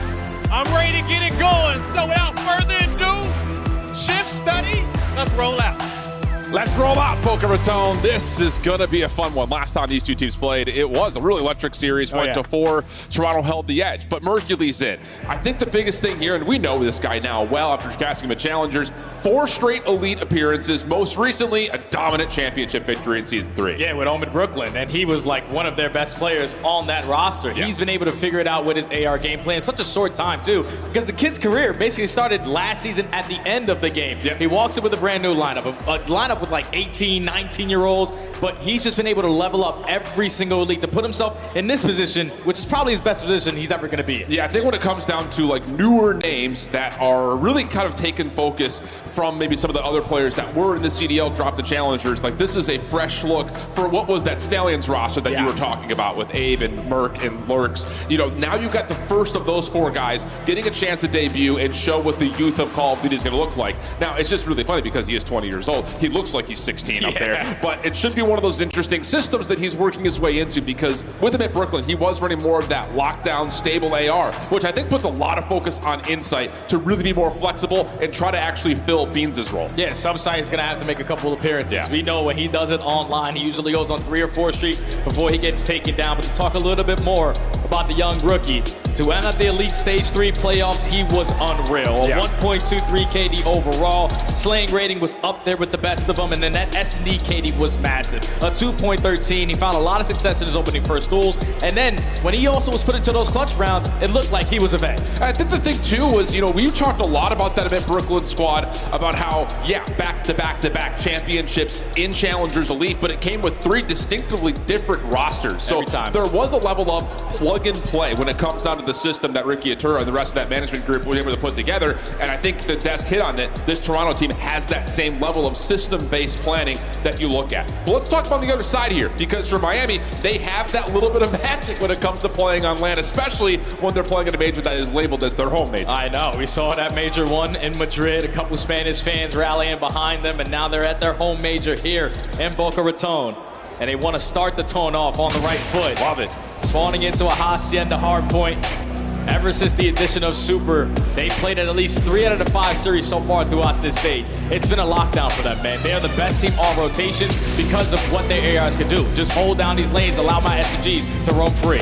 It's just really interesting because both these two teams play Hardpoint very differently. Miami, one of the best teams at holding. Toronto, one of the worst, but one of the best teams when it comes to breaking hills. So that may be some of the battle that we look at, kind of playing it from 2 edges of the sword. And if you're joining us here late, this is our best of 5. That dealership, Search and Destroy, it's going to be fiery. But we got to talk about this here. And first of all, it's the Miami Heretics taking on the Toronto Ultra. Let's get it on.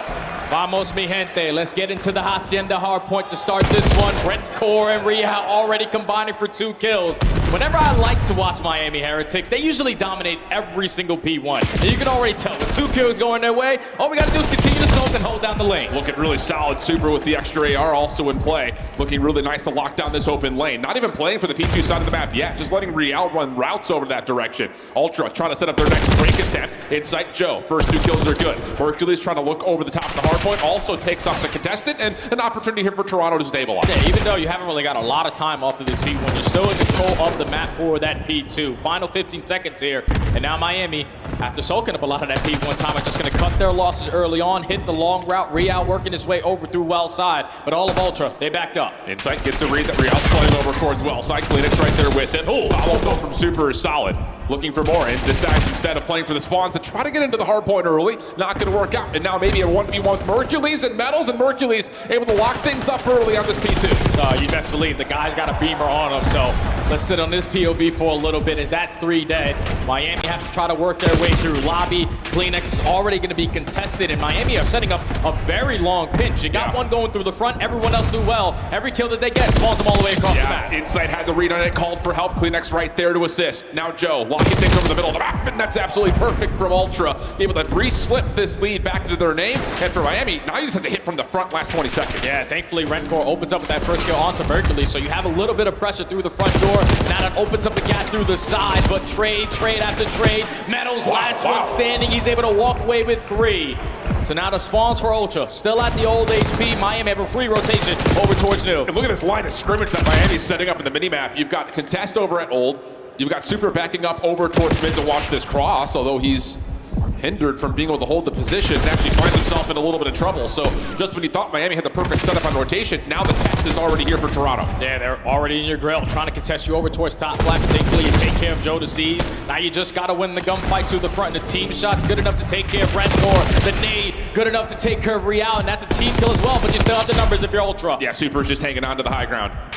One final read over towards the arches, has Kleenex at bay, has to try to contest. We're caught on the reload. Insight clears out that top window position. Now Ultra can get to work with a spawn flip on the left-hand side of the map. Maybe a chance to contest this last 20 for good. Yeah, Miami should get a heads-up note on that because your two teammates spawn over towards well, but Rencore doesn't react in time. Kleenex is able to find a double, so that final 20 is going to go in favor of Ultra, and they're winning gunfights off the rotation. Subsite already makes an appearance, and now you can blow the game wide open with a good hold here. Absolutely the case, but it is just 3 Ultra members playing over the top of this hard point.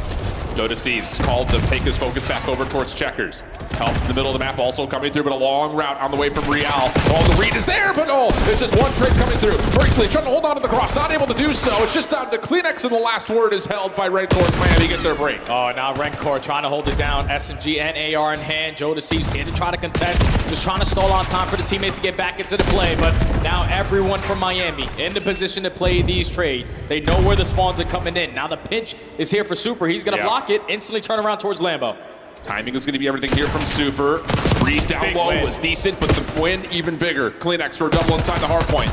Also, make sure that Super is held back. Last 20 seconds. Important here for Toronto to try to lock this time down. Metal shut down from the open hallway. Here comes the pitch from the front. Real, one of the last ones standing, and will not be able to crack the code here. So Ultra reclaim the lead. Rencore dealt with, and Subsite again, turning up here for Toronto. Yeah, and also Kleenex, a 13-8 start. He's been their X-Factor all throughout Stage 3. Ooh. He has taken his gameplay to a whole different level, but on the other side, Metals, he was like just their X-Factor. If Metals can give you consistent gameplays, especially in the respawn, you're going to stand a pretty good chance if you're Miami. Oh, he's got an opportunity here off of the stun to follow up on it. Good teamwork executed on Miami. Big two. Metals now on 5 in a row. Looking for more, but shut down through open hallway. Miami not actually able to stay on the hard point here, which is a bit concerning considering that they have a good kill feed, and Toronto's going to come back in and find themselves a setup and get themselves some time. Yeah, they're just keeping it scrappy through the middle of the map this time around. Want to stay alive over towards Spiral side, but Super lines up a double. The last player standing on the hard point is Mercules. He's able to find 2, and at least contest around that mid-map area, and still allows his teammates to have the spawns for new. Yeah, I was about to say, this is a really good double for Mercules because Toronto was spawning out towards both, but those wins allow a spawn over towards the well side with just 12 seconds remaining on the P1. Joe locking things down, creates a free route for Toronto to get into P2, and Mercules will know that this is a very tested position. He sees it by himself. Yeah, just going to keep on backing up. I have all of the left side of the mini-map. So let me just read this pressure from a different angle. Joe Deceives knows that he's also going to get pressure through the middle of the map. He's at least able to find one. Mercules on the trade, so you have the numbers to still contest it. Oh, Insight, nice little up and over. Gives himself some space, has help as the spawns are still in for Toronto. First significant lead starting to brew here for the Ultras. Insight finds 2. That cleans everything up, and Miami have to reset. And a delayed elimination there from Mercules staggers this hit convincingly for the Heretics. And this is sort of like the series that they played online, where you're going up against Ultra, who are 7-2 in Hardpoint. They don't really have a guy that stands out in this lane. They're just doing the fundamental part better a lot this time around than they did the previous couple of stages. And if they keep on beating you into rotation and you're always forced to break, you're just not going to have a good time. Whoa. But at least you find 3 through the front door if you're Super, but it's still least to nothing. Yeah, 13 seconds, not enough time for Miami to send any numbers to try to finesse this scrap time. So they're going to, again, try to put together that 50-yard line, try to battle. Kleenex already finds 1, moving quickly over the top. And that's a position that Super does not want to get rid of. A little back jump comes out, Metals with a pinch, and Miami will hold on to the initial time here at 3. Now they need a good chunk of time here at P3. You already have 1 player spawning out. Real's going to be set up on a natural pinch. He's able to also win a one-on-one gunfight. 3 kills go in favor of your way. If you're Miami, you know where they're spawning. Over towards well side. Let's just continue to build that line. Well, things looking good for Miami, but Ultra, they were successful on this break attempt last time we were here. See if they can muster it again as we get elicited with Toronto Ultra. I spawned out back. Okay, heard you. Left dark. Still playing this? I'm gonna come off this to you. I spawned, Metal was dead. We're tip. Real, really weak. I'm trying. Okay,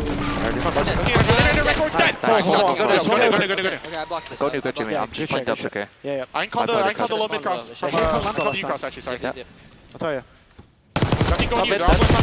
One shot. He's top dubs. He's hitting open slow. 1 ult, 1 top dubs. Oh, we out dead. Nice, one could Yo, be up. front office. Dead. Nice, Let's good just pinch. I'm showing my phone. Yeah, I'm blocking. You're good. I'm gonna low picture. Well, Top left off. Stand alive. Look for super still, okay? Yep, heard you. I'm low Yeah, picture. top plat. He's going off his eye. He's going front office, bro. Heard you. They're coming our open. Our open.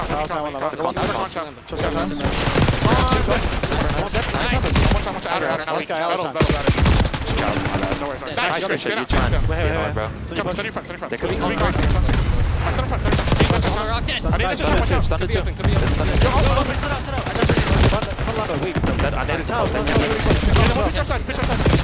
Both weak. Push up both sides, okay? Might be open, right? Yeah. I spawn in. Give Joe time. He's gonna be open. I'm spawn here. On the right, on the right. Yo, out of rock, Only two time. Close outside. Keep fucking around. Kitchen dead. Yo, one more kitchen. Popping in the kitchen. I got time, alright? Zooming out a little bit from the map itself, kind of picking out Mercury's voice. He calls it, he's going in the long pinch. His teammates are helping him out when he's on the last one left standing on the hill. It's good stuff from Merc. Yeah, just talking about the energy, it just sounds like he's the perfect fit for the Ultra roster because everyone is calm, cool, and collected, focused on the play in front of them. You were at least able to keep that P4 a little bit scrappy and this 50-point lead in your favor. But now Miami looking to fight back. They're soaking up a lot of this P1 time again, but they need this once for P2. Yeah, they absolutely do. But again, you have to kind of fight this war on two fronts right now with a 40-point deficit looming and a couple of kills coming away for Ultra to get back on the time for P1. Joe having a good map, 23-19. Inside over the top, shut down by Metals. Chance here for Miami with numbers as they clean up the hallways. Oh, that's a big 3 dead at the right time because now what it does to the spawns for Ultra, they're 3 across the map. The rookie, Mercules, is able to at least line up 2. Teammates are going to fill that gap through the middle space and now still contest at the ending of this time, but Miami have the rotation to do. What happens with the spawn with Rencor? On top of the new hill, that is a blessing. He can come back towards driveway, help out for this long play. Super gets a look, and at least one member for Ultra playing through the outside of well. Has to back away, has help nearby. Also responsible for the cross. Super's gotten to read on a lot of this, but no kills coming through. Inside, Mercules teaming up. Rencor falls, it's just down to Real. He's overwhelmed. Ultra secure the break. The break is perfect because I still think that they have a chance, a slight chance of closing out the game here. So if you're Miami, obviously you don't want to give up all this time. You have to try to contest this. 2 players working their way through well, the rest through mid-spiral. Kleenex is going to have his hands full. Joe Deceive starts it off at the first, and if you keep on trading, you're always going to be in a good spot if you're Ultra. Yeah, and Insight knows exactly what he has to watch. Just this play over to the side door. First kill in, pistol out, trying to wait for help. Kleenex there to supply it, and Insight's still alive. So Miami trying to find this final moment, this hit for the scrap time. They may have to give it up. Insight stayed alive too long, and now you get to bank on trying to play a perfect hold over towards P3. Yeah, it needs to be a locked-in setup right here for Miami if they want to stand a chance in the comeback here in map number 1. But already 2 players dying off the rotation. Your setup isn't going to be at full strength. So if you're Ultra, take your time on these routes. Everyone gets picked off in their one-on-one. Last player standing is going to be Joe Deceives, and he influences the backspawns for his team. Oh, you get a little bit of a mantle here from Rencor. Timing does deter from the play just a touch. Ultra still stacked up over towards Tinside. Kleenex working on a pinch from behind. Finds one from window. A look over towards Real. He'll leave that for his teammates to try to overwhelm. Mercules inside with the pistol. Shut down by Rencor, but there's the final flip. No one's going to touch. And what a debut for Mercules. 27-23 with a minute 45 in the hill. What an absolutely unbelievable debut from the young gun. That's a great opening hardpoint right there from Ultra. Not coming in with your full lineup, you're thinking, okay, it's going to take us a little bit, to be where we want to be with an instant substitute player. But as soon as we jump into the listening, you can just tell how easy Mercules just fit into the system. He's understanding what he needs to do. He understands what I need to set up on these benches. I need to pull out an extra SMG as well. But if you are Ultra and you're going to consistently win basically every single rotation on a map, that's how the game's going to go. Yeah. Miami can't consistently play from the back foot and expect good results. I think the other side of that is just kind of watching just the Toronto portion of the minimap, watching how they're moving. Insight feels like he's playing with a little bit of extra tempo. Yep. Getting in the mix a little bit more often, not just relying that he's going to have another AR like Beans, who's going to do the dirty work. So Insight's got to step up, play with a little bit more speed, and that fits his play style more, like what we've seen from old Ultra rosters in the past. And moments like flashes in the pan from him this year, but 26 and 20, 22 of those non-traded for Insight, and he still nearly gets a minute in the hill. I love seeing that form of Jamie playing. Yeah, everyone's just got to step up on the side of Ultra. Yeah. Playnex and Jodeci's have to be more consistent with their SMGs. Inside has to step up in his spacing, and that's only going to allow Mercules to be the guy soaking up the hill time. Almost 2 minutes, 17 kills in the objective as well, so he's defending that hard point to the T. And when you look at the game flow, it's just, all right, we were back and forth from the first set. But then the second set, Ultra started winning rotations, finding grace at the end of these hard points to give them a better chance over towards the new HP. And that's just the recipe for success, how you want to play HP. I mean, P2s, if you were to look at that back again, it was like 30 seconds the first time we were there, 40 seconds the second time, and another 35 the last time around. And I think the most remarkable thing about saying that is it was rotation wins, but successful holds. That's something that Toronto has really struggled with on the year, not just in the stage. So the fact that you've added a new player in the mix, you're still rotating well, but you're finding more success holding onto these hard points, that's great news for Ultra looking forward, not just in this series, but potentially longer into the weekend. Oh yeah, without question, man. Hardpoint, if you're any of these challenger players or an amateur player working your way on in, that's what you're expecting to perform the best at. Now it's just going into search and destroy, where being in a new lineup, strategies aren't going to be the same. You're instantly just having to get a play call in your mind and just be like, okay, this is what I need to do for the roster. So if you're Ultra, search and destroy is going to be your biggest focus without having Beans in the lineup, because he was so impactful for this team in S&D specifically. He had insane amount of 1v1 clutches, insane amount of 1v2 clutches. Now you don't have that. You got to figure it out. Well, you do have a challengers player who was one of the top KD leaders in search and destroy through playoffs, so there is a level of that. But on the other side, we got to play to the other tune of the fiddle here. Miami's been unbelievable at search and destroy this stage. In particular, their dealership has looked really, really good. Now, Toronto, like Ant was saying on the desk, round 10s, round 11 losses, so they're no strangers to this map. But this has been an instant addition to the map pool for Miami in a very successful way. Yeah, it's crazy though, because every single time that they played dealership, it's went all the way to around 11. They just have the team with more ice to close out those round 11, specifically because of this guy, the new addition to the lineup, the super sub, a 1.63 KD. You even heard Metals in the interview say, Super's our brains. Like, this is the guy that's giving the comms, setting up the strategies, and he's also obviously getting his kills. So he's a lot to handle in S&D. And that's the thing is, like, you know, watching over him over the last handful of years, I mean, you gotta remember he was also a part of like the Black Ops 6. I think he was on Vodafone Giants back then. This guy slays. Like, he is going to get you at least one when it comes to search and destroy, and that has absolutely reigned true in this first chance of him playing in the CDL. So need this bounce back map here if you're Miami, but it's not a guarantee that the search and destroy is going to come through. Even though you are 6-0 on the mode, you're playing up against a tough adversary on a map that they've both played before, and it did go nearly the full distance last time they played. Yeah, and it's also a new team. Like, yeah, exactly. Beans is not in the lineup. He's not going to be in the same consistent spots. The last time he played dealership, when it went all the way to around 11.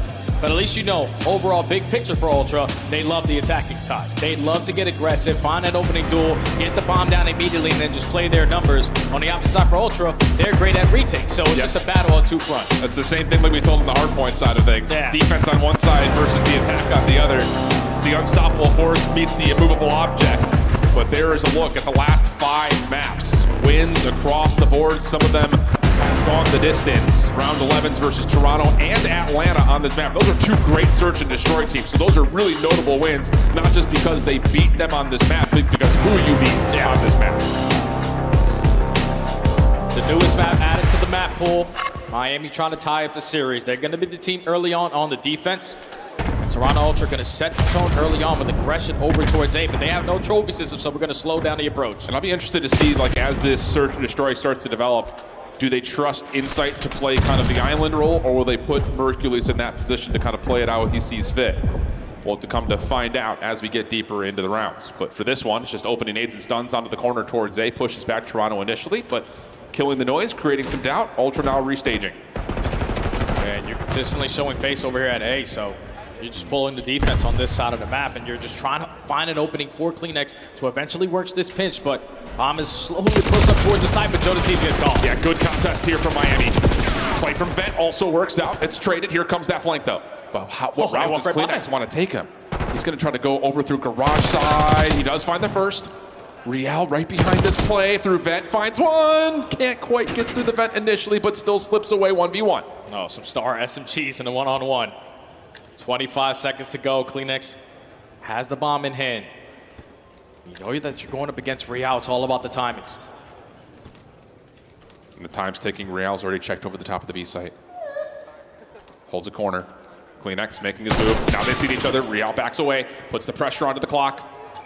Kleenex tries for the instant hop, and Real gets the perfect read. Doesn't wait to see if he plants it or not. Just chows it, finds the win. Miami takes the opener. It's a big round right there from Real. The 1v2 clutch. Isolates on the first gunfight through the vent. And then gets the info, repositions, and then another gunfight through the vent. Real might just be a rat. Secures the round there for Miami. Start off 1-0. Love it. And I think just in particular, the decision to challenge the plant when they do, because the read was there. Like, they knew Real was playing on the garage door. Toronto was starting to get some pace up, but good challenge coming through. Good read from Miami. Matches all of that pressure. Now their first chance at their next offense. This time they got trophy sims to work with, but one instantly gets blown away. Yeah. Now it's on Insight. Just try to keep them at bay before the teammates get back into the play, but they take a lot of space. Yeah, and you know you've got a defender over towards the garage door, but Real, not the bomb planner, he can actually move a little bit further forward, see if he can scale up. They see Kleenex making the slide back into the site, but then Real shuts down the pitch. Hercules trying to work with Kleenex to hold on to the site, but the trades are still good for Miami, leaving the rookie up for the 1v2. Smirk got some magic in him, finds the first, almost lines up the double. But Miami start off with the first blood, put them in the numbers advantage, consistently finding trades because players in the right position. And if you have a 2v1 to close it out, usually it's going to leave one of us standing at the end. And thankfully, Rencore just instantly commits on the double chow. And they quickly go up 2-0. And again, I just love this tempo of decision for Miami. Not only is the bomb getting on, you're going to get a sub a little bit further forward. Make that defense really work for the retake. It's worked out really nicely so far, both on the defensive and offensive sides here for Miami. What adjustments are we going to see from Toronto? Are they just going to get something a little bit more aggressive? There's the trophy, names over the top. Stuns also making their way through, but the defense for Miami is not really here. They're elected to give away this space initially.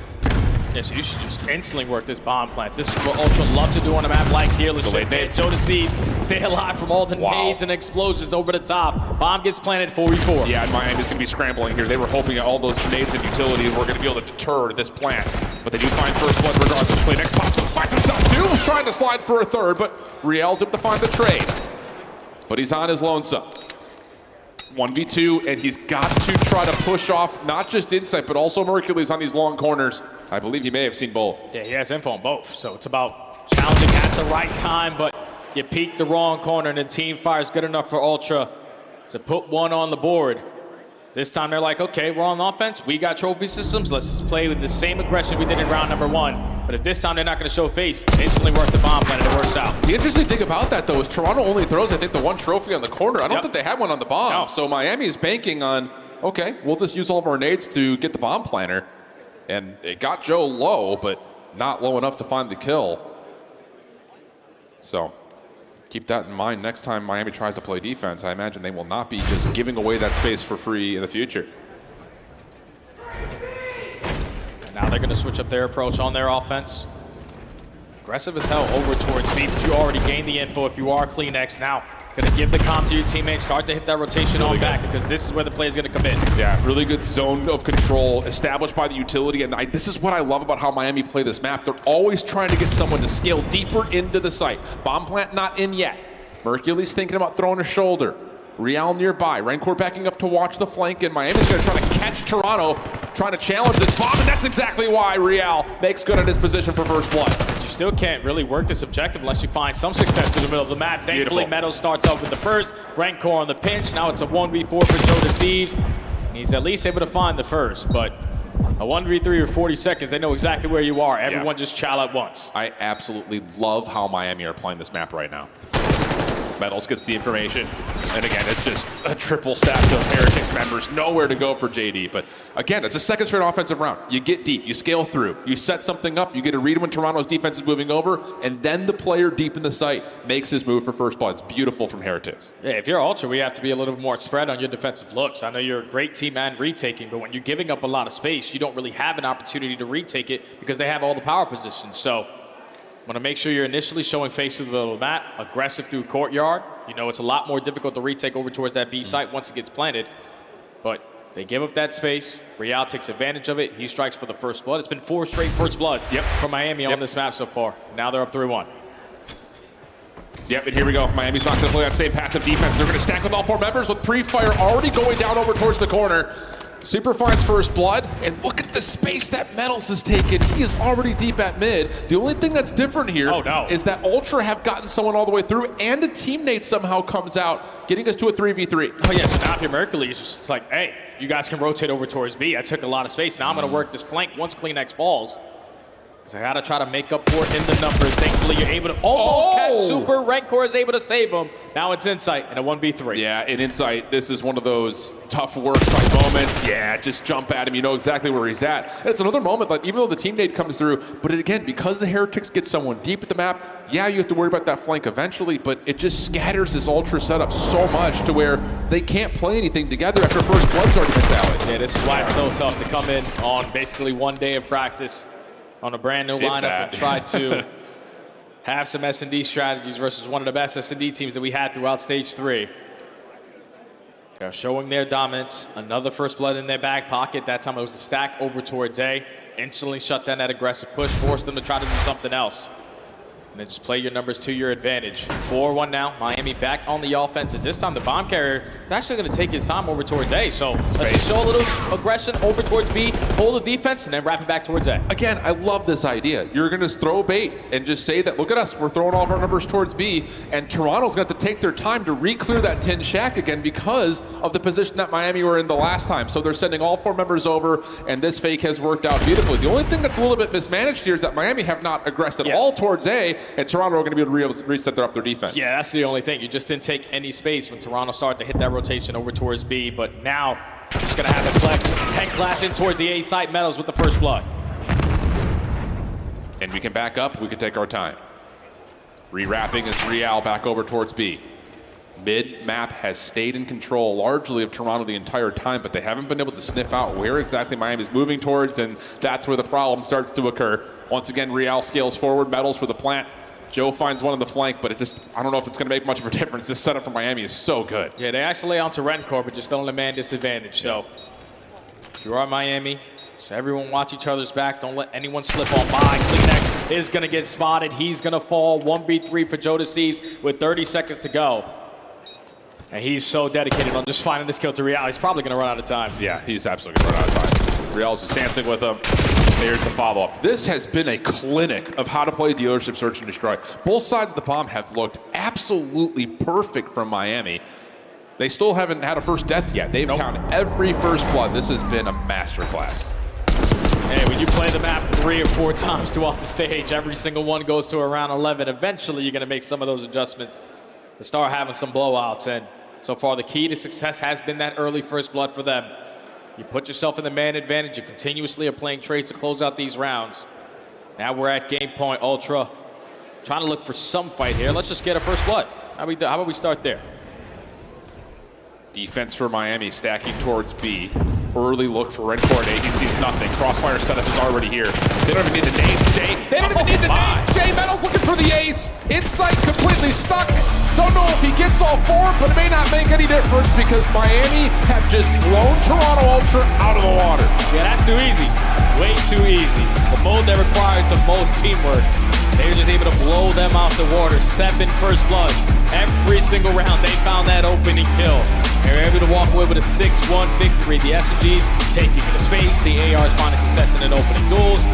And then whenever you're always putting yourself in the man-up advantage, you're just playing the man-up advantage every single time. So bounce back, good enough there for Miami to tie the series up at 1. And now we're truly in a grueler series. Legitimately, you could go back and rewatch every single one of those rounds from just Miami's perspective and come away with something that is so inspiring. Defensively, how they're finding first bloods is just by way of getting numbers and team shots in. Almost every single time. Offensively, their ability to scale someone deep past the site, not just play for plants. Actually, not even playing for plant at all. Let's take away the entirety of the site and then some. See if we can catch Ultra on rotation for a first blood, maybe even a second, and then we'll plant. I mean, that was absolutely flawless when it comes to how you play this. I have to go back and rewatch it again. That's legitimately how I think you play dealership from here on out. And you can just tell, like, the way the Toronto Ultra is trying to make Hercules feel comfortable. It's like he wasn't really needed to do a lot. It's like on their offenses, I'm the player watching the pinch. On my defenses, I'm going to be camping over towards B shack. I'm realistically not going to be in the play a majority of the times. I'm just relying on you guys. And unfortunately, everybody else really didn't find success in those early fights, and that led to a smoke show in that map 2. A fiery map 1, a blowout map number 2 has us at a 1-1 count as we head back and lounge with the desk. Thank you very much, gentlemen. Dang, they all look so good today. Chance, welcome to the stream. And we got to talk about what we just witnessed, because that was a dominant 6-1 in Search and Destroy. Yeah, I feel like there might be one other team that tries dealership against Miami, and if it goes anything like that, that'll be the auto veto for the rest of the year, because that was godlike. Let's take a look at some of the highlights from this series. And Allie, yes, Mercules is pretty good. He is pretty good, especially in that respawn mode. Came this map number 2. I mean, it's hard to plug in a 4th player in the middle of what is to be a major and not have any straps, really, when it comes to Search and Destroy and Control and trying to force them into that system. And especially on Miami Heretics, this is one of their best maps. I mean, for Super had 4 first blood. Miami just plays this map at a pace that it feels like no other team really comes close to. Like, maybe some opportunity with Joe, but he got shut down 3 different times trying to get aggro mid, and I mean, that's what you just got to do if you're Miami. Guys, this Miami team would have been dominant at Search last year. Vista, 6-star Rio, like, it would have just been absolutely insane, because this map is similar to those, right? It's just super fast paced, you can get up close and personal, and the retakes happen in an absolute instant, and you see, when you find those first bloods, you can just toy with the other team. Yeah. 6-1 Search and Destroy, 250 to 192 though. Toronto able to strike first in the best of 5. So Chance, let's break down the hard point. What gave the Squirrels the edge? I mean, I think just better as a team, right? Like, you know, Mercules having to fill in a role, but he did just fine. He was top slayer in the lobby and had nearly 2 minutes inside of the hill. Soaking. Yeah, and I just want to, like, talk to him and see what the experience is like of, like, playing in challengers and then playing on a team like this. Not even playing against other pro teams, but I would just imagine the game is getting slowed down a ton, and we heard the listening. The exact same Toronto Ultra comms that we're used to like expecting. So I just want like his perspective on it, because I gotta imagine incredibly interesting. And he's playing with, you know, some Brits. Yeah, what I found interesting is like, yeah, he had 27. He's playing well, had so much time in the hill. Lowest amount of damage on the team, and that's just because everybody's weak. He's soaking time finding those cleanup kills, and really the difference on this map, just like it was in the last series, was the P2s. First time Toronto Ultra full 60. Second time they're able to break on in through the back, get a huge chunk. Just good prioritization, and obviously playing well from there. This guy causing problems in Control all stage 3. Joe Deceives looking to lead Toronto to a swing game victory. KP10 3rd overall. Not bad for a guy who does a lot of objective work. Yeah, he's ridiculous. I mean, he is the case to be top 3 sub in the game. At some days, he's the absolute best. So Joe Deceives gonna have to do some heavy lifting. Got some respawns coming up, and after that game 2 Search and Destroy, you probably want to win 3 and 4. Let's not go game 5 here, Toronto. Now, Chance, I've watched a lot of Miami. I don't remember many games where Real goes -10 and the rest of the team is even. Is he going to be the X factor? It's been like occasional, especially with like now that they have like a powerhouse AR duo, like the dynamic, like what he has to do on the map is very different. So he has a couple slow ones from time to time, but always bounces back. And when he's at his best, he has the takeover potential. So yeah, very excited to see Real play. Not expecting that same performance twice. Allie, who did you pick in this series? I picked Miami. Are you confident in that pick? Yes, I'm so confident in that pick. And who's your player to watch game 3? It's probably going to be Real, because he had a slow respawn map number 1. Nameless, you're the only one with confidence in Toronto. Yeah. Who's your player to watch? Joe Deceives. We just saw that pull up. I mean, the kid's absolutely insane. We expected him to take over here in this game 3, where they have the advantage. Final question, is Joe Deceives a top 10 player? Yes. Is he a top 5 player? Borderline. He's right there. This We'll is the answer tournament that to solidify. in just a bit. For now, we got to get to the caster, shift and study. Take it away. Thanks, friends. Thanks for keeping that nice and polite, nice and tidy. Did not expect that. Now with Chance on the desk, that guy is a wild card. It's the opposite of the wild card, actually. He's very, very, you know what you're going to get.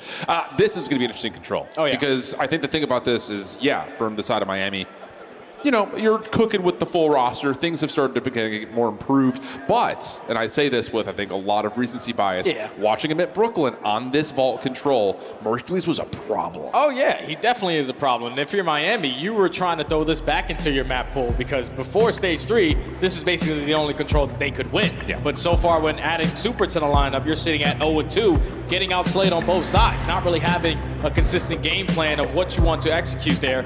At least on defense, though, like, they can sort of somewhat hang. They just need to make sure they bring it into slaying, because Ultra with a new guy, even though it's Mercules and not Beans, Beans was a 0.6 in control. So if you're Mercules, just come out here and be a 1.0 and you're going to stand a pretty good chance. I got the Mercules over in this map. I like that. I'll put that. I mean, it's just like legitimately, like, and again, if you've watched Challengers, that admit Brooklyn team was a monster on both sides of the control zones. And Mercules fitting into this system, I think is going to be the exact same comfortable Mercules that we saw in Challengers. Oh yeah, because you think about the SMGs that he had in Challengers. Yeah. The way that Exceed was playing, the way that Craze was playing, it's non-stop tempo. So now you got Joe DeCease and Kleenex basically doing the same exact thing. So Mercules just needs to find his kills. And Miami, already to start this game, on their defense, just get absolutely torn apart by Kleenex. Yeah, and this is the thing, again, just looking at how Toronto kind of set themselves up, how they try to get this break off going. There's a lot of respect for that high ground control, but the SMGs fully locked in on where these pictures would likely come from. Nice shots out of Hercules, able to help Kleenex out for one, but eventually overwhelmed. That second tick not fully confirmed. Yeah, Miami have the numbers. They're able to trade out effectively before that second segment does get locked. So now you're just trying to take a little bit of map control away from them. But Mercules in inside. The AR is finding an opening double. Really good. Now you can reinforce your way through to the map, to stack it, and extend time early. Yeah, and Kleenex is going to be trusted to go surf out where exactly this Miami pinch is at. So second tick lock, third on the way. Here comes the collapse from the Heretics, trying to jump back into the point. Shut down, Joe DeCease, good for one. Final moment, though, is just down to Real. Kleenex looking for him. Second kill gets down. A little slide away allows Redcore to clean things up and get some depletion on this third tick. Yeah, now he just wants to stay alive as long as he possibly can before the reinforcements are able to get back into the play. Metals is going to fall through Top Cat. So Ultra have an avenue of approach here. You can walk through the front door, you can drop down through the middle of the map, and that leads to all four dead. Time should be extended while Mercules is already watching the cutoff. Yeah, he's already seen one. Slipping through. I don't think Super saw him. You do have Real looking to just keep this overextension safe, but now Mercules comes back into the play and hits the cut, but does not get there in time. 15 plays 14, minute 27 on the clock, small advantage for Toronto. Yeah, Miami, every kill that they get, just need to continuously push on forward. Real and Renfro already combining for two. Mercules trying to rip out the guy from top art. But he just wants to hold this position for his team. But now you got to watch your back line because here comes Real. He's only able to get one, so you clear out your spawn. But 12v11, you don't have a lot of opportunities to play trades. Yeah, you've got maybe 2 hits at this if you're Ultra. Middle of the map goes back in the way of Toronto. Now the pressure. Whoa, they find Rancor. Front side of the zone. Plus Mercules now pushes up through the palms. Last one left alive at the moment, at least in terms of who's furthest forward for the defense's medals. You're going to get a little bit of a pinch established by Real, but it's being watched by Joe DeCease, or is it? It should have been, but doesn't really fully come through. Kills come out, and that's enough to at least get this tick, I think, confirmed there. Yeah, sure is for Toronto. Yeah, the biggest kill right there, was Real finding a timing through double doors. He's able to get one, walk away with his life and his AR from the top side of Art. Also finds the second kill, so 40 seconds to go. Basically, the last push coming in for Ultra because they only have 6 lives remaining. Insight almost gets the better of Super, but once he falls, now it's your last push. Yeah, Metals is going to shut down B Street. Everything's going to have to come through Vault Stairs. And yeah, you've got Real just kind of running circles. Yeah, and cleaning everything up. So Miami's going to hold defensively. Not the worst start, though, all things told, for the side of Toronto. Insight wasn't able to quite get things going, but you get 4 ticks. Not bad. Yeah, 4 ticks definitely isn't bad when you're spawning in on the offense without any trophy systems, but thankfully if you're Miami, you had a Real because the ARs are just so posted on their side of the spawn, and the only person taking space once those kills are going down is Real. Thankfully, he was able to win one-on-one gunfight after one-on-one. Goes 12 and 6 at the opening round with 1,300 damage. He was the guy setting the tone there. Now you got 4 seconds to make up. Yeah. And I think just kind of comparing to the stats that we had from those Stage 3 qualifiers, that's actually a really solid defense for Miami. Oh, yeah. The team that had really struggled on that side of the zone. But now you get a chance to go over to the attack. And I'm going to keep my focus, again, just firmly planted on what route does Mercules want to take here in terms of, does he be trusted on the island to watch their B Street, or are they going to try to get him in the mix? Yeah, realistically, you just want Joe DeCease and Kleenex to really dictate to how this round is going to go, because Toronto Ultra, so far in this stage, they've been able to outslay on the defensive side by almost 8 kills, and that's usually through your SMGs just nonstop in their grill. 2, maybe 3 kills initially go their way. They instantly shut down that first push. I love that. That's just 1 sub on one side, 1 sub on the other. Mercules hangs out with Insight, or pardon me, Kleenex, and then jumps back over to help out. Joe DeCease finds 3 kills to open things up. Beautiful start for the rookie. Yeah, just evaluating what his efficacy is going to look like when it comes to being a CDL potential player. He's hitting it to this point. Solid start here for Toronto defensively. Real, good win. Keeps the pressure on to B for a small time, but Mercules right there to find the trade. Oh, yeah. they just consistently are having the numbers on every single one of these engagements. Mercury's with the double. Joe Deceives loses the one-on-one after taking down one, but you already have another line of defense here to contest it while Mercury's is already pushed out over towards ammo. Now he's forcing Miami to overextend through pool. Yeah, they've got the perfect defensive setup. They have lost Super, and he's going to need to touch this zone and pull this defense back because his teammates are in hell right now. Yeah, eventually he tries to get back into the play, but Kleenex on the wrap back is able to locate Super. So now 26 seconds, not a single segment earned on the side of Miami. You're trying to get something done or at least pull a defense over towards B so you can open up a lane through the middle of the map, but Jodeci strikes for 2, and now you need to make a miracle happen. I am loving what I'm seeing from Hercules. 14-8, getting it done now with both weapons. Give him 9 in a row. Oh my goodness, what a debut from Hercules. Toronto suffocating this Miami offense. Last chance to have to come through B Street. Kleenex keeping him on the pinch. Joe right there with him, and there's just no way they could touch his zone. Beautiful. That's just too much aggression there. Usually with Beans on a map like Vault, he's the guy strictly running an AR. Insight's going to be switching between that SMG and that AR role, but Mercules picks up an SMG, and he goes on 9 in a row. Don't know if he's able to earn himself the Hellstorm, but once he finds all these kills through B Street, blocks the spawn while pushing out ammo, and then just consistently winning one-on-one gunfight after one-on-one gunfight. The rookies having a good series so far. Having a great series. So now Toronto, huge advantage in terms of the current tick progression. And we'll get a chance at their second offense with trophy systems to help give them some support on their breakoff. Now, I will say, and I don't think Mercules is going to quarterback this play, but usually round 3 offenses for Mid-Brooklyn were through vault stairs to B. Yeah. Will there be something like that for Toronto? No, not this time. It's non-stop aggression through the middle of the map because they know if we secure these 3 segments here at A, we guarantee ourselves defense if it does go to a round number 5 and Inside and Kleenex last 2 standing. Gonna guarantee that first segment. Now Miami have to hit a couple routes to work their way back on in. Thankfully, Metals wins the 1 through Cat. Yeah, Stack will get this second tick of progress locked in.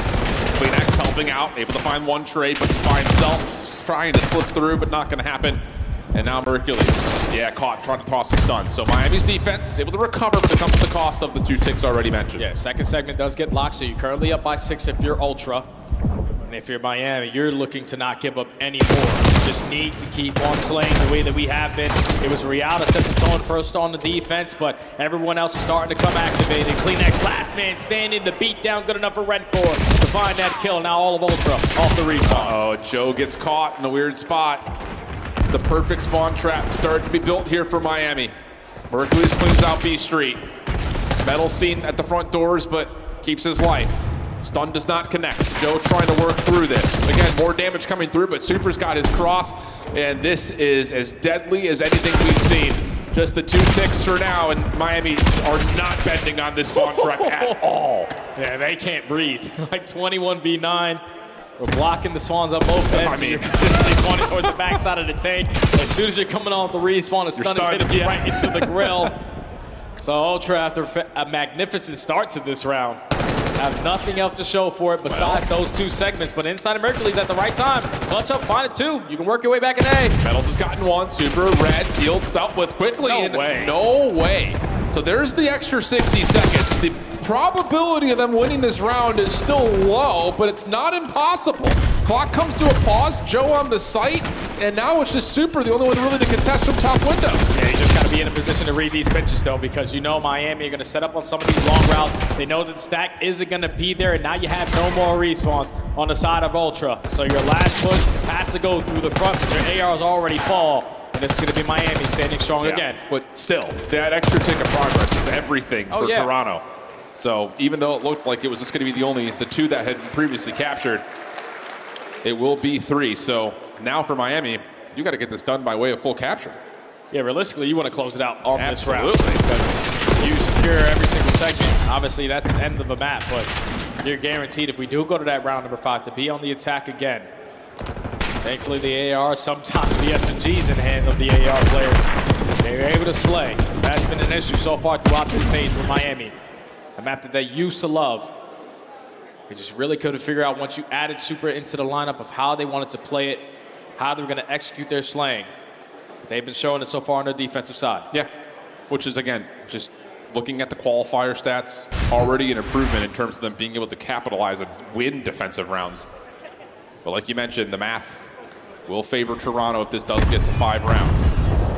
Metal's taking her out underneath. This is a B hit developing, but Toronto not gonna be surprised by this. They haven't seen anything today, so the setup is perfectly already set up for this B defense, and trades are fine enough. Mercury's only able to find one, and Real's actually gonna get a route that pushes the spawns for Toronto way out, so Miami will get a second chance at this. Yeah, and we already have arc control, so how much more can Real do in this position? He's able to get one, almost get out of dodge.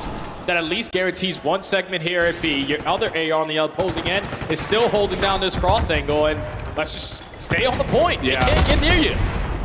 Good kills coming through. Rencore up top, dealt with. Super trying to keep his life. He's got Real working with him. Help on the way, though. And here comes the pinch from Kleenex. No one's watching it from Vault Stairs. He's going to find the first. Real pushed away. Still kicking for now. Third tick being worked on. Here comes up from Miami trying to watch over this pinch, but Real will drop. Now it's down to Metals. Joe Deceives dancing with him. Gets him down to essentially a bullet, and Mercules will finish off the play. Toronto will hold. Yeah, this is where we don't want to waste any more time. Okay, we got 2 segments at B. We're on by 2 lives and start to work our way over towards A. Just need to take some back control. And right now, Toronto have every single one of those angles cut off, but Super through the double doors finds one. Now the last man standing is going to be Kleenex, and they are still committing at this B point. Good shout from Super. Takes out the contested over towards Stairs side. Miami trying to get back over to get this extra 60 seconds. Inside in the way, though. Wins the first one cleanly. Real with the trade. Now the Semtex now finds the second. Up top, it's just down to Kleenex. He'll fall, and that'll be an extra 60 seconds with the 5 life advantage for the Heretics. Yeah, now Mercules knows that we already lost that B point. I need to try to take some space in their spawn, but he loses the one-on-one gunfight. Now Miami have a stack going. You gotta go if you're Ultra. You sure do, and Real's putting pressure on the pinch, making sure the defense is held back in their spawn a little while longer. Good slip away from Real. Kills so much time, allowing that first tick of progress to get locked. Rencore still existing right under the noses of Toronto, but now has been seen. Still comes away with one. Hold on a second, that's 3 dead. It's just down to the Rook.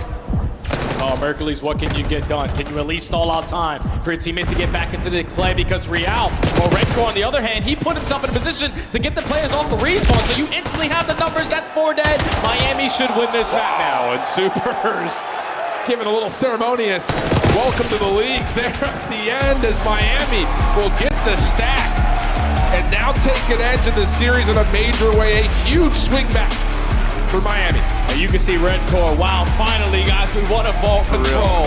It's been a long time, but we can start to add this back into the map pool, and this is the perfect time to do it at the event, at your home major, to go up 2-1 in this series versus Ultra.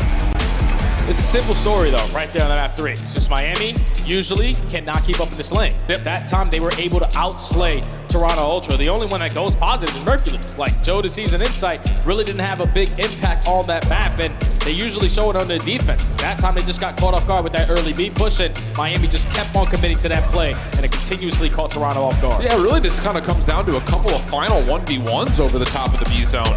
I mean, the initial break-off looked like Miami was being read, but then there's that last 1v1 that they win, gives them a little bit more time to breathe, a little bit more space to work with off respawn.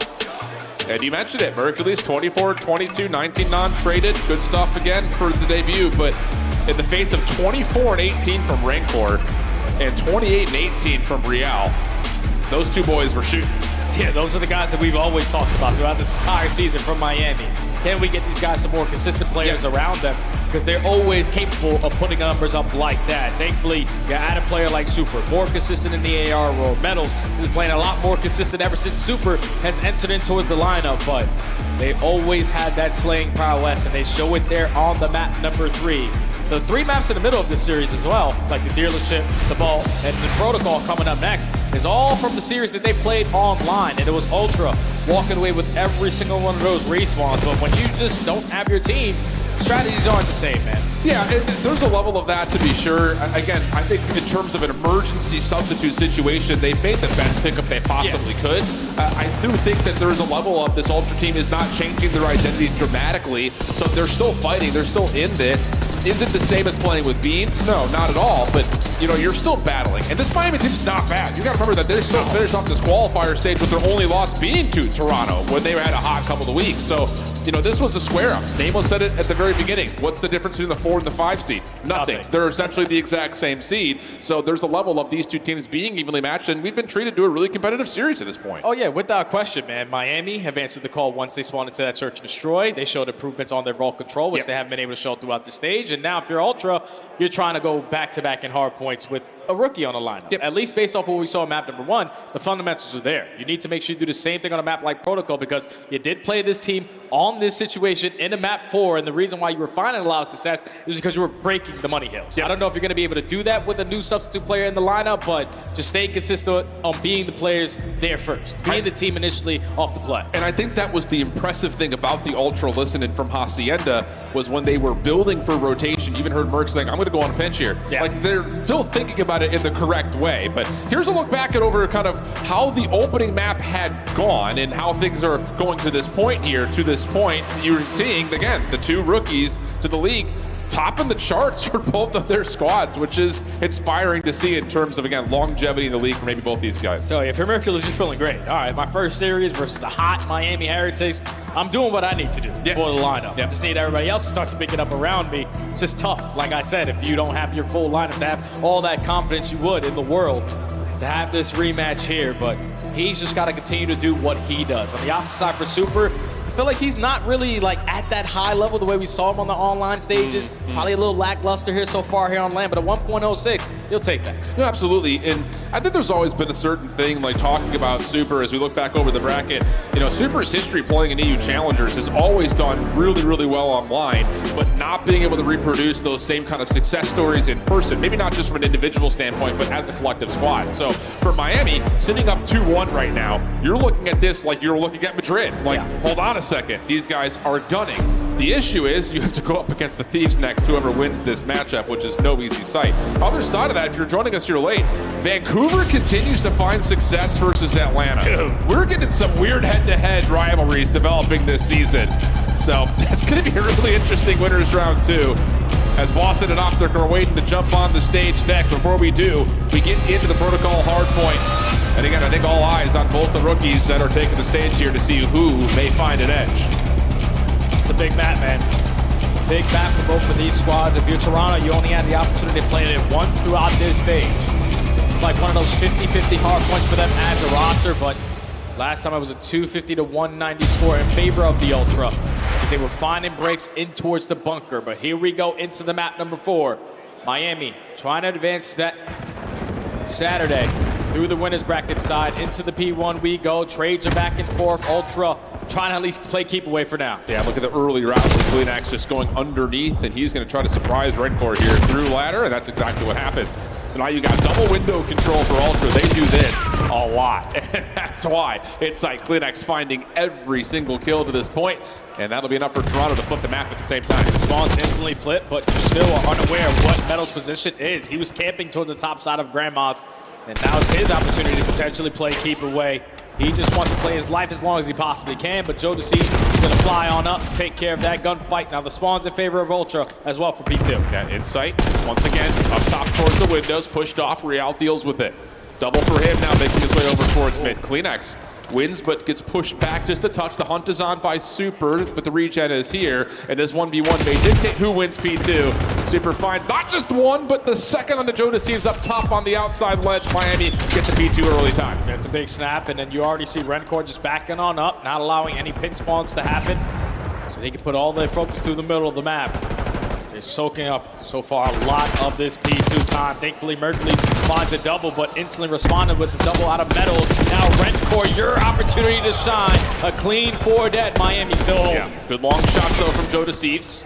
Keeps the numbers reduced here for Miami, leaving Metals to kind of play by himself over towards blockers, but he catches one. Opens the door for Super to kind of take the baton and run with it. And that flips the spawns. What a start for Miami. Up 30+ points. Real trying to finesse the scrap time, but Miami have won the macro game again, flipping spawns. Yeah, now that you flip those spawns, we can still be aggressive towards this side of the map at P2. Metals, your job to play keep away.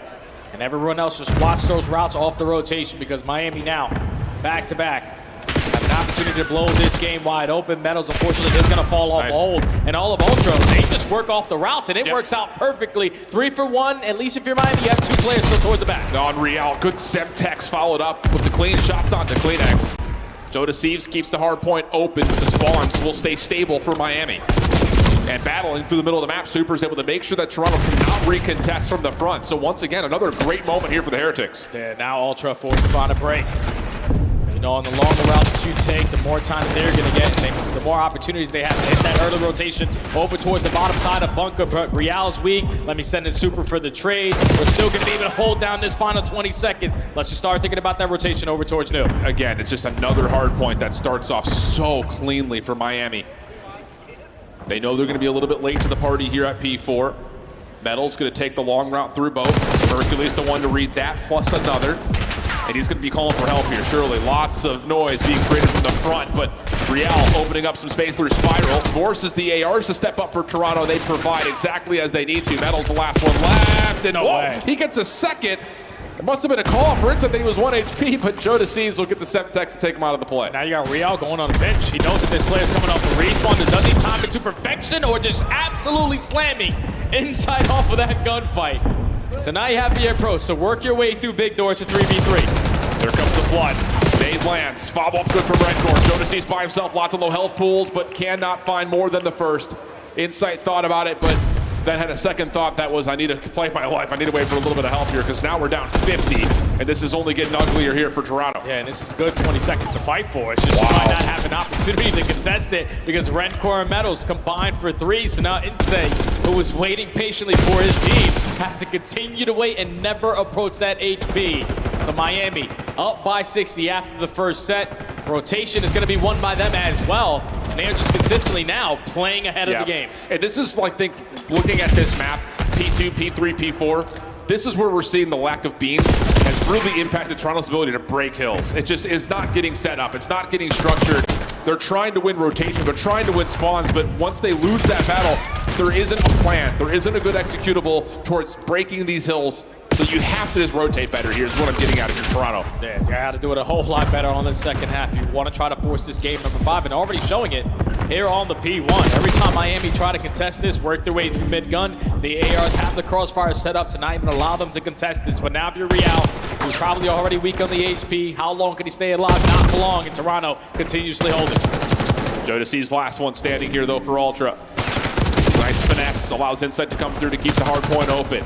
Toronto still holding on to the right side of the minimap for the spawns for New, but Metals, Real, working on cleaning up top mid, and there's a chance for them, to do this, hit a route and flip spawns immediately.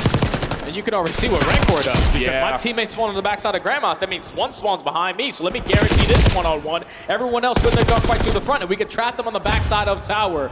A 20-11 start from the other rookie on this squad. He has been unbelievable with this AR. Has been.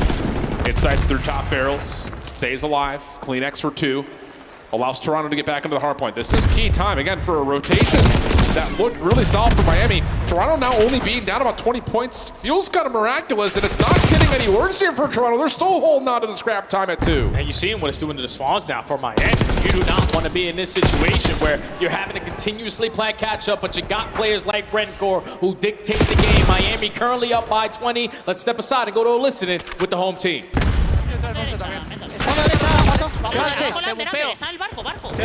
Y otro en semicírculo. Barco mal, Vale, sumo yo. Salen piguas.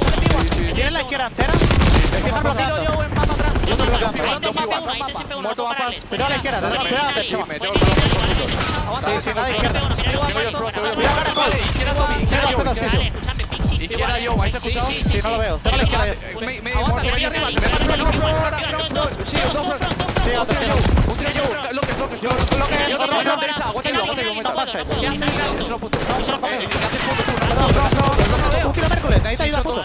Son dos. Juan y Renko, ¿no?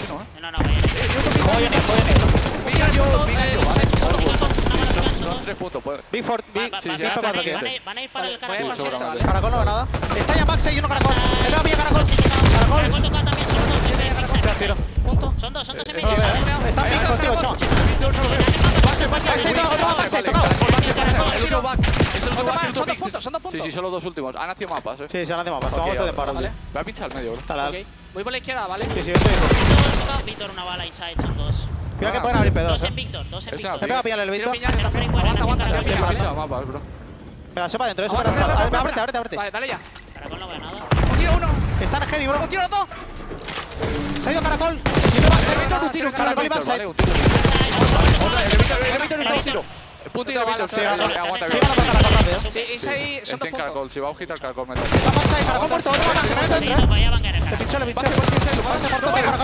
Otra vez, el Víctor. Un tiro. Vale, ya saqué buena meta, bro. Tengo mapa. Píllale, Víctor. Vete si puede haber alguien mapas. Víctor inside. Te ayuda, Sí, chaval. Kleenex izquierda. Son 3. Vale, vamos a P2, gente. Uno P2, sí. Tengo Merky, otro creo. Estoy abriendo mapas. Sí. Vale, míralo tú. Tengo que estar en mapas, sí. Me tengo front P3. It's a tale of two rotations right now, Jay. Miami looking flawless. A lot in rotation on hill to hill in P1, P2, but now you got Toronto cleaning up from 3 to 4 with a lead as we head back to our third set of hills. Yeah, as soon as we got to that P3 and we jumped into the listen, Rancor was calming in Spanish. I'm able to understand a little bit, but he's saying, all right, you guys need to calm down. We need to listen to me because we're too frantic. We're just allowing these guys to pick us apart one-on-one gunfights and not putting our focus on the front door. And so far, Ultra made P3 scrappy. They dominated over towards the P4, and now they're up by 20 with Miami. They just blinked, and they were up by 50, and all of a sudden, that lead is gone. Yep, blink of an eye. A really solid couple of hills in a row for Toronto. Insight on another large spree. He was on 6 just a moment ago. He's back on to 5 before falling again. So Insight really stepping up. Last 12 seconds looks good here for Ultra, and Joe is going to stop a route from underneath. This could lead to a game-winning play right here over the top of P2. Because if you're Ultra, you're slaying your way through the front side. You're trapping them over towards trip window, so you're going to win the rotation over towards P2. But now everyone's dropping around Insight. He's going to be the last man standing. So Miami find the early break, and this is their way back into the game. You're down by 40. You need to contest as well over towards this P2, but Insight with this Hellstorm is not going to allow him to fully set up. Not at all. Rancor is able to find one, though, as the Hellstorm is being called in, and it comes through quickly. So Toronto will get Miami out of the hill, but they still have to battle against the wave of Heretics members that are still here. And the battle's going to rage right on top of the hardpoint. Kleenex looking for a route, cleans up one, aims up high, but it's back and forth, pinstripe kill feed, leaving Super the last one left, and as he drops, Toronto look good for the scrap. And now if you're Miami, you don't want to be too aggressive on this play because you don't want to spawn out at all. Mercury's taking space away, already makes it up the zip line as well. So every kill that you get from this position, they're all the way across the map. Oh, nice little route here from Hercules, just changing up the position and keeping Miami further back, deep in towards the spawn, not necessarily putting together a buffer zone in front of the hard point. Now the long route from Hercules working out as he gets stopped on 3 in a row. Miami still holding on to spawns, but they need this next wave of gunfights, and so far so good. Joe thinking about it with an AR, will jump in for the contest, and now wants the challenge, but Miami will clean things up. Yeah, can't go one by one right here if you're Ultra. Someone has to develop on a long route, but everyone is just getting gunned down. Miami able to get a clean 4 dead, stabilize on the map, put someone in a position to hard block those back spawns. And now there's just so many layers that Ultra have to first initially work through before they even contest this HP. Oh, they clean up Real. Now they're trying to isolate onto Super. Nice shots from Hercules, but Rancor on the other side has gotten 2 from the Heretics. Spawn still staying stable for Miami. Hercules working on the pinch. Red and dealt with. Clean. This is looking really solid for Miami. 5 in a row for medals. Rancor gonna meet him there. And now over 200 points. And beyond that are the Heretics. A clean wipe. The spawns will move and they can rotate to 4 first. And you said it, without beans in the lineup, their breaks are not gonna be the best. But now you need one here at the money hill. Because Miami breached that 190-point mark. They have a couple players early off the rotation, so Ultra needed break and they needed quick. Oh, no. What a nade. Not what you need. Kleenex takes out his teammate plus himself. That essentially eliminates the first hit for Ultra. They're going to have one more look at this, Jay. Yeah, but the setup right now for Miami could easily be picked apart. There's only 2 plays in the HB. You find the opening kill through top mid, you just gotta plug your way on in. That's coming through the front. Rancor trying to spam things down. Super working with him. Battle's right there, part of the play. That's another full 4 dead. If the Ultra are gonna do this, it's gonna be scrappy. Someone's gonna have to be a hero. Jodeci's finds the first blood. Here comes the hit. You got the numbers. You just gotta fly on in and get the trades. Tie game. Miami take the lead. Last push coming in from Ultra. Gunfights in favor of Miami. Real still hanging on the corner though. Jodeci's dealt with. Last 10 seconds. Is anyone able to touch this in time? It would have the insight, but he's held back by Metals. Last 4, you've got to get there if you're Kleenex. Shutdown comes through, the new kid in Hercules can only touch for a moment, and it's a dramatic comeback in Miami. What? No, I don't know how to translate that into Spanish. I don't think you need to. Everyone knows what he just said. Yeah, he said, bye-bye, have a wonderful time. Thank you guys for stopping here in Boca Raton. They get their redemption in this series, even though Toronto are at full straight without Beans in the lineup.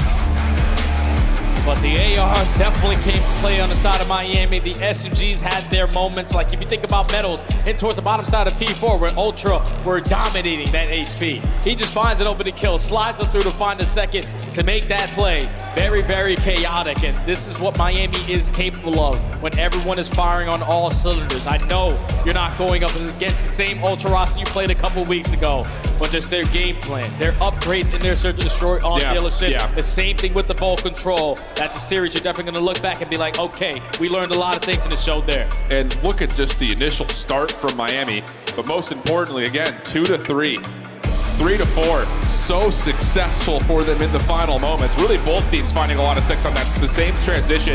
And again, it's just so tough for Ultra. We talked about it a couple of different times, but without Beans in the picture, when you're on the back foot, what are those requirements in terms of rehearsal reps of how are we going to break these setups? What routes are we taking? Who's doing what? That's where the difficulty comes through. But I still have to give a lot of credit to Mercules. That's a hell of a debut. Put him into an impossible position.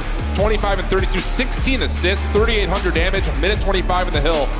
I think you're still looking at a very dangerous Ultra team, even though they're going to be in the lower bracket early with Mercules in the lineup. Oh yeah, without question, because Ultra, they're probably thinking once that match is finished, like, oh, we just didn't play our best. Like, Mercules, you did everything you could for us. We just need to put ourselves back into that form that we found ourselves in stage 3 if we want to try to contest or make something happen here at Major 3. Wow, what a series to this point. The home team finding more success. Miami continues to just do really well when it comes to what is their home major. But Metals is on stage with Blaze as we get our final post-game reaction. Thank you so much, Shift and Study Florida. Make some noise for the home team. Miami Heretics coming out on top, and Metals. Talk about an ending right there, okay? Throughout that hard point, you guys have control of it for most of the first half, and then you start to lose it. You start to see that map 5 closing in, but all of a sudden mistakes were made. What was going on through your POV of how the map 4 ended for you to be able to win? I don't even know what to say right now. I was like, where are they spawning? Where are they spawning? They got double team kill, and I was like, it's done. We won, 100%. It's impossible they can break us before there. And they could not break that hill whatsoever in that moment. Just lost composure there at the end, but you guys come through. But you guys kicked off the series down the map, but then the S&D comes through, and the young rookie on your team, Super, starts popping off. How proud are you for him and his performance in his first major? I'm really proud of him. That guy is a beast. He's like the shot caller of the S&D, and he knows every strat of the other team, and we executed. Oh my God, okay, all right. Out there calling plays right there, taking leadership, and I know we love to see that as a rookie, okay? Lastly for you, because I know you want to get out there and start preparing for your next match. This is a big moment. Anything that you want to say to this crowd in Spanish right now? Muchas gracias a todos los que habéis venido, los que nos estáis apoyando desde aquí, los que nos estáis apoyando desde casa. Espero que hayáis disfrutado la serie. No es de la manera en la que quería ganar a Toronto, ya que no estaba su cuarto jugador, pero espero que la hayáis disfrutado de todas maneras. Muchas gracias a todos. You heard it here. Vamos from me and Metals on the main stage. Chris, take us away. Thank you very much, Blaze. I'm over here arguing with Chance. Yes, Miami is better than Boston. They now have 5 more points than them and steal the 6th seed. There you go. And the race for champs continues. It's going to be fun. Allie, this is a big win. You do it in front of your home crowd, but also shout out to Toronto. They made it very close with a man who got the call up, 48 hours ago? Yeah, no, shout out to Mercules. I think he played great across the board. Honestly, I think it was some blunders from the core 3 of side of Toronto Ultra. They fell a little bit short, unfortunately, but I don't have any doubt in them when it comes to going down to that Elim bracket. Let's take a look at some of the highlights from this series. And Nameless, you had faith in Toronto. I did, yeah. Any worries for them now in the lower bracket? I mean, Miami's a really tough team. Honestly, I feel good about Toronto with Mercules being a stand-in. I think my takeaway is, Mercules played really, really well for them, right? He bragged with the CDL pros. Yeah, and he gave them a huge opportunity down the stretch there on that P3. Found a massive 2-piece. They're just not able to break in, and they couldn't make the decision to rotate early there, right? And I think that's what they're missing out with Beans not being here, right? He's sort of their IGL and search and destroy at times, and then in the respawn, he's a vocal leader, man, and it's going to be a little tougher. But Yeah, that being said, Miami's an unbelievable squad. You saw the search, destroy, and the control were just a masterclass. And then when they needed to clutch up here at the end, I mean, P3 into P4, it was beautiful.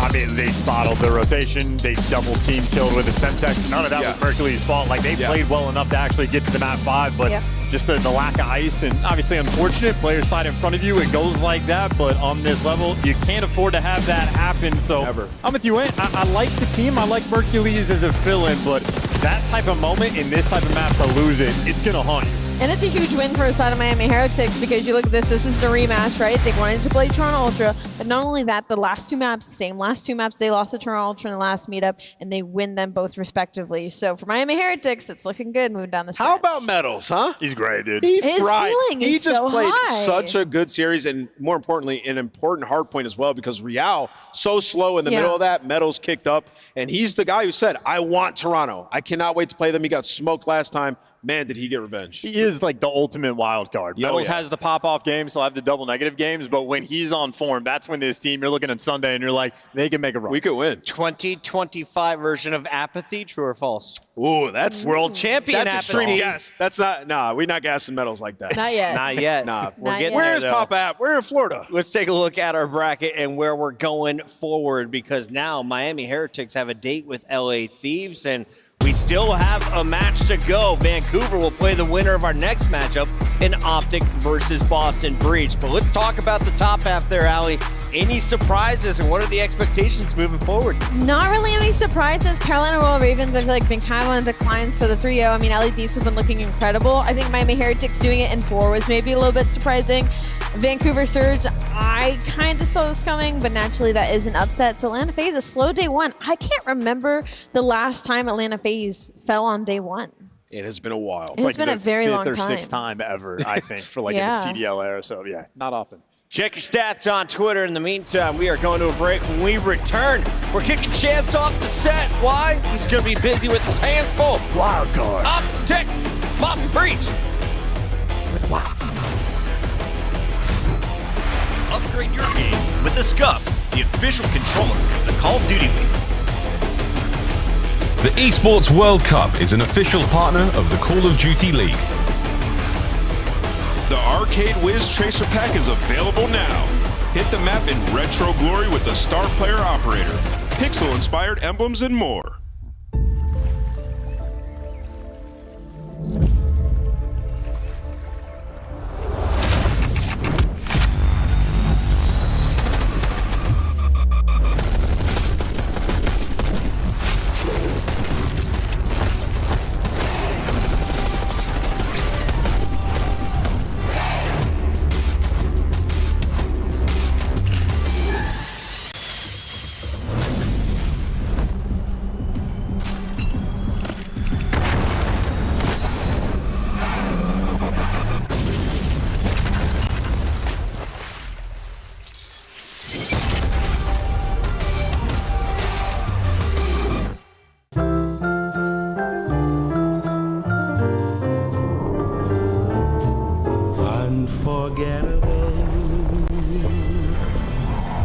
That's what you are. Unforgettable, oh near or far.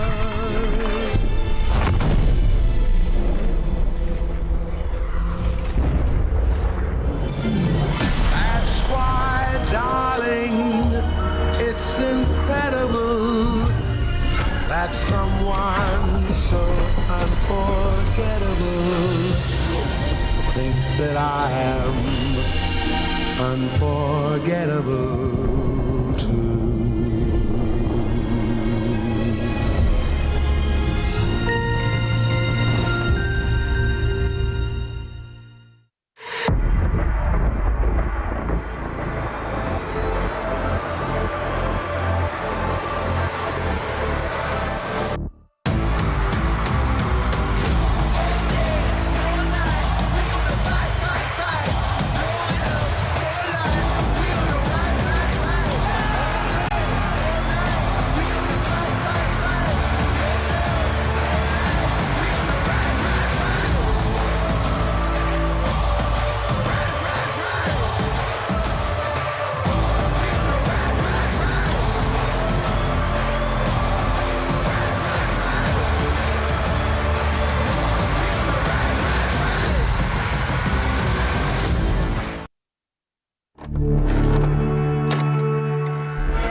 1v1 for the bread.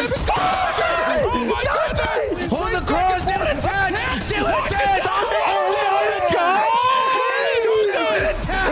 Dylan with 2, Dylan with 3, Dylan with 4!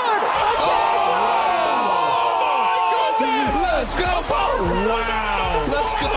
Paul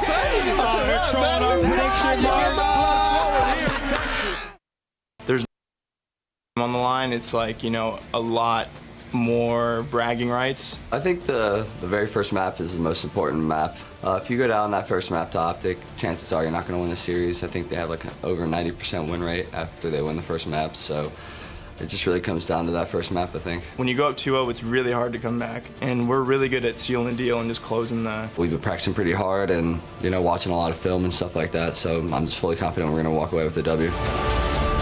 Oh. And backdoor. Oh, no. Alley. Oh my god. Oh my god! The paternity test is in. I am the father. Now the Ravens battle. The final 5 moments for them now. What a turnaround. What a tournament. Carolina survive. Optic Texas go home. Allow this to slip now, and there is snaking going on. Octane and Envoy have broken through. Can finds the second 1v1, and it's Clayster looking for the last, and he's got it as well. 10 seconds, 10 points. The comeback of the CDL year. Can they do it? The Thieves are moving, but they are moving into the kill feed, and Legion have just made the greatest comeback in Hardpoint you will ever see.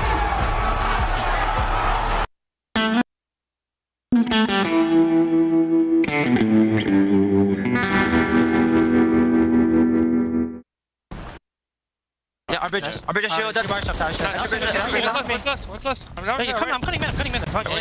I'm not sure if I'm getting old, but I swear to God, Joe, sometimes when Celium talks, all I hear is...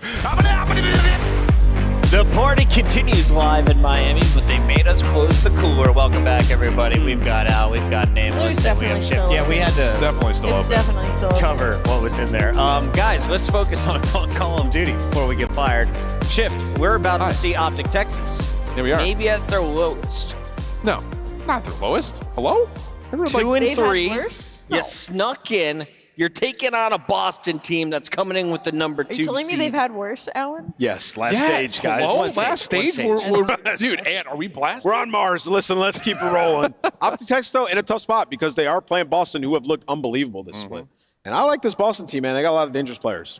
Let's take a look at our teams and who has taken the stage in just a bit. Reminder, this is first spot in your winner's bracket round 2. We start with Boston Breach. And Purge, he's been fun to watch. Awakening has been your guy for about 3 years. But a 4-1 record has been quite impressive. That only loss was a round 11, game 5 to Minnesota.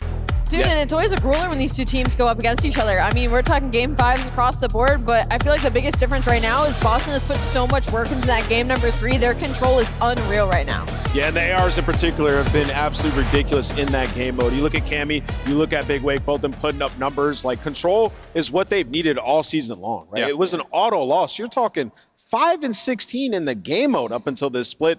Clearly, the overall has worked, and now they're in a great spot. Rotationally, they've been great at hardpoint, and break percentage has been looking good this stage. The only thing is, are we just going to forget the fact that that's like the easiest qualifier schedule that we've seen all year? Like, That's fine. They got the job done. They've always that been is good a online. softball schedule. They've always been good online. And I think they answered the question last split when we got to LAN and they took down Thieves. Like, can this team perform on LAN? Absolutely. And really what the issue has been for Boston majority of the season was the peaks and valleys of the players. Everybody was so inconsistent. You had Cammy having a bad stage, then next thing you know, it was Big Wake. Now they've all found consistency, and they're in a great spot up against a struggling Optic. You have to capitalize. But not the lowest Optic. Let's Not take the a look lowest. at the Texas squad that is now surging into this event with 2 dubs after their 5 match in the qualifier. How impressive have the wins been? How bad have the losses been? Because the wins came early. It was a game 5 round 11 over Minnesota, then a 3-0 over Cloud9, who has proven not to be a real threat in this tournament. It's been wonky. The wins have been wonky, I think is the best way to put it, just because like you look at the Hardpoints, they've won 1 in their last 5. Search and Destroys, it's been constant, round 10s, rounds 11s. Like they've been through the ruler, Chris. No, I mean, Optic, the last 3 matches, they've been bad. I mean, even like the match versus Atlanta FaZe, it was a winnable match. I mean, You're talking a round 11 where we just trolled in every way imaginable, right? That does not bode well. And then you top that with like Dashy's having a good split. Dude, he's averaging almost 3,600 damage in Hardpoint. We're 1 in 5 in our last 6 Hardpoints. We have to be capitalizing on how well that Dashy's playing, right? And to me, you're not going to get that from Skies. It's just got to be the SMG duo. Hook and Shotzzy have to have an incredible turn. I wanted to set the bar low. Start here, Optic, and then we'll see where you can go, because this is a brand new major. You have the fans at your back right now. We're playing under the sun. It's a different vibe right now with the new maps. Let's take a look at where we're at in the bracket and what's at stake, because the winner of this one is going to have an interesting road. You got Vancouver Surge, who just took down Atlanta FaZe. Would you rather be playing Thieves like the Heretics here, or down against Vancouver where they currently are? I wouldn't want to play either of them. Yeah. If I were either of these 2 teams, I don't want to see either of those guys. I think I want to play Thieves. Really? Like if I had to pick between Surge and Thieves right now, yeah. Surge? Really? Surge looked unreal. And with Thieves, it's like, as long as we can shut down Paco, I feel like we have a chance. Well, that is valid. He did just absolutely I mean, Envoy didn't have the greatest series. You know? And I don't want to get ahead of ourselves, but the loser of this will play Falcons. The Falcons' only win in the CDL is over Optic Texas. I'm told we have our maps and modes ready, though, so let's get into our graphics. Allie, walk me through the numbers here. Looks like Ant might want to freak out, so if you want to take this one, go crazy. He just took off his headset, ladies and gentlemen. Optic are playing a red card Hardpoint. I am absolutely baffled at this. I get Boston's not the strongest red card Hardpoint team, but Optic have not been able to win that, and they look terrible on it when they were showing their scrims. So if you're a Boston fan, you probably feel incredible about, obviously, Hossie, your best Hardpoint map, and then red card is something Optic has to be able to win all year. To make things even worse, we're banning Hacienda Control when we're 6-3 on it. It's our best control if you're Optic Texas. Now on the flip side, you go to look at Boston Breach. They have won 3 Haciendas in their past 5. So I will give it the context. But you know what? That sounded more. It sounded more entertaining. This red card Hardpoint is about to be egregious. It's about to go to game time. Egregious. It's gonna go to game time. It might be one of the most chaotic red cards we will ever see, and I can't wait. Why is it so mind-blowing that red card is in the mix here? I mean, you just look at it, Optic haven't had success on it all year long. And when they were streaming their scrims, it was a map that you'd watch and you'd be like, there's just no way they can throw this in any series. And we're in a situation where it's like, Optic are on the bubble. They're going up against Boston, another team that is on the bubble, and we're just throwing it into the series, right? For what it's worth, if there's a time to play it, it probably is against Boston. Thank you. Yeah. But I don't know, man. It's going to be interesting for sure. The thing about it was both these 2 teams love Vault Hardpoint. Doesn't come through. Right. So that's also, I think, a really interesting point. This is going to be just one of those mixy series that, honestly, I think this is going to be like a 180 to 145 game clock wins. Yes. This is the map. Whoever wins this, I believe, takes the series. I've heard good things about both teams in scrim since they've arrived in Florida. It's going to be tough. It's going to come down to the maps and modes, and more importantly, these players to watch. Let's take a look at who EasyMac has identified as key players when finding success. Hook has been the guy, a 1.12. On the other side, Snoopy, a 1.05, but he has been extremely explosive when he pops off. And just to completely chew into all of our previous points, at the beginning of the year, Boston looked great on this map, and a lot of it was because Snoopy was just running around doing whatever the heck he wants. So that has to be, I think, the recipe leading off that player to watch for Boston to come away with this map. And respectfully, Snoopy's gotten better as the year has gone on. We can't knock that as well, especially versus Optic Texas at 1.23 in their last matchup. Like, he's looking, his lips looking at that map one. Yeah, and on the other side of things, Hook, I mean, when they brought him back, they were just kind of hoping he would be the hero that they need, right? The nuke. Stage 1, he was their best player. It's been a little bit more radio silent since then, but we're on land once again, and they need a miracle Hook run, man. We've got our players to watch. We've walked you through the teams. There's only one thing left to do. And Allie, can you make sure that we've done the math right? She's like, I better have gotten my bonus point. I did. Actually, I don't know. I have no idea. She's at 110. We're gonna Nicholas still at 100. I'm in the lead by 4. I'm going to expand that lead. I was talking backstage. Optic is looking ferocious. I'm going Optic Texas today against Boston Breach. Fair.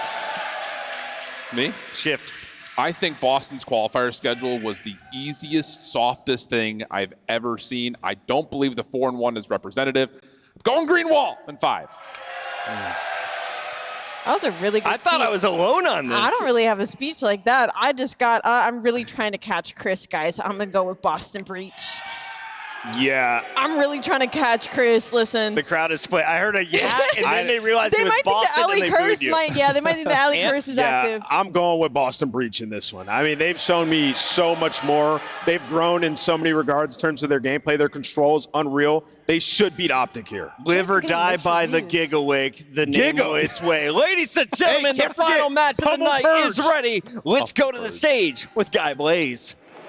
All right, Chris, I'm ready to get this final match started. But Florida, you ready for the last matchup of the day? The first team coming to the stage is looking for a big win. Get ready, because into the breach we go.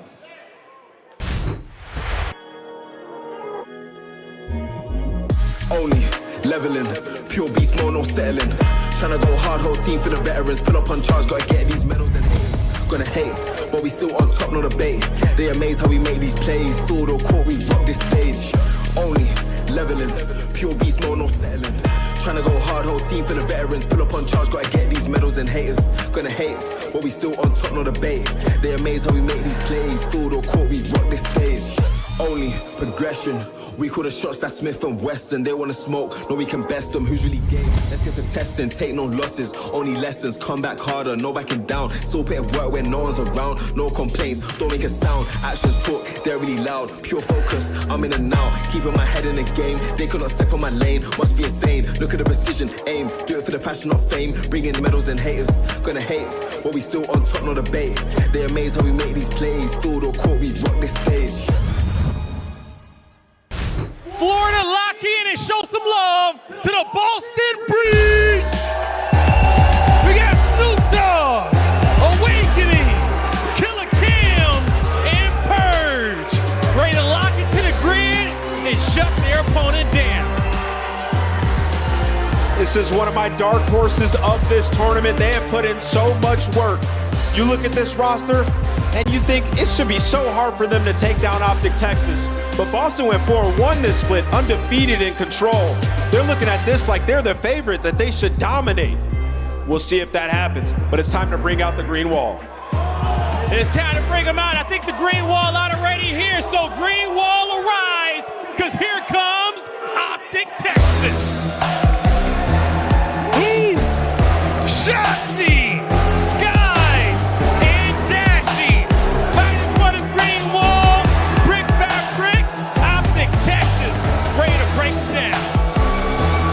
I just can't imagine the amount of work and hours put into prepping for this event. Optic Texas having one of their worst drive spells in the past couple of months, and something needs to start the ball to get it rolling, and it could be this event. Optic Texas needs to get through their first opponent in the Boston Breach, and it could be one of their tougher ones. But you know they always get better at land with the crowd behind them. It's our last match of the day, Guy. It is our last match of the day, Allie, and the crowd has been awesome. One more time, Florida, make some noise for yourself. Merc, Maven, take it away. All right, last one of the day. Our first one was over real quick. Thieves handle business. I'm hoping for more of a banger here. You heard the conversations on the desk. I mean, was the breach schedule so soft, or is the control turnaround finally the thing that puts them over the hump? Because we know the Search and Hardpoint have been there at times. Control is not until lately. Yeah, especially the Hardpoint, right? Even against the best of the best, they've been a very solid Hardpoint team all year long, and then getting to land. But it just feels like this team, their goal is to stick together throughout the year, make it to champs. So far, so good. Just can they continue to get better on land? You had the big round one upset last major versus LA Thieves. I don't know if I'd call this an upset, right? I mean, you kind of look at both of these rosters, but yeah. I mean, this is a team that's 4-1. Yeah, I think most of the time you would consider it an upset with these organizations, but where they are in the qualifier coming into this, no, I don't think you view it as one, but you never know. I mean, heard things have been going smoothly, and Scrims probably been playing pretty well as of late, trying to see if that transitions now into land. Obviously, they come out, they win like their first 2 qualifier matches, things looking improved with Hoop. Then things kind of slip away a little bit, right? You lost 3 in a row. Yeah. You lose 3 maps in a row, and then, I mean, even versus the FaZe one, just some maps that you probably should have closed on out, some mistakes that are coming on through. who knows if that goes to a game 5, what that looks like, but it's been the tale of this year. Just a lot of mistakes, roster changes, trying to catch back up if you are Optic.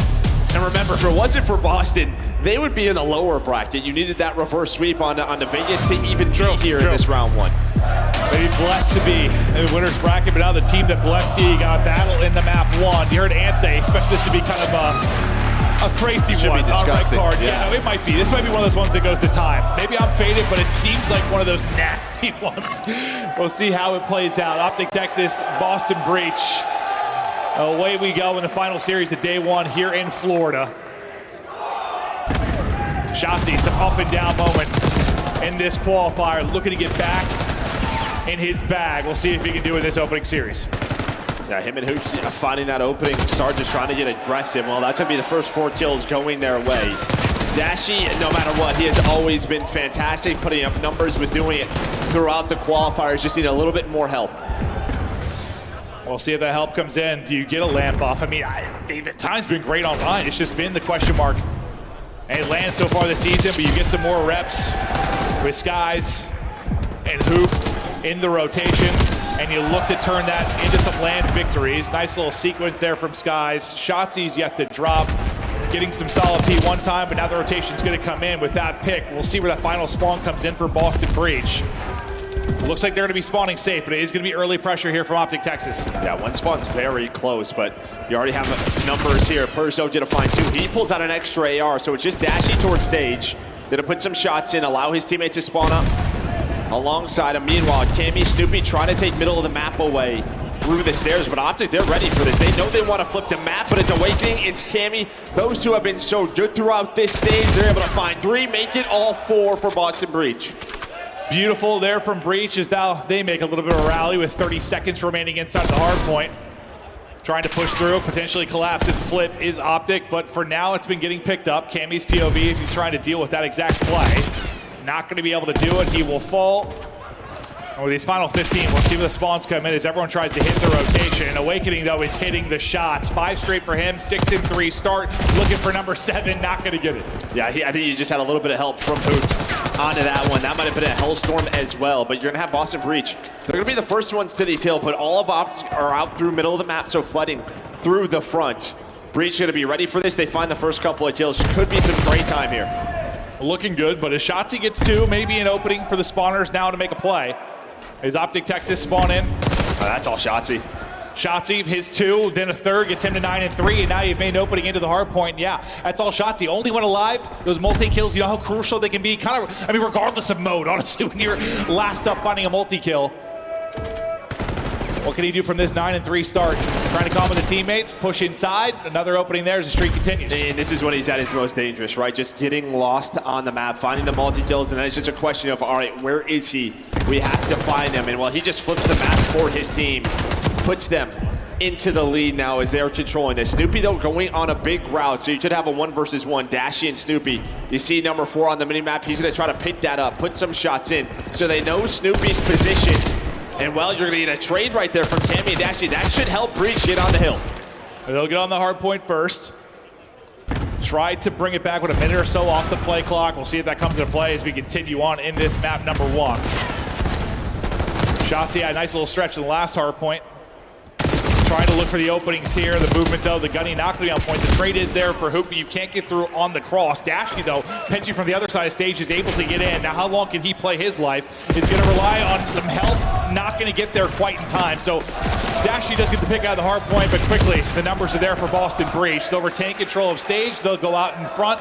Now looking to push this lead a bit. Yeah, it's just what's so difficult about this hill, right? Is finding that player out through the stage and the close spawns, just getting across to a position to even take that gunfight. So you're going to get majority of this time. And then Snoopy, again, ahead of the rotation. He's going to be the first one there. Sky's going to get called out. Should get chowed here early on, but he's just going to live. Going to actually just reposition, win a gunfight. Cammy now, the last player standing for Boston Breach. This rotation, it looked like Breach were going to be there, but all that play from Skies sets them up. They're set up, and now how does it go here at camera? Shotzi playing from inside the point. Inside ticket, though, Dashy is going to get picked, and here come Boston Breach. You know how messy this particular hard point can be. So difficult to get clean time. A flurry of trades in the feed. Dashy not able to quite win that. Purge has AR in hand again. So it'll be white time for down. That play clock continues to tick.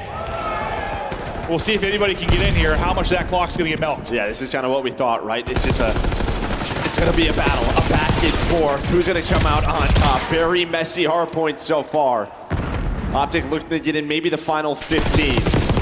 But this is what's difficult about this final hill. Just so many positions that take you out. You can play your life, reposition. Hoot there for the trade. But it's pretty much going to be a tie game through our first set. Yeah, no, like I didn't think play clock was really going to be a combo based on how it started, but then about 50 of those 60 seconds, all were white. So into our second set.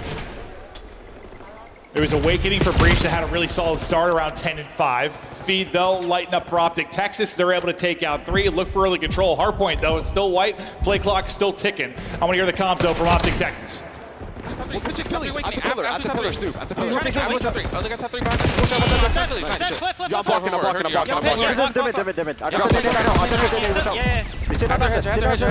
One guy's gonna push me. Yo, hedge low right camp. And we'll be hedge door. They're hedging ambulance. They're hedging ambulance. Yo, take it, bitch. Watch our ticket. Take it up. One taser me. Yeah, what's mid-door time? Mid-door time. There's 2 time on me. Push me, mid-stairs. If you watch out mid-stairs, then what's their stage in time? You're taking corner time, Jeez, nice, one mid-stairs. One shot at a time. One shot at a time. One shot, push me, ticket. Where's your last guy sidewalk? He was almost on me. He was ticket. Top 3 in their double us. They're double us. Yo, they're hedge. They're hedge. There's 2 mid. Top 3 HP Purge. 2 mid doors right now. Hedge. Stupid. Last 2 heads. You're top mid. I'm on HP. Heard you. I'm already getting the doors awakening. I'll kill him. Stupid awakening front. Another one Stupid, okay? I don't know where Stupid front. 2 times. He's on the globe. On the weak. Price sidewalk. Yo, outer left on me. Sidewalk on me. I need you, sorry. Sidewalk fast. Yo, one time, another one outer. Dark Purge. Goalie. Nice. Go Someone's fucking win, bro. I'm Maybe behind you, pitch your small window. Yeah. He's like top 3 right now. Top 3 soup. On time. He's rewrapping their window. Who is it? Wait. He probably took a longer. I think they spawned B-Search, by the way. They're still spawning out of the They're missing Joe. Yo, I'm lucky going in with you, okay? Calm solid. I think we had a couple listen-ins with Optic throughout this qualifier that weren't great. It was really just calling enemy positions, who was weak, not really back and forth dialogue like you heard in that, calling who's missing, asking each other questions. I like that a lot more. Yeah, I mean, it was just like singular voices. It wasn't everybody sort of talking, just people getting drowned out. That was much better, calling out positions, names, and really what they wanted to do. And right now they are in control as well. It was a back and forth battle, but now they have a 30-second lead. They have in control of the map that they want towards this P3 and P4. See if they can start to run away with this. Hook at least able to get one before he drops. Same can be said for Dashy. Breach trying to apply pressure. Hold this as long as they can, but a Shotzi with the double. Snoopy comes flying out and making a triple. A Shotzi with the multi inside will secure the final 15 to 20 seconds for his team. Lead will be, what, 40 to 50 points? And now stage pop. This is a big point now for Breach. They need to answer back. Yeah, I mean, you just have to slow down Shotzi right now. He is doing whatever he wants. 28 and 17 minute on the time, and while he's going to flame Purge, that's going to find one. There was an opening there between him and Awakening. But you kind of said it. This is your chance to get right back into the game. And Shotzi on one side, it is Hoop now on the other. That's why this duo can be so dangerous. You're still holding inside, though. If you are Breach, how long can you hold? Nice multi there from Purge as he's able to snap back and get the angle. I thought Snoopy was going to be in trouble a couple of times, Purge is going off. But Purge is popping off. Boston Breach are holding. This is where you needed to rack up some time, and they're doing exactly that. Awakening not quite able to clip Hoop off the heady. Purge is going to fall as well. Now a chance to collapse. There's only 20 seconds remaining in this, so I think for the most part you'd say job done for Breach as they get the opening 40. But still, you'll obviously take these final 20 if you are Optic. Oh, Awakening with the triple, so they're going to go at this, right? You know, P5 is next. They want to try to challenge this final 10, and Awakening is going to find all 4. Okay. And then on this rotation, all of Breach now going to be in a position outside of Awakening. Just one Optic player is there. That's going to be Shotzi, and well, Snoopy's able to win it. All right, this is probably the most interesting hardpoint when we talk about winning condition, just because you've got, what, a minute 45 to play clock. Last time we were here, About 50 seconds to this went white. If that's the same scenario here, I don't know if anybody's getting to 250, but so far, this is looking great for Breach. Opening 15 seconds, they've been able to earn. 2 players will fall, answered by 2 of their own, but that'll be everybody dead. Now it is Optic Texas' turn to hold. I mean, you pick up the pinch right there if you were Awakening. The problem is, though, is your teammates go down. So he was the last one left. And yeah, I mean, Optic, they don't have a body on it. Just kind of slaying through it. But now it is the AR starting to get going again for Boston Breach as they find 3. Snoopy's going to find the 4th. 18 seconds left. This should give them the lead. Yeah, they're turning this into time. Optic weren't able to do that off of their 3-4 down. Breach, lead change Lumen, lead change in. Breach now go out in front, 3rd set of hard points, ready to go. Awakening on your screen and locked and loaded, trying to make the play for his team down the stretch. 90 seconds on the play clock. Good kill. 7 seconds separating these teams. Yeah, I mean, you would love to have that kill to get set up outside. Normally, when we see a team really control this P1, it's when you're controlling the outer stairs the way Snoopy's doing it right now. As they find 3, now Awakening can get on this hill. Just have to deal with Dashy. Not an easy gunfight. As you can see, he guns him. Forces the trade, and then you're off the hill. Yeah, I almost said shots over Snoopy. Snoopy trying to get cute with the movement, but not going to work against Dashy there. Just over a minute now on the play clock, and a lot of this has been white. We'll see how the team ends up winning this game. In for now, and battling was Optic for a second, but that'll be 3 dead, and going into the point will be Cammy and this Boston Breach team. Purge's double going to secure them even more time. They'll be the first to eclipse that 200-point mark as P2 getting ready to pop, and you've got kind of 2-on-2 little split right now for Optic Texas. Yeah, taking some routes really on both sides. All the routes come in. So far, you've won this if you're Optic Texas. You want to get in, you want to get early. 60 seconds remaining on the clock. Next Hardpoint is popped. This has been the problem, is like, I feel like throughout this map, really until this set of hills, they've been out slaying them, but I feel like Boston has always found the player on the objective to force an over rotation, keep them out of position. That's what's kept them in the game. No, absolutely. Breach have been a little more efficient with their kills when it comes just turning it into objective time. That might be the separation. Granted, it's not much. It's about 30 seconds, but that 30 seconds could be everything. But right now in holding, with 30 seconds remaining on the hard point, it will be Optic Texas. But once again, finding a player inside the point, it's Awakening. Giga just stripping them out of the point, somehow staying up, and now maybe a teammate hits a stun. I don't know how he got through, but finally he will fall. Once again, trying to clear them out is Texas. Still though, 1 player up and around the point and fighting, that's going to be Purge. He can't turn that into 2, so the final 10 seconds seem to go to Optic Texas. You'll take this all day if you're Breach. You only need 20 seconds for the win. You're ahead on rotation. You're requiring perfection right now if you're Optic Texas, and a play clock going to be against you here soon too. Yeah, big set of kills right now for Boston Breach, but they have to be ready for the splits that are going to get set up. Skies is going to get taken down. Now everyone, turn your heads. Look at the staircases. Purge off spawn. He's going to try to get their help. But Shotzi up to 40 now, trying to keep his team in it. 9 seconds in it for Breach. Remember, it was his multi here earlier that got them in. Turned into a triple then for some remaining time. Can he go massive? You're not able to win it here if you're Optic Texas. 1 break for Breach and it might be done. Here are the big gunfights around the point, but so far Shotzi and company still able to stay on top. We'll see how many kills he can push this out to. Map is flipped, as you said. They've had a couple clutch moments. You think about some of their comeback hardpoint wins over this qualifier. They're looking to get another one done now. Oh, but they split. You see number 6 and number 8. Now it's, what do you want to do? Do you want to fight for the 9 here or just play for stage? Cammy and Snoopy get those spawns, so that's going to be the play. Boston Breach now in position to win the map. They've got the rotation. All the pressure on Optic Texas to now break in and break in instantly. Final hard point up. 30 on the play clock. 8 needed for Boston Breach, and they're trying to pop off. It's a Snoopy multi-kill. That might be the difference. Purge next up to take a swing at it. Nobody from Optic can get close. And Breach have got the ice late.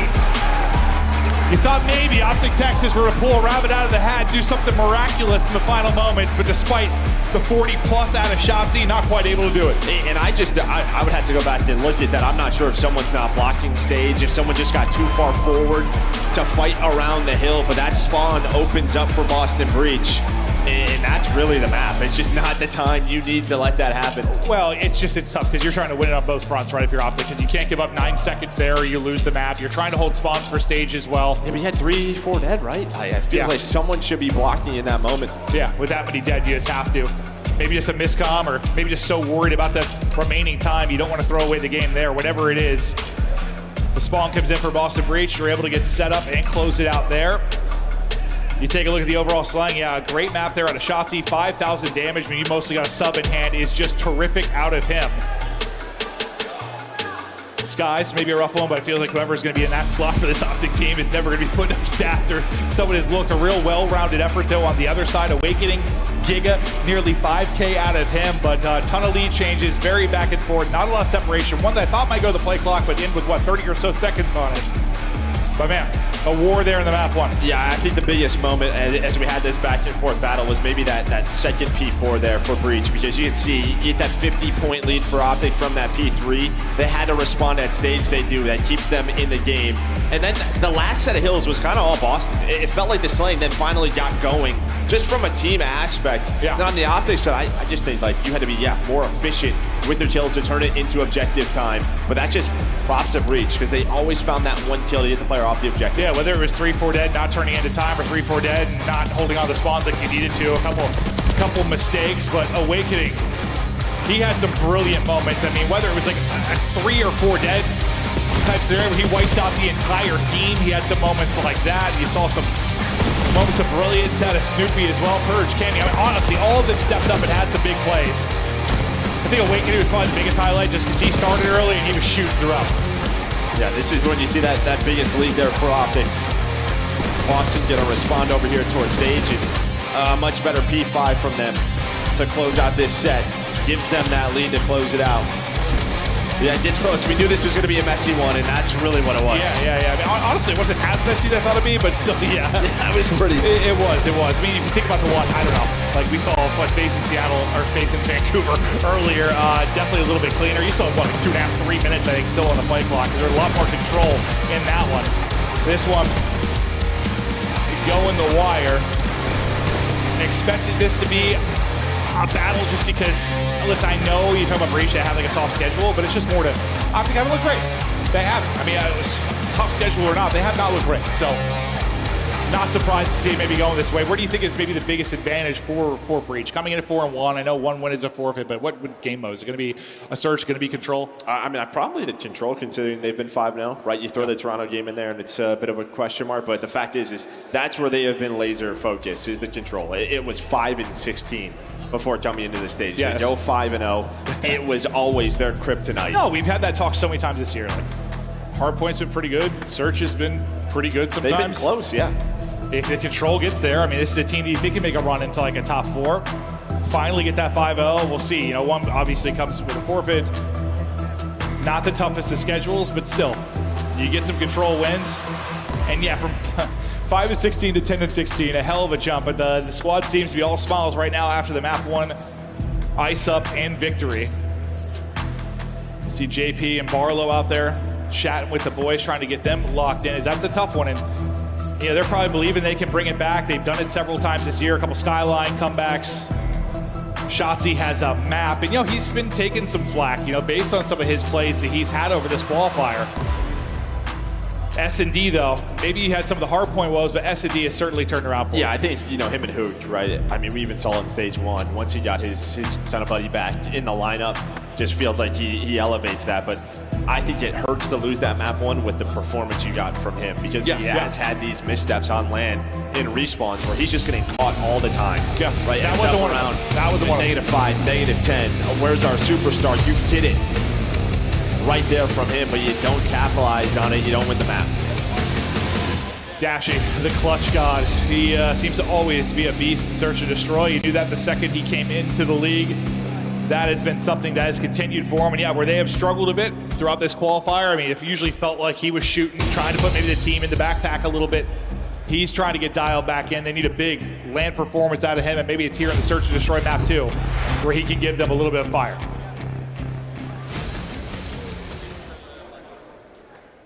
Offense for Breach. And we'll see where they look for their openings, but it's going to be a triple cat hit, and we go to war right out of it. Well, the war is won by Breach. Suddenly all on Shotzzy, and suddenly he is dropped. That's just one where it is chow, top cat, and that one's done quickly. Well, that's supposed to be like a hard counter by Optic, because you 2-2 split that. Really what you're trying to do is the 2 top hall top open side, you're just trying to trade so that your 2 players from this bomb site can hit through the hallway and be there to clean up the mess, but that is just not what happened. Breach were ready for it right from the get-go. Where you just have those moments where like Awakening's had it, or a Super, or a Cell. Yeah, they line up.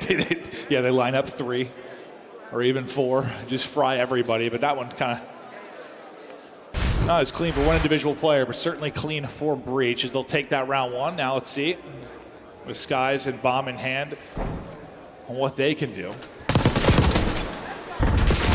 Breach look to chow things top hall again from the other side of it. That round 1 is 18 seconds long, so it is a quick one. Shotzzy trying to dance with Awakening, both take a lot of damage. Like, all right, we'll revisit this as Shotzzy holds the corner. And they have numbers.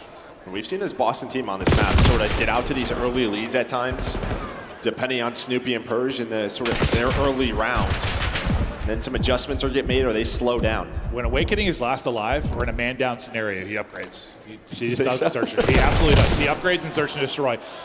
You were in a 2 versus 3, now a 2-on-1. Can the Clutch Gods come away with it? 1v2, down to a 1 versus 1. Awakening, Dashy.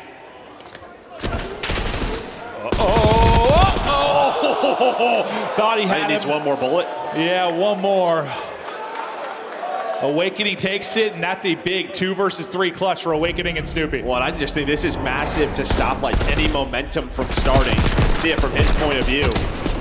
It gets very, very close, but yeah, just as it, I don't know, keeps the crowd silent. Yeah, no, 100%. Don't let them build any momentum on this map. And that's one of those players, like, you know, Dashy wants to square up. Awakening, another guy who wants to square up. Let's just take the gunfight. I'm not worried about the finesse. Let's square up and shoot. 3-0 start for Awakening, 2-0 start for Boston Breach. Let's see if we've got a square up here. Top halls again. We sure don't. Breach every round, by the way, have tried to. No, on both sides. This is what Breach want. Yep. They want to play with early aggression. They want it to get messy. And that's exactly what we have. All of a sudden, it's a 2 versus 2. It was a 3-on-2. Optic won the early rounds, but there we go. We throw it away again, and now this might be another 1v1. Yeah, these rounds feel similar despite being drastically different. And once again, dude, those rounds felt so... It's different players, slightly different scenarios, but still kind of the same exact result and almost same gunfight. And you just have, like, I mean, I don't know, Purge, Snoopy, Shotzzy, who they have no problem just fighting through the middle of the map every single round. Wow, all right. You blink and it's 3-0 advantage to Boston Breach. Now I'm kind of curious. It's total game time. I mean, yeah, total game time. We're at 2 minutes or something. Yes. Yeah. It can't be long. We'll see if Optic try to square up with it this time. We're at 148 right now. Okay. That was close. All right, a little bit different of a round. Maybe we'll avoid halls for a little bit. But the hall is here. Nice first blood, though, from Shotzzy. You've got numbers, but can you actually hold on to them? Shotzzy tried to take over like he did in the map 1, but you've had back-to-back rounds that were 3 versus 2, and then they fell apart. Is it going to happen again? 3v2 for Optic, suddenly a 2 versus 2. Yeah, just taking one too many fights. You finally get the numbers, or it finally slows down. When things slow down, they just forget. Somebody forgets it's got to slow down. Yeah, you just don't get follow-up there if you're Hook. Maybe he wants to keep going, but that's when it comes to the communication. You have to be on the same page. Just we're not right there. No, I mean, it just feels like you've fixed a couple small mistakes. Optic Texture's in a pretty good spot within this map, too. You've had numbers advantage. Outside of the map 1, you've had, or sorry, the round 1, you've had advantage. Can they clutch up, though, in this? 2 versus 2 now. Cammy Wake, Shotzzy, Skies. This might actually work out for Awakening. He goes all the way back through spawn. I don't know if you're going to expect this if you're Skies. You absolutely are not. So what a route by Awakening. Then he spots Shotzzy as well. The only problem is Cammy is across the map, but maybe that works out. You do not expect that whatsoever. Heads up play out of Awakening. 2v3, 2v3, 2v3. 3 straight rounds. And I know one of those was traded out kind of quickly, but they're all pretty. Right there, there's a dead 2v3s. stop, right? That, like, you just kind of stopped right there, but who? I think you had that 2 rounds ago. The round before was pretty close, but those are tough ones. You talked about silencing the crowd, maybe clutching up with a 1v1. Yeah, there hasn't really been a peep since because it has been all Breach. 4-0 advantage. We might have doubled our game time just in that round because that one finally took a bit of time. Optic need one, and they need one quickly. Yeah, Breach will just keep doing this. They will just keep fighting on different sides of the map. You're going to get a challenge over towards A. The nade's going to connect from Cammy. And while there's the call, they just see all the info. We're going to go plant towards B. Use the aggression, get the info quickly and decisively, make choices off of that. And trophy in, plant in, retake now for Optic Texas. The only good thing here for Optic is you didn't allow anyone to get pushed forward towards office side. Here we go. You're able to get the first. Can they follow it up? Well, it was 3v2 for a blink, but those numbers have not worked out well for him. Maybe it does here. Woo! Almost able to do it to him. Hook's trying to chase it down because Perch is so weak. He maybe guessed right the first time. He is a great swimmer. He's quick. He's trying to go. 15 seconds to go. Oh, it's Michael Phelps. Perch is out. Hook is left guessing. Adios. 5-0 now. And dude, his first instinct, you saw him kind of like snap right. I don't know if it was a teammate comm or what, but his first instinct was check water. I think you hear the water. I mean, we hear the water. So maybe he's thinking he's going to wrap on back, whatever the play call is. But yeah, maybe he gets a comm from a teammate. Either way, go against that instinct. And just like that, it is 5-0. Another 1 versus 1 going the Breach way. This is, it just feels like this is so close to being like a 3-2 favor of Optic. Yeah, no, it is. So close. But that is not the case. They're hoping to just get around at this point. Maybe they're thinking just get us to map 3. Holy hell. But Breach, a round away from a 2-0 edge. This time they want Fake to fight top halls. Hook is just going to go. He put shots between all 3 players, but not a lot of damage really is done. Shotzzy can't finish off one either, so clean first blood for Cammy. Bomb is going to be down top halls. Shotzzy's leaping out of windows, and the read is there from Awakening. 3v2 advantage to Breach for what feels like the first time I've said that. Now what can they do with numbers? Yeah, Bomb is down as well. Skies get some rough timing here on that one player inside of Shed. So you're going to recollect it, but you're just now grouping up. Now, what is just going to be the play call? It feels like at this moment, Breach, they're going to give up the B-bomb plant. Just play the retake with numbers. Going to try and go and get there before it gets down. They're able to spot him. Okay, the bomb does get planted. And now the 3v2. There's the first pick on the dash sheet. Purge like, I'll sacrifice my body. Somebody's go ahead and trade that. Cammy able to trade it. He got the first blood. He got the final one. That is a 6-0. And wow, I mean, I want to say it was like a clean 6-0, and it is in the sense it was 6-0, but those rounds, I mean, they were mixy rounds. There were a lot of opportunities for Optic to get round victories. Fact is, they did.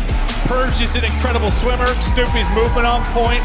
Gigawake was through on the clutches, and all the 1v1s go the way of Boston Breach. They're up 2-0. They're up 2-0 quickly. And I just think he kind of played into Boston Breach's hand in Search and Destroy on Hacienda. If you watch any VOD, when they are flowing, they are literally just running down halls, right? You tried to like match it, and I get it. You have Hook and shots in your team, but you never really tried to switch up the pace at all. Like you never tried to slow down, catch them on that. I feel like that's when sort of the comeback started to happen versus Boston Breach. I think we talked about that even like, I'm talking qualifier like 1 when we talk about Boston Breach and like how they like to play the map. Yeah, so just no little change up there for Optic. Or qualifier 2, sorry. It goes the way of a Breach. That's how they want to play. No, it absolutely is, and they are up 2-0. Up 2-0 quickly, and now we talk about the fact that they're 5-0 in control. A chance to take this, and it is a quick 3-0 for the Boston Breach boys. Des, break down what you've seen so far. Alan. Stop it. Your team's down 2-0. How are we feeling right now? Miserable. What happened? 6-0 in the second game? Did. Well, like, I got to just throw a little bit of a quote into my duo J. These guys are trying to play hero ball, swimming, man. bro. Like, why are we running in 3v2s trying to just take an extra kill away when we've got bomb sites? They had, I think, 4 3v2s. It's unbelievably bad. Yeah, I real bad. also chose Optic. I kind of feel the same way. Let's take a look at some of the highlights, though. If you're a Boston fan, you'll be smiling. Fist bump me in. Yeah, I mean, listen, let's just keep it a buck. Giga's popping takeover. Whoa! I mean, that map 1 was phenomenal performance. I think Optic kind of threw it away a little bit. We're back in the green room. Yeah, Optic had a huge opportunity. Shotzzy just runs out, throws away spawn, spawns out on the flip, and then Stage gets away from them, which that was the biggest hill of the whole map. I mean, on both the rotations, the Stage was 1 on the side of Boston Breach, and now we get to this game 2 Search and Destroy. And man, it just came down to 1v1, like the first 3 rounds in a row. Optic kept on losing mind you, they had 3v2s like 3 or 4 of the rounds. And that's the issue, right? Like, you put yourself a man up, and if you're gonna play the trade game, I mean, we were just banging out middle hallways. If we're gonna play the trade game and you get the first blood, it is almost unacceptable to not close that out in your favor. I mean, they're 10th overall in the league right now when it comes to converting first opening duels. So, I mean, not a lot of surprise there, but that map 1, you're feeling that pain. You know, your search of your optic hasn't been great, so you gotta lean on these respawns, and to lose that red card is probably one of your better opportunities. It's not looking great. Optic's just like the easiest read in the game. Like, you watch that search and destroy, and it's like, all right, we got kills. All right, we're gonna push through. We're probably gonna plant it so you can see it from up top bedroom. We're gonna have one guy there. It's like the first thing you clear on retakes, and that was happening so many times for Boston. Alan, I was gloating through the first half of this game. Same. 1. You saw Optic Texas, you saw Shotzzy. You look up at the numbers, Shotzy's nearing a 40 bomb. Yeah. He gets that 40 bomb, but towards the end, it's Boston that walks away with the W. You outslay for the L. Where was Optic going wrong? The numbers actually, I think, tell the tale here in terms of what's been happening to Optic this day. They don't rotate well. They're really hanging on their ability to slay, whether that's from finding a rotation win and then holding successfully with good efficiency. But more in particular, I think they're like a top 3 team in break percentage this stage because, again, they're able to jump on through, find kills. But against a team like Boston, who's rotating and holding well this stage, you're just not going to get away with it. But Optic's like, I know this is blunt, but like, it's on rotation P3, first rotation. They're all just standing hedges. Like, there's no clear objective, and I think that's part of the reason why they never play red card. Yeah. Like, this was a legitimate, if you're an Optic fan, this was a gamble throwing this in the series and just hoping Shotzy's takeover would be enough. The stage seemed to be the kryptonite. Red card, though, is done, and we have a game 3 loading up. Al, is this the final game in the best of 5 tonight? It might be. If that S&D was a little bit closer, I'd say maybe we're looking at a game 4, but we're going to need something special. I feel like, at least out of the SMGs, I think just Hook or Shotzzy, somebody's got to get going, get the crowd behind them. Well, Shotzzy was going. Yeah. 42 maybe wasn't Hook enough. Then, yeah, 42 is not enough. Maybe it's got to be Hook. No, we got to play good Call of Duty. And as we take a look at this leaderboard, I was a little shocked to see this man, Awakening, down at number 6. I thought he would be at number 1. Instead, it's his teammate Cammy. The ARs are frying in this game mode. Why is Boston so good at game 3s? Well, they've just put in a ton of work in it, and you can see right here, this is the reason why. Like, the AR duo has been establishing pace, finding their kills, and specifically, we're headed into a vault. They were 2-0 on vault this split, right? A map that they weren't that great at. They put so much work there, and Cammy, in particular, the guy leading the way for them.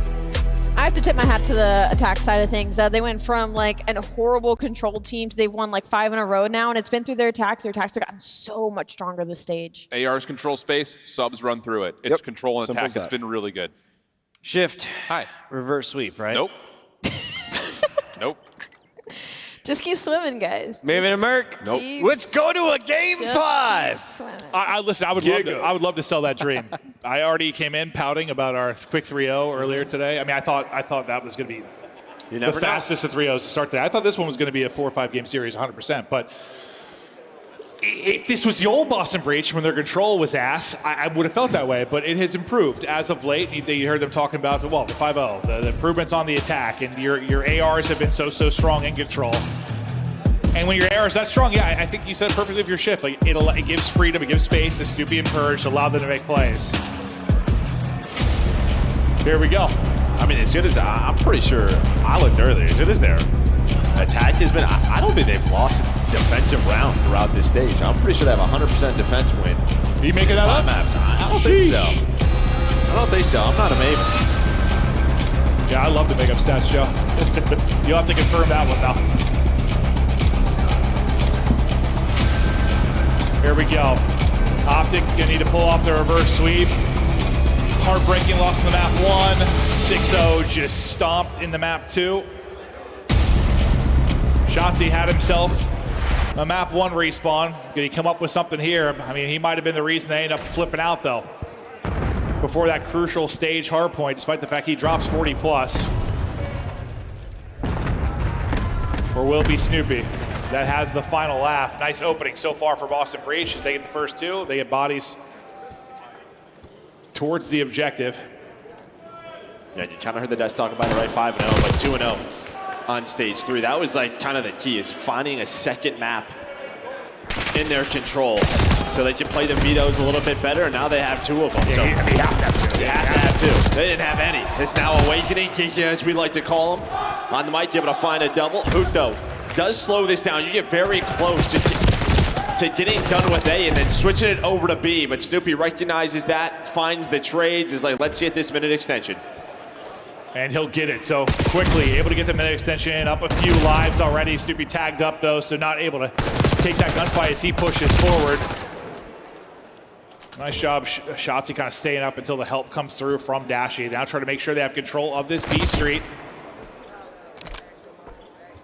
Not allow Dashy to continue to make plays from there. Snoopy is trying to pull out the AR and rip Shotzzy at top art. Or rip Skies at top art. Not the easiest gunfight, not able to do it. Yeah, I mean, the good thing here for Boston is at least you've had a couple of players touch B, pause the clock. You still have a minute 40 to work with. Not a massive life advantage, but due to that early start, you are still in a good position to at least find multiple takes on this B zone. And now, Purge gonna get out and pause the clock for a little bit, just worried about the underground push. Thought he was gonna rely on his teammates to maybe make some plays, but he's gonna have to do it. It's been Shotzzy though, kind of through the flank. It's been able to disrupt their pressure onto the point both times. Yeah, I mean, him and Hooch leading the way right now, 11 and 5. They are kind of struggling on the Optic side, but as things slow down, they should start to find some more picks. And if you are Boston, just have to worry about those pinches. Not only is it going to be Shotzzy, it's also going to be this man. Now you get a 4 dead. The trap is set up. How do you get out of this? Do you get out of this? So far, just pinned in. Skies, only 2 and 5, but trying to hunt. Unfortunately for him, the timing is not going to be there, but it kind of worked out for him. He spent so much time. They don't think he's here anymore. He'll try to battle around ammo as long as he can. Not going to be long. His head's going to be ripped off. Oh my God, 3 dead. Awakening with the shots. That's AR such a good read. and pistol hitting. Beautiful out of him. Cammy trying to reinforce this. Trying to dodge the nades, I think, with no trophy in, and they can't dodge cars. Sky's gonna blow up the cars. Snoopy gonna blow up the faces. This is nearly done, and it is. Optic fold and fall apart. They have all the real estate in the world. They go 3 dead, never bounce back. I mean, that is just all Awakening right there, though. He finds that first pick, then immediately slides with the pistol chow to find the double. Gets 3 players onto the point. If that doesn't happen, if there's a trade, maybe that's a double, maybe Optic are in the clear, but Awakening gets them on. And then I thought maybe an Optic Van situation from all those time, all that time ago was going to happen again. But they stay alive. The breach, control improvements, showing themselves down round 1. They were trapped. Yeah, no, utterly trapped. What, down 5 lives or whatever it was.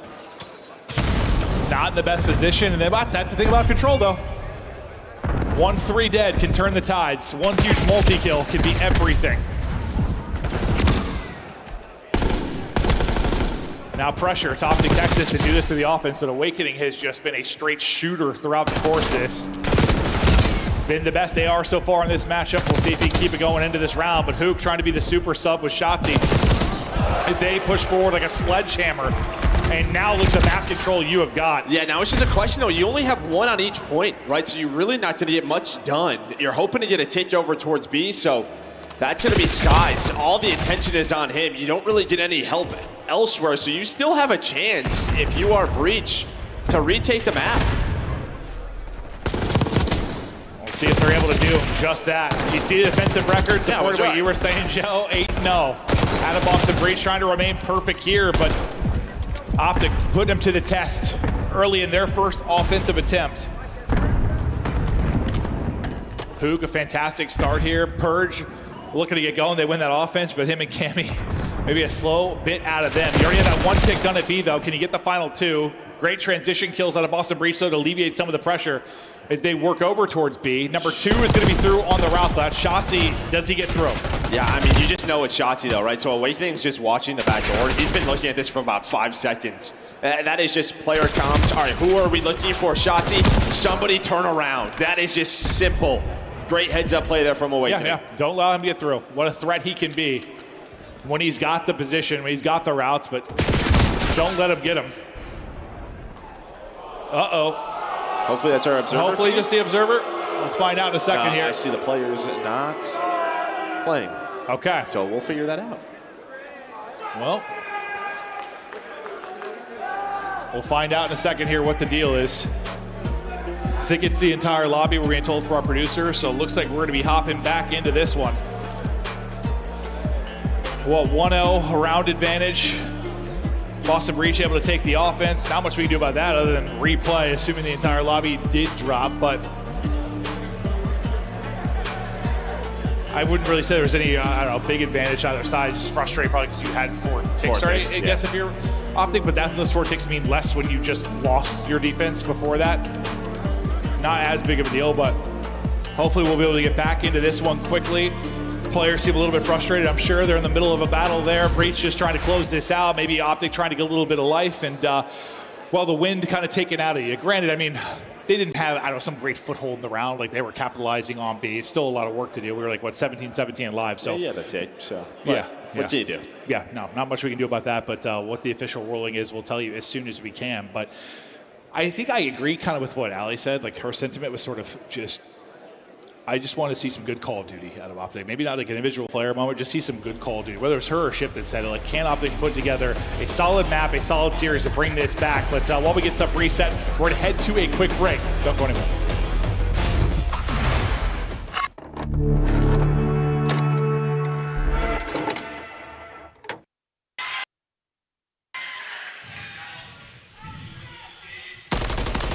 Push me. I already pushed. I'm a forklift. Take your time.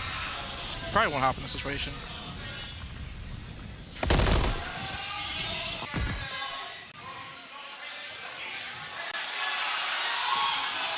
Come on. Nervous. I was about to say, I think you have to. Oh, see that, dude. I couldn't see it either, but I thought it was I thought you'd have my cross there. Where am I looking here? It's Mother's Day, all right? Call your moms, all right? And maybe I'll call them too.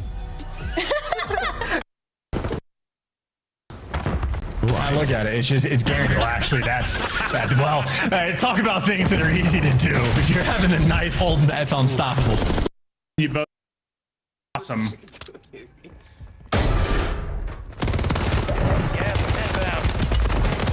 Oh no, Mamma Mia! Oh my God! Mamma Mia! Oh my God! Oh no! Wow! You are him. Oh! Oh no! How about you both? Yeah, perfect. We got Envoy!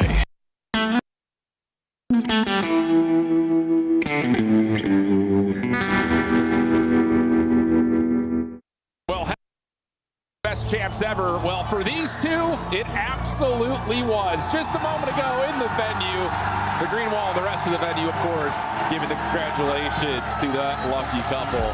Heck of a way to set a proposal up, I'll say. What a fantastic weekend, man. Like, it's all about the love, man. Congratulations to both of them. You know, Scuff, the official controller of the Call of Duty League. The Esports World Cup is an official partner of the Call of Duty League. The Arcade Wiz Tracer Pack is available now. Hit the map in retro glory with the Star Player Operator, pixel-inspired emblems, and more.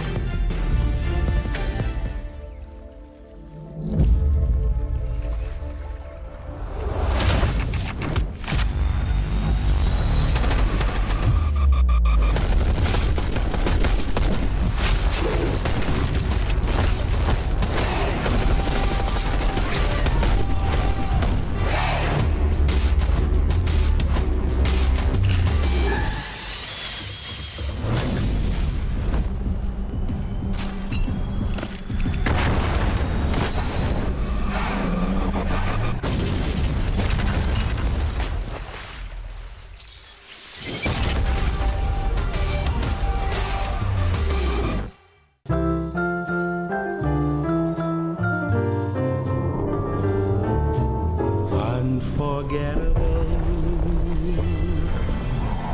That's what you are. Hey, we're back. All right, that timer was a liar because we got the lobby together more quickly than we expected to. Ruling is going to be, I mean, unfortunately, a lobby crash. It's going to be a Breach 1-0 advantage. We're going to replay that Optic offense and see what they're able to do. Unfortunate, but here we are. Lobby should be loading in a second. Yeah, I see the players right there locked in. already on the map, so got into it quickly. Map about to get underway, but yeah, pressure over to Optic now to at least try to match what they had into that round where they had 4 ticks. All right, here we go. Thank you for your patience at home and in the venue. Back in to the Battle of the Green. Optic, breach. As Optic were able to get A pretty cleanly the last time through. That break does not go so well. That'll be all breach, and they're able to push forward. That's how resets typically go. Typically, sometimes, yeah. But yeah.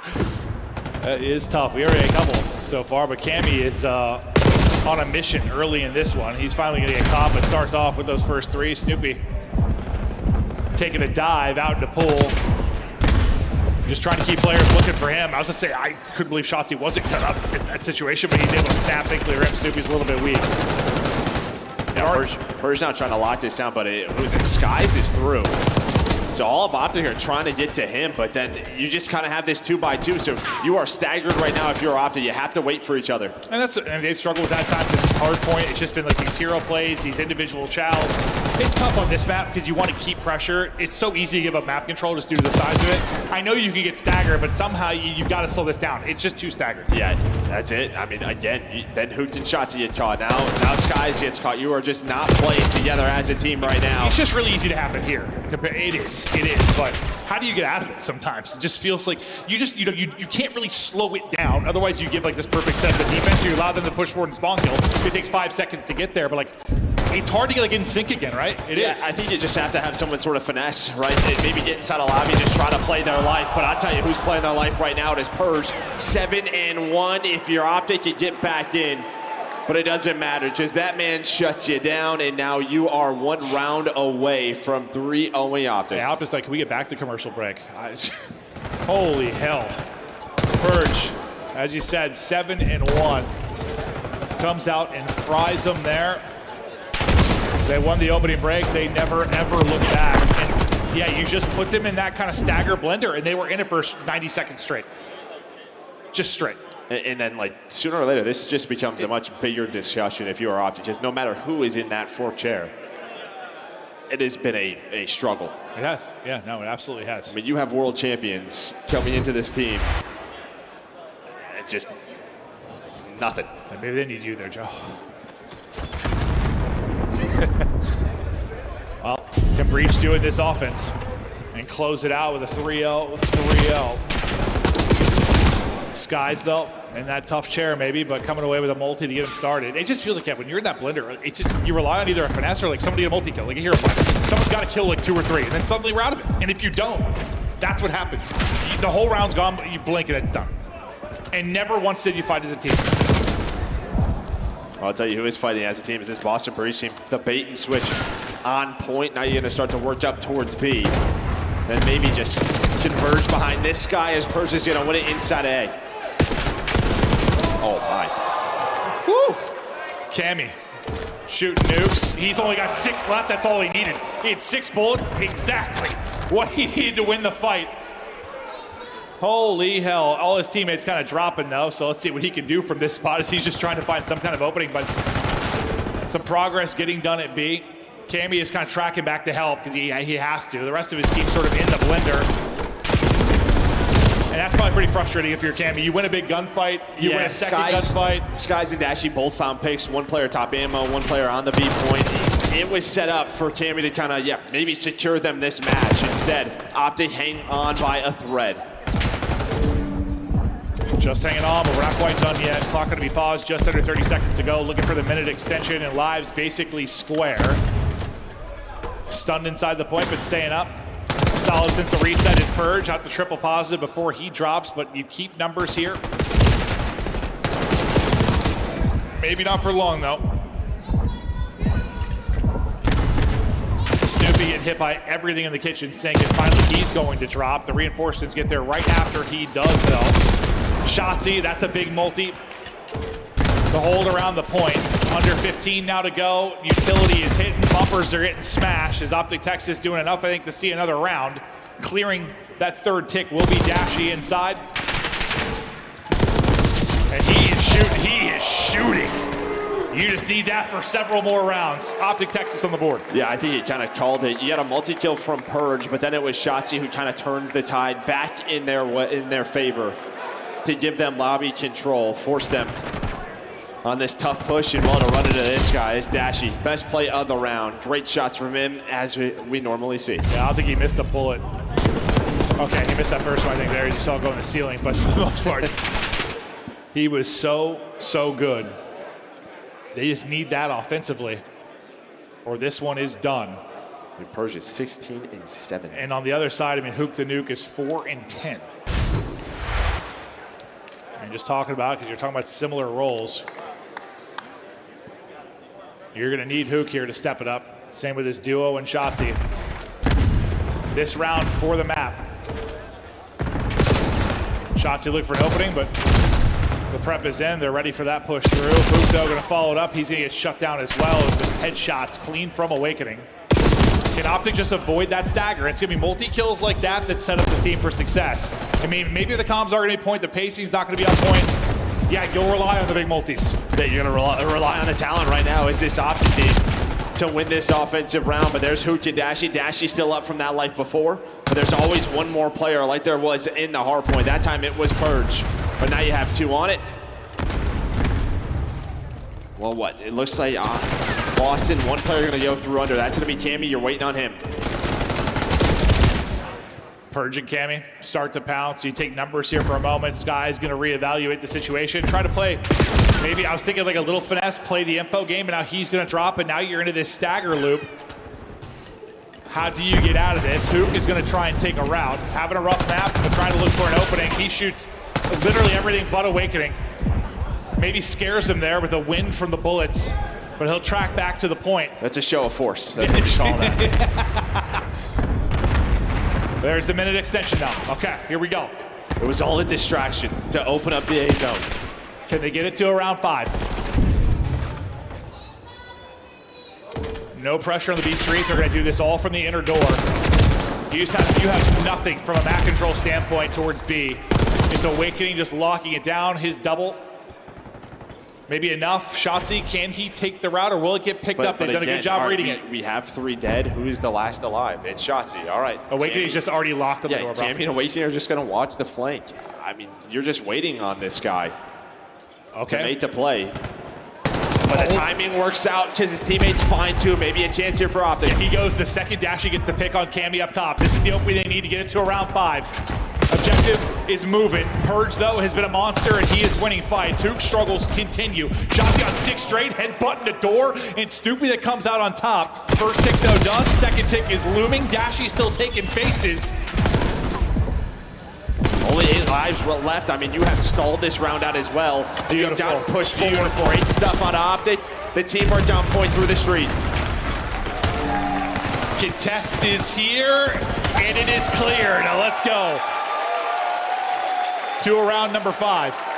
And now the problem with the replay is... yeah, count ticks. I don't know. Yeah, I'm not really sure what the call is going to be here. If they're just going to play it out, or... They're just playing it out, I've been told. So Breach going to have to do this on offense.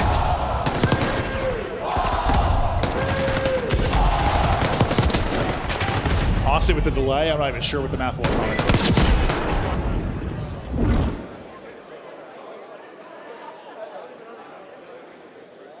There we go.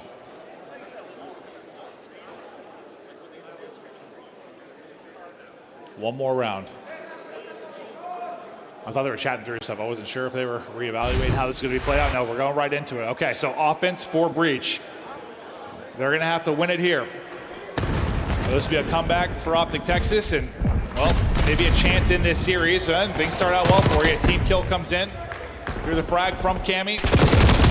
Purge has been the hot hand, but he's going to get shut down there. Dashy on 4 straight. He's up to double positive. Maybe Hook starting to bring it a bit as well. I mean, this is what has been so impressive for Breach. Oh, hello. Yeah, every time you've been stuck in your base, they have gotten out of it. Yeah, they haven't really been stuck. No. It hasn't been the stickiest. They've gotten out of it so quickly and so cleanly. Now second tick ripping and roaring. They turn like their own 3 dead into a 3 dead for Optic. Now they have 2 dead, and they might be able to transition this across. They pick another in the back. Last guy's going to be Skies. Skies just trying to play his life. He's at least able to get one, and he's able to get away. But right over to the point will be Boston Breach. Striking early and often. Cammy can't put one down. Now it's going to need to be 2 minutes of lights out defense, or is it? Okay, that's 4 dead. Awakening lights it up with a triple, and maybe we're thinking offense. Oh no, for Boston Breach, for the trophy gets in. No band to save them. Can they get through? The contest is here for a moment. Final kill is in. One more contest. Cammy wins it with a pistol. And Optic is headed to losers. Breach are able to take it. I mean, I thought Skies did enough on that transition and just buy time. Yeah. Right, just staying alive, but then it is just all Awakening with the multi-kill again. They spawn street, they stack the point, they have a trophy, they avoid the nades, and well, it comes down to a 1 versus 1, but you had the numbers, did Breach. I think most of the pressure on Breach was to Cammy and Awakening based on some of the early success. You talk about some of the most improved players this year. You talk about Snoopy. Purge as well has been playing great. But now Awakening's playing some of his best COD since like 2019. Honestly, like he's been playing great. Cammy is there with him. And now you're starting to see why sticking it out, battling together, keeping this team through the years to the new title. Hold up. And now Optic have to go down and play Brett. I mean, that is not. Yeah. They just lost to Vegas. That just happened. Yeah. A couple of weeks ago. It's Boston to move on to winners 2 and play Surge. I might just call Kenny, write him an apology. I don't know. I mean, and now we're talking champs here soon. They're the AC. No, 100%. They are the AC. They 100%. Are being hunted. Because I think we thought, like, listen, at least with this squad, like you bring who back, like the online would be good enough. We thought, right? The online would be good enough that you'd be able to get into the top 8, but then you go 2 and 3. Now you're at risk of potentially being double bopped and walking around no points. And yeah, it becomes a very real conversation where you won champs and you may not qualify for champs like that. Now we'll see what Rocker can do in the losers bracket. But yeah, this losers bracket is going to be massive. Yeah, Rocker, Cloud9, some teams that are going to be trying to make a run. Yep. A chance to do it, but yeah, losers bracket's going to be insane because you've already got FaZe down there, obviously. You've already got Optic down there. Who the hell knows what's going to go on? But like, props to Breach, man, because yes, they were the favorite in this matchup based on where these two teams are at. But to come in and take a 3-0 and in the convincing fashion they did, like yeah, especially in the control in the search. Like obviously the red card was not great for either team, but you battled, you stayed in it, and you clutched up. Well, Awakening has been an absolute monster as of late, playing some of his best Call of Duty. We've got him on stage. Let's hear what he's got to say. Thank you so much, Merck and Maven. Florida, make some noise for the Boston Breach. They come out on top with this last series of the day, 3-0 Wake, man. How you feeling after getting that win there against South Texas? You know, I'm feeling amazing. The team came out and played great, and we just handled business, got the job done. Yes, you did handle business right there in that series. Now, as we're there in that control, you guys are on offense last round, not looking too good for a second, but talk to me what's going on in the comms and in that final hit there on the last point there for you guys to really close this out. After we capped A, we knew like how to transition to B, and I think I got a 2 or 3 piece to kind of bail us out, and then we stacked the point and won the game. Yes, you did. You got a few of those 2 or 3 pieces throughout this series. You were popping off here today. They actually couldn't kill me. Yeah, he was unkillable, right? Now you guys got to continue on forward here, okay? Now we've just been watching this Boston Breach team get better and better after every single event. How proud are you of your teammates, and what have you guys want to improve from last event to this event so you guys can go to the finals? I'm super proud of us because every single day we just put in the work and the effort to keep getting better and improving. And everyone still doubts us, but honestly don't know why. But yeah, I'm super proud of the team, and I'm just excited to keep on playing on LAN. I don't know why they doubt y'all as well. We know Boston sports is gritty out there, okay? Lastly, what do you want to say to the Boston fans that are supporting you? The Boston fans, I mean, hey, we hear you guys loud and clear, and yeah, keep it up. Keep it up. That's going to do it for me at Big Wake on the stage. Puckett, take us away. Yeah, thank you very much. Awesome fans all the way down here in Florida from Boston. And I heard a few Optic sucks chants. Yeah, that was crazy. For the first time in CDL history. it feels like FaZe Optic no longer fan favorites amongst some of the fans here down south. FaZe hasn't been a fan favorite in a long time, it feels like. It's been a while. But I feel like the Green Wall fans are just getting fed up at this point, right? So they're just waiting for a win. Saw some of them turning, starting to get loud, but this is all about Boston. We did hear, let's go Boston, let's go Boston, and this will not be the end, I'm feeling, of that chant. They were very loud for this squad, and you gotta be when guys like Purge are dropping numbers for this. And I think for a team like Boston, like you talk about Giggawake, like he's a guy that's been getting a lot of flack online of like maybe he's a go whore, maybe he needs sound cues, maybe he needs this, he needs that. Well, he didn't need any of that in this series. I think this was a huge couple of maps for him, and also Cammy I think had a great series. Honestly, across the board, everybody on Boston Breach really had their moments. Well, everything that they've improved on online this split, they just showcased in that series, right? Like the AR improvement in Giga and in Cammy, like you saw throughout Awakening had a sensational series, and then the control improvements like stacking the point, having clear objectives. How easy was it? Every single time Optic got a multi-kill and tried to set up a spawn trap, Boston broke out of that immediately. So that's rehearsed, like clearly practice is going very well, and then we get into the nitty-gritty. That search and destroy, they're making easy reads the entire game. That was a clean series. I was just looking at the bracket. What does this mean for Boston? This is probably your best chance of making it to a winner's bracket final. Normally, they would have ran into Atlanta FaZe at this point. They've never beaten them. Now you're going up against Vancouver Surge. You very much could go to a game 5, if not take them down in 4. It's the same story as last major, though. You beat Thieves, you run into Vancouver next. So there is a level of they've had this matchup in this type of environment before. I think it just kind of keeps going back to what you're saying, Ant. Like, they just need to keep finding those improvements, keep capitalizing on that, and make sure all 4 show up, because Vancouver looked really scary today. To that point, it's just the search and control, right? That's fair. Like they've always been a solid hardpoint team. Yeah. But if you can contend with the world-class teams in those game modes, then you give yourself a real fighting chance, and that's when we get the bangers. Winners round 2 is where we really start to see who's put in that work. That all goes down a little bit later in the weekend. Tomorrow, though, it's all about the elimination bracket, and we got to find out how we got there. It started with LA Thieves sending our first team packing to the elimination bracket. And tell me about this LA squad, Allie, because going up against Carolina, they have had Slasher's numbers since the start of the season. It is nowhere near what we saw Major 2, I'll tell you that. LA Thieves look incredible today versus Carolina Royal Ravens. Now, does that have to do with Carolina Royal Ravens and making a change and that being wonky?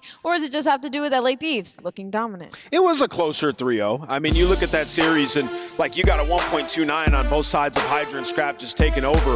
The hardpoint really could have gone either way, and then it came down to a crazy gunfight win out of Scrap on one of their defensive rounds in the control, right? So I think if you're an LA fan, you feel pretty good, right? Like the first round, you settled in, you didn't end up losing any of those crazy hard points like you did last tournament, and now you can coast going forward. These guys suck. You're crazy for that. Just kidding. Hydra and Scrap are dropping ridiculous numbers in this tournament. That's the other side. I think you're trying to go to this as well, Allie. It's like Envoy and Dan were not as present in this series as I think you would have expected them to. But when you've got Hydra playing like he did, it's always going to be a bailout for this LA team, especially in the head-to-head match versus Carolina, where they've had their number all year. Absolutely, exactly. You have to take the other side of this as like, okay, LA, day 1, we had the scaries during Major 2. You go up against Carolina Royal Ravens, you get a good showing, but this is a matchup you've dominated all season long. So I don't want to get ahead of ourselves and be like, LA Thieves, this is their tournament to win, because in some aspects it is, but you can't take this series and run with it. They were number 1 in a qualifier. Yeah, they're good. They've tied for number 1 seed in a qualifier back-to-back. This isn't being negative about it. This is just saying that like this is a matchup that they were expected to win. I do think they got a little lucky getting Carolina round 1, though, because I feel like that win was taken over that map 1, right? And it started to give like reminiscent of the first match they had at that last major. So that being said, they're through round 1. They're feeling comfortable now, right? Now it's time to just bring that same level of play going forward that you had online. Carolina fighting for their lives in the losers bracket tomorrow. Meanwhile, Vancouver will be sitting pretty until Saturday. Who's not? Atlanta FaZe after adding Neptune. This is now 3 wins in favor of Vancouver.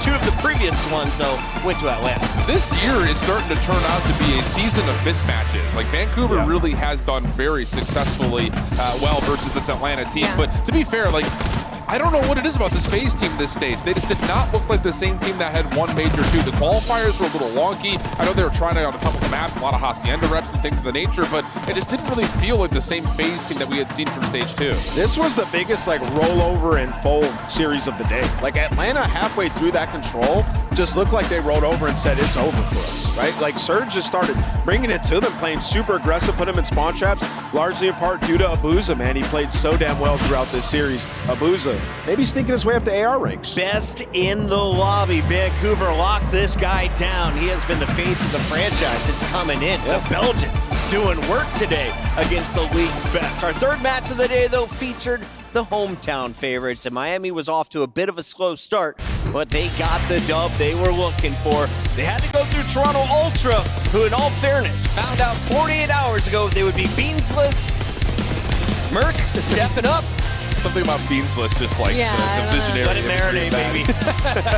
Literally. I will say, I mean, Miami is showing that they did not have any sort of a fluke qualifier. They looked good everywhere. The other side of things, I think you still have to give a nod to Toronto. They did look competitive, considering that you're putting in a player from Challengers who'd only been there for maybe 24 hours. It's probably the best debut outside of Neptune we've had so far this year. Really impressive stuff from Hercules. I still hold this Toronto team with some good favor in the lower bracket. Well, Super had a good debut. Yeah, Super did. But yeah, I mean, Merc definitely played well. He's trying to earn himself a spot. And, you know, they're in loose bracket now. They're going up against LAG. So you got to favor Toronto Ultra to win that.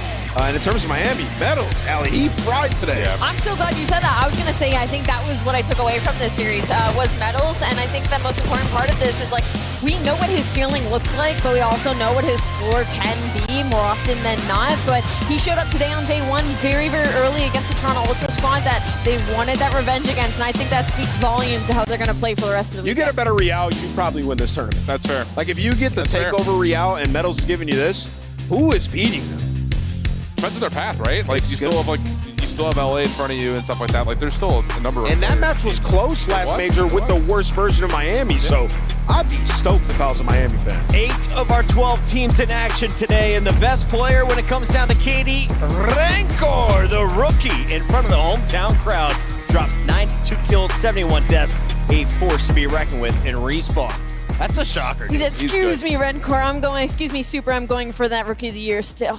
They have no weakness, Still bro. front running. Ali, before we go to the bracket, I want to give you your prize. Congratulations. You went 4 for 4 on the day. And I got bonus points. Oh, be careful. All right, let's go to the bracket. Take a look at what is coming your way tomorrow. I got this. Don't break it, bro. Don't break. We need that for the whole weekend, I'm told. There we go. Have you guys named the flamingo yet? Have you named this? Do the honors, Ali. I have to name it? Yeah, right now. Absolutely. Binky. Binky? I don't know where that came from. Mid. And here's your bracket, ladies and gentlemen. Oscar. I'm calling him have Oscar. 4 teams powering through at the here, top. Oscar. It's Thieves, Heretics, stealing my prize. and Surge. Binky and friends are partying in the elimination bracket. Ali, who wins these 4 tomorrow? Oh, you want my answer for all 4 right of them? now. Go. Okay, I'm going to go with the Minnesota Rocker, the LA Gorilla Mates, Vegas Falcons, and Atlanta FaZe. Oh, yeah, Ali is. Whole lot of fun coming your way. That's right. She just said Gorilla Mates, and they play at 4:30 tomorrow. We also continue with the elimination round 2 as we send 5 teams packing. It's CDL Major 3. We hope you all enjoyed day number 1. Shout out to Alley Cat, Binky, and friends. We'll catch you tomorrow. No, it's Oscar. Oscar! My prize, not yours. Frank.